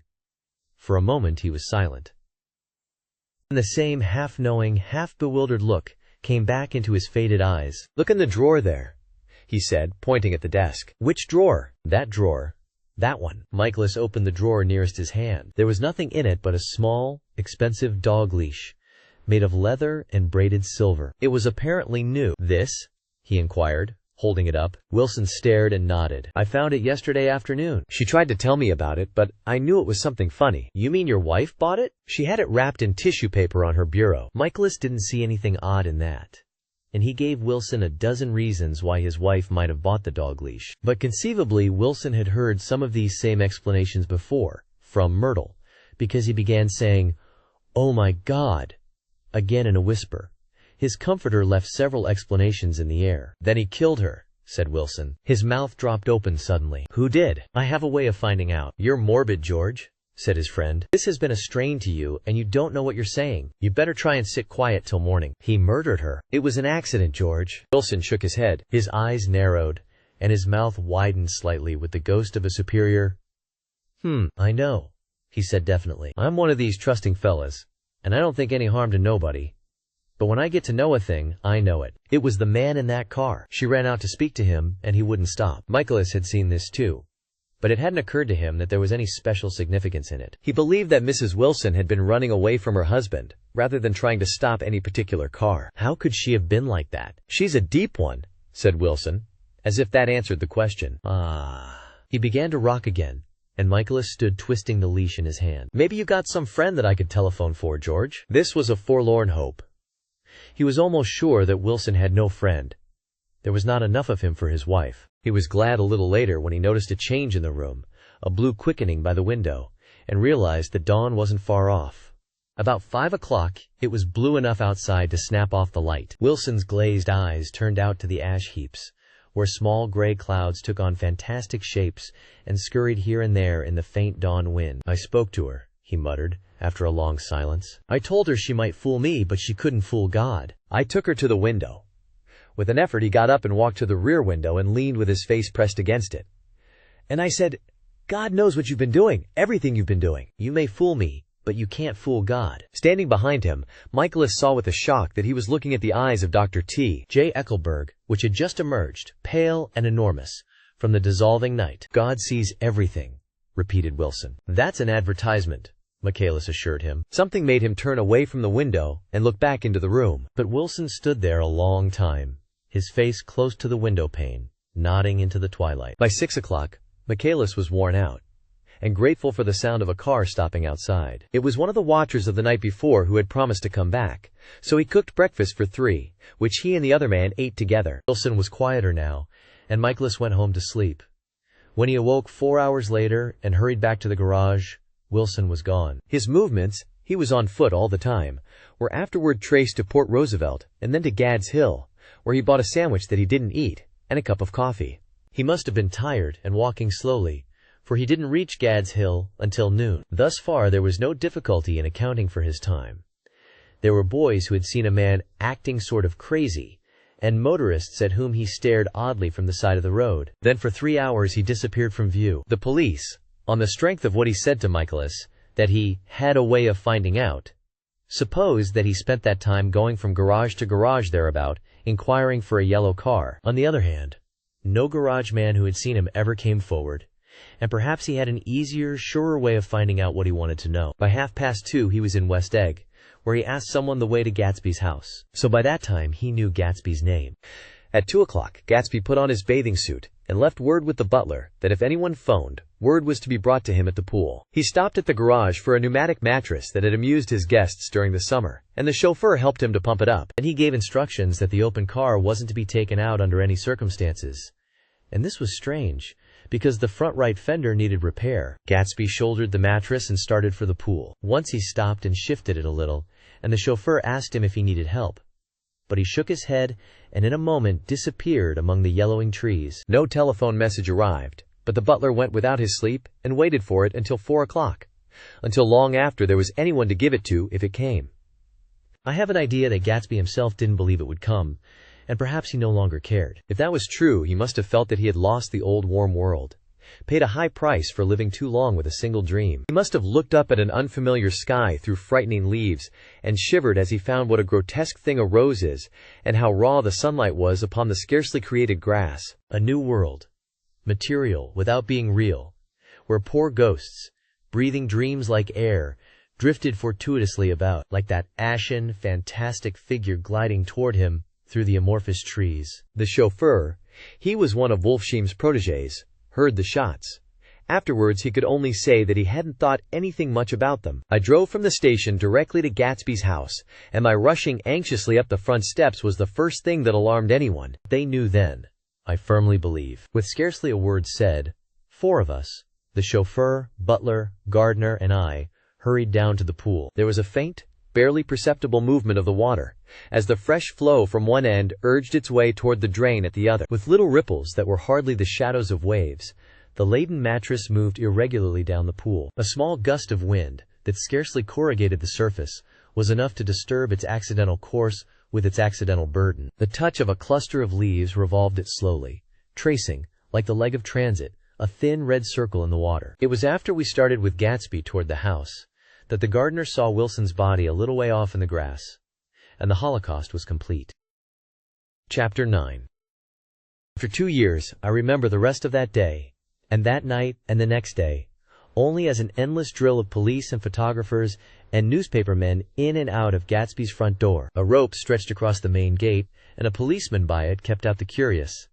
But little boys soon discovered that they could enter through my yard, and there were always a few of them clustered open-mouthed about the pool. Someone with a positive manner, perhaps a detective, used the expression madman as he bent over Wilson's body that afternoon, and the adventitious authority of his voice set the key for the newspaper reports next morning. Most of those reports were a nightmare. Grotesque, circumstantial, eager, and untrue. When Michaelis's testimony at the inquest brought to light Wilson's suspicions of his wife, I thought the whole tale would shortly be served up in racy pasquinade, but Catherine, who might have said anything, didn't say a word. She showed a surprising amount of character about it, too, looked at the coroner with determined eyes under that corrected brow of hers, and swore that her sister had never seen Gatsby, that her sister was completely happy with her husband, that her sister had been into no mischief whatever. She convinced herself of it, and cried into her handkerchief, as if the very suggestion was more than she could endure. So Wilson was reduced to a man deranged by grief, in order that the case might remain in its simplest form, and it rested there. But all this part of it seemed remote and unessential. I found myself on Gatsby's side, and alone. From the moment I telephoned news of the catastrophe to West Egg Village, every surmise about him, and every practical question, was referred to me. At first I was surprised and confused. Then, as he lay in his house and didn't move or breathe or speak, hour upon hour, it grew upon me that I was responsible, because no one else was interested. Interested, I mean, with that intense personal interest to which everyone has some vague right at the end. I called up Daisy half an hour after we found him, called her instinctively and without hesitation. But she and Tom had gone away early that afternoon, and taken baggage with them. Left no address? No. Say when they'd be back? No. Any idea where they are? How I could reach them? I don't know. Can't say. I wanted to get somebody for him. I wanted to go into the room where he lay and reassure him. I'll get somebody for you, Gatsby. Don't worry. Just trust me, and I'll get somebody for you. Meyer Wolfsheim's name wasn't in the phone book. The butler gave me his office address on Broadway, and I called information, but by the time I had the number, it was long after 5, and no one answered the phone. Will you ring again? I've rung 3 times. It's very important. Sorry. I'm afraid no one's there. I went back to the drawing room and thought for an instant that they were chance visitors, all these official people who suddenly filled it. But though they drew back the sheet and looked at Gatsby with shocked eyes, his protest continued in my brain. Look here, old sport. You've got to get somebody for me. You've got to try hard. I can't go through this alone. Someone started to ask me questions, but I broke away, and going upstairs looked hastily through the unlocked parts of his desk. He'd never told me definitely that his parents were dead, but there was nothing. Only the picture of Dan Cody, a token of forgotten violence, staring down from the wall. Next morning I sent the butler to New York with a letter to Wolfsheim, which asked for information and urged him to come out on the next train. That request seemed superfluous when I wrote it. I was sure he'd start when he saw the newspapers, just as I was sure there'd be a wire from Daisy before noon. But neither a wire nor Mr. Wolfsheim arrived. No one arrived except more police and photographers and newspapermen. When the butler brought back Wolfsheim's answer, I began to have a feeling of defiance, of scornful solidarity between Gatsby and me against them all. Dear Mr. Carraway, this has been one of the most terrible shocks of my life to me. I hardly can believe it, that it is true at all. Such a mad act as that man did should make us all think. I cannot come down now, as I am tied up in some very important business, and cannot get mixed up in this thing now. If there is anything I can do a little later, let me know in a letter by Edgar. I hardly know where I am when I hear about a thing like this, and am completely knocked down and out. Yours truly, Meyer Wolfsheim, and then hasty addenda beneath. Let me know about the funeral, etc. Do not know his family at all. When the phone rang that afternoon and long distance said Chicago was calling, I thought this would be Daisy at last. But the connection came through as a man's voice, very thin and far away. This is Slagle speaking. Yes? The name was unfamiliar. Hell of a note, isn't it? Get my wire? There haven't been any wires. Young Park's in trouble, he said rapidly. They picked him up when he handed the bonds over the counter. They got a circular from New York, giving him the numbers just 5 minutes before. What do you know about that, eh? You never can tell in these hick towns. Hello? I interrupted breathlessly. Look here. This isn't Mr. Gatsby. There was a long silence on the other end of the wire, followed by an exclamation, then a quick squawk as the connection was broken. I think it was on the third day that a telegram signed Henry C. Gats arrived from a town in Minnesota. It said only that the sender was leaving immediately, and to postpone the funeral until he came. It was Gatsby's father, a solemn old man, very helpless and dismayed, bundled up in a long, cheap ulster against the warm September day. His eyes leaked continuously with excitement, and when I took the bag and umbrella from his hands, he began to pull so incessantly at his sparse gray beard that I had difficulty in getting off his coat. He was on the point of collapse, so I took him into the music room and made him sit down while I sent for something to eat. But he wouldn't eat, and the glass of milk spilled from his trembling hand. I saw it in the Chicago newspaper, he said. It was all in the Chicago newspaper. I started right away. I didn't know how to reach you. His eyes, seeing nothing, moved ceaselessly about the room. It was a madman, he said. He must have been mad. Wouldn't you like some coffee? I urged him. I don't want anything. I'm all right now, Mr.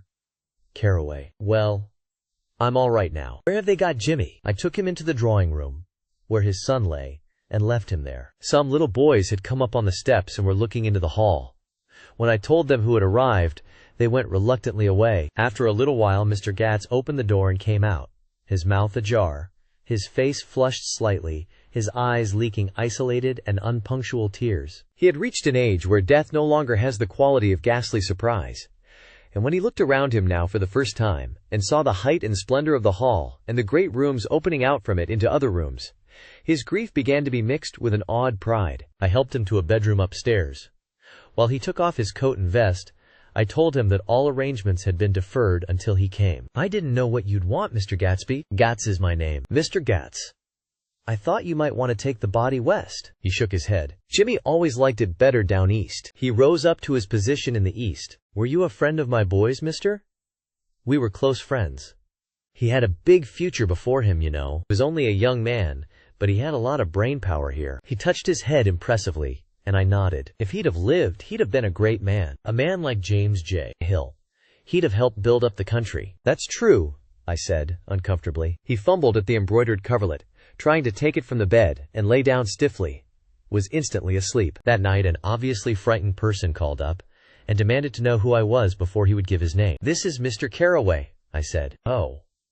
He sounded relieved. This is Klipspringer. I was relieved too, for that seemed to promise another friend at Gatsby's grave. I didn't want it to be in the papers and draw a sightseeing crowd, so I'd been calling up a few people myself. They were hard to find. "The funeral's tomorrow," I said. 3 o'clock, here at the house. "I wish you'd tell anybody who'd be interested." "Oh, I will," he broke out hastily. "Of course I'm not likely to see anybody, but if I do—" His tone made me suspicious. "Of course you'll be there yourself." "Well, I'll certainly try. What I called up about is—" "Wait a minute," I interrupted. "How about saying you'll come?" "Well, the truth of the matter is that I'm staying with some people up here in Greenwich, and they rather expect me to be with them tomorrow. In fact, there's a sort of picnic or something. Of course I'll do my best to get away." I ejaculated an unrestrained, "Huh," and he must have heard me, for he went on nervously. "What I called up about was a pair of shoes I left there. I wonder if it'd be too much trouble to have the butler send them on. You see, they're tennis shoes, and I'm sort of helpless without them. My address is care of B." I didn't hear the rest of the name, because I hung up the receiver. After that I felt a certain shame for Gatsby. One gentleman to whom I telephoned implied that he had got what he deserved. However, that was my fault, for he was one of those who used to sneer most bitterly at Gatsby on the courage of Gatsby's liquor, and I should have known better than to call him. The morning of the funeral I went up to New York to see Meyer Wolfsham. I couldn't seem to reach him any other way. The door that I pushed open, on the advice of an elevator boy, was marked the Swastika Holding Company, and at first there didn't seem to be anyone inside. But when I'd shouted hello several times in vain, an argument broke out behind a partition, and presently a lovely Jewess appeared at an interior door and scrutinized me with black, hostile eyes. "Nobody's in," she said. "Mr. Wolfsham's gone to Chicago." The first part of this was obviously untrue, for someone had begun to whistle The Rosary, tunelessly, inside. "Please say that Mr. Carraway wants to see him. I can't get him back from Chicago, can I?" At this moment a voice, unmistakably Wolfsham's, called, "Stella," from the other side of the door. "Leave your name on the desk," she said quickly. "I'll give it to him when he gets back. But I know he's there." She took a step toward me and began to slide her hands indignantly up and down her hips. "You young men think you can force your way in here any time," she scolded. "We're getting sick and tired of it. When I say he's in Chicago, he's in Chicago. I mentioned Gatsby." "Oh." She looked at me over again. "Will you just— What was your name?" She vanished. In a moment, Meyer Wolfsham stood solemnly in the doorway, holding out both hands. He drew me into his office, remarking in a reverent voice that it was a sad time for all of us, and offered me a cigar. "My memory goes back to when first I met him," he said. "A young major just out of the army and covered over with medals he got in the war. He was so hard up he had to keep on wearing his uniform because he couldn't buy some regular clothes. First time I saw him was when he came into Weinbrenner's pool room at 43rd Street and asked for a job. He hadn't eaten anything for a couple of days. 'Come on, have some lunch with me,' I said. He ate more than $4 worth of food in half an hour." "Did you start him in business?" I inquired. "Start him? I made him." "Oh, I raised him up out of nothing, right out of the gutter. I saw right away he was a fine-appearing, gentlemanly young man, and when he told me he was at Oxford, I knew I could use him good. I got him to join the American Legion, and he used to stand high there. Right off he did some work for a client of mine up to Albany. We were so thick like that in everything." He held up 2 bulbous fingers. "Always together."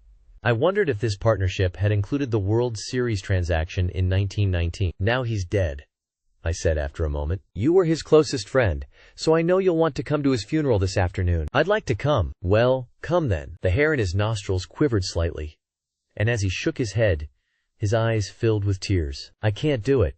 I can't get mixed up in it," he said. "There's nothing to get mixed up in. It's all over now. When a man gets killed, I never like to get mixed up in it in any way. I keep out. When I was a young man, it was different. If a friend of mine died, no matter how, I stuck with them to the end. You may think that's sentimental, but I mean it. To the bitter end. I saw that for some reason of his own he was determined not to come, so I stood up." "Are you a college man?" he inquired suddenly. For a moment I thought he was going to suggest a gonegression, but he only nodded and shook my hand. "Let us learn to show our friendship for a man when he is alive, and not after he is dead," he suggested. "After that, my own rule is to let everything alone." When I left his office, the sky had turned dark, and I got back to West Egg in a drizzle. After changing my clothes, I went next door and found Mr. Gatz walking up and down excitedly in the hall. His pride in his son and in his son's possessions was continually increasing, and now he had something to show me. "Jimmy sent me this picture." He took out his wallet with trembling fingers. "Look there." It was a photograph of the house. cracked in the corners, and dirty with many hands. He pointed out every detail to me eagerly. "Look there!" and then sought admiration from my eyes. He had shown it so often that I think it was more real to him now than the house itself. "Jimmy sent it to me. I think it's a very pretty picture." "Very well. Had you seen him lately?" "He come out to see me 2 years ago and bought me the house I live in now. Of course we was broke up when he run off from home.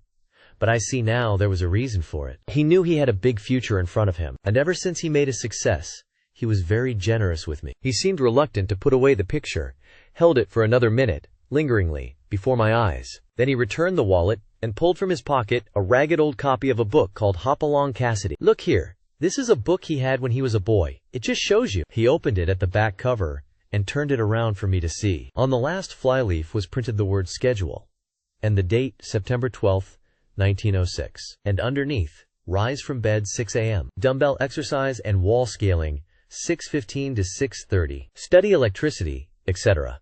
7:15 to 8:15. Work 8:30 to 4:30 p.m. Baseball and sports 4:30 to 5 o'clock. Practice elocution, poise and how to attain it 5 o'clock to 6 o'clock. Study needed inventions 7 o'clock to 9 o'clock. General resolves asterisk. No wasting time at Shafters or a name indecipherable. No more smoking or chewing asterisk. Bath every other day asterisk. Read 1 improving book or magazine per week asterisk. Save $5 crossed out $3 per week asterisk. Be better to parents.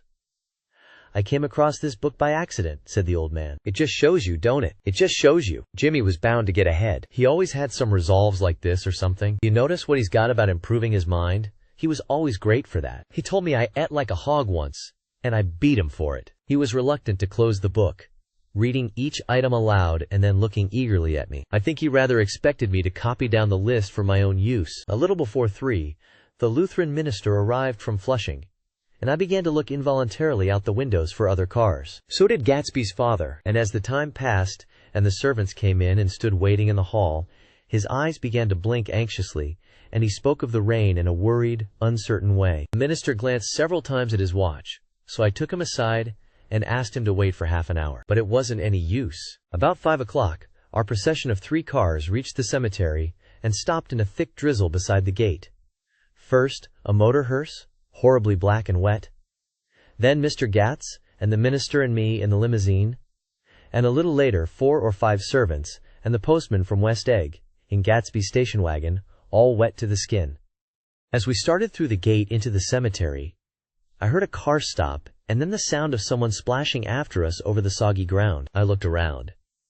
It was the man with owl-eyed glasses whom I had found marveling over Gatsby's books in the library one night 3 months before. I'd never seen him since then. I don't know how he knew about the funeral, or even his name. The rain poured down his thick glasses, and he took them off and wiped them to see the protecting canvas unrolled from Gatsby's grave. I tried to think about Gatsby then for a moment, but he was already too far away, and I could only remember, without resentment, that Daisy hadn't sent a message or a flower. Dimly I heard someone murmur, "Blessed are the dead that the rain falls on."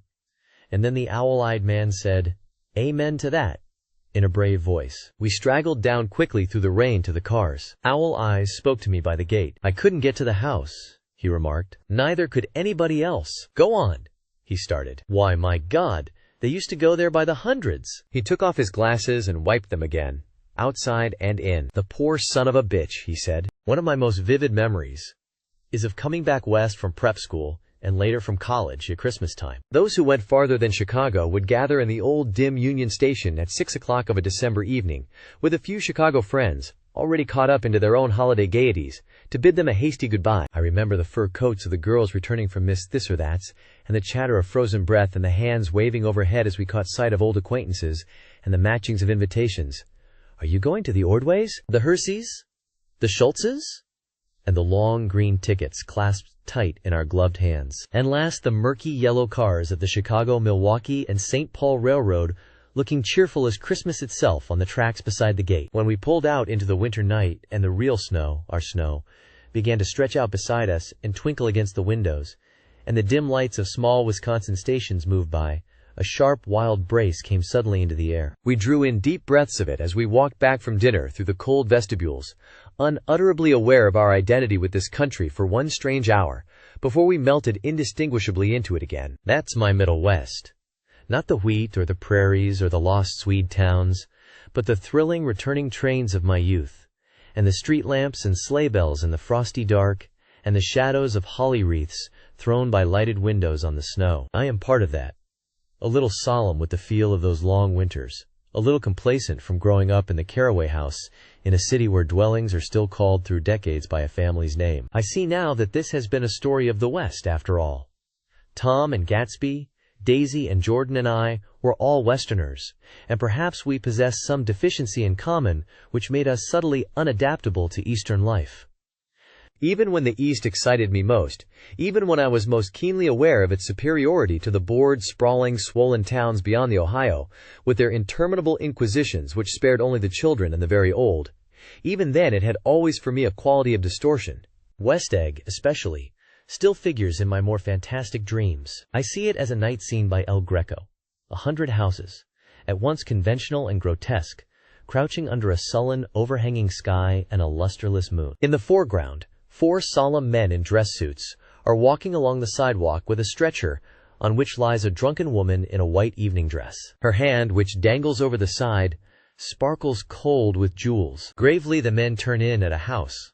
The wrong house. But no one knows the woman's name, and no one cares. After Gatsby's death, the East was haunted for me like that, distorted beyond my eyes' power of correction. So when the blue smoke of brittle leaves was in the air, and the wind blew the wet laundry stiff on the line, I decided to come back home. There was one thing to be done before I left, an awkward, unpleasant thing that perhaps had better have been let alone. I wanted to leave things in order, and not just trust that obliging and indifferent sea to sweep my refuse away. I saw Jordan Baker, and talked over and around what had happened to us together, and what had happened afterward to me, and she lay perfectly still, listening, in a big chair. She was dressed to play golf, and I remember thinking she looked like a good illustration, her chin raised a little jauntily, her hair the color of an autumn leaf, her face the same brown tint as the fingerless glove on her knee. When I had finished, she told me without comment that she was engaged to another man. I doubted that, though there were several she could have married at a nod of her head,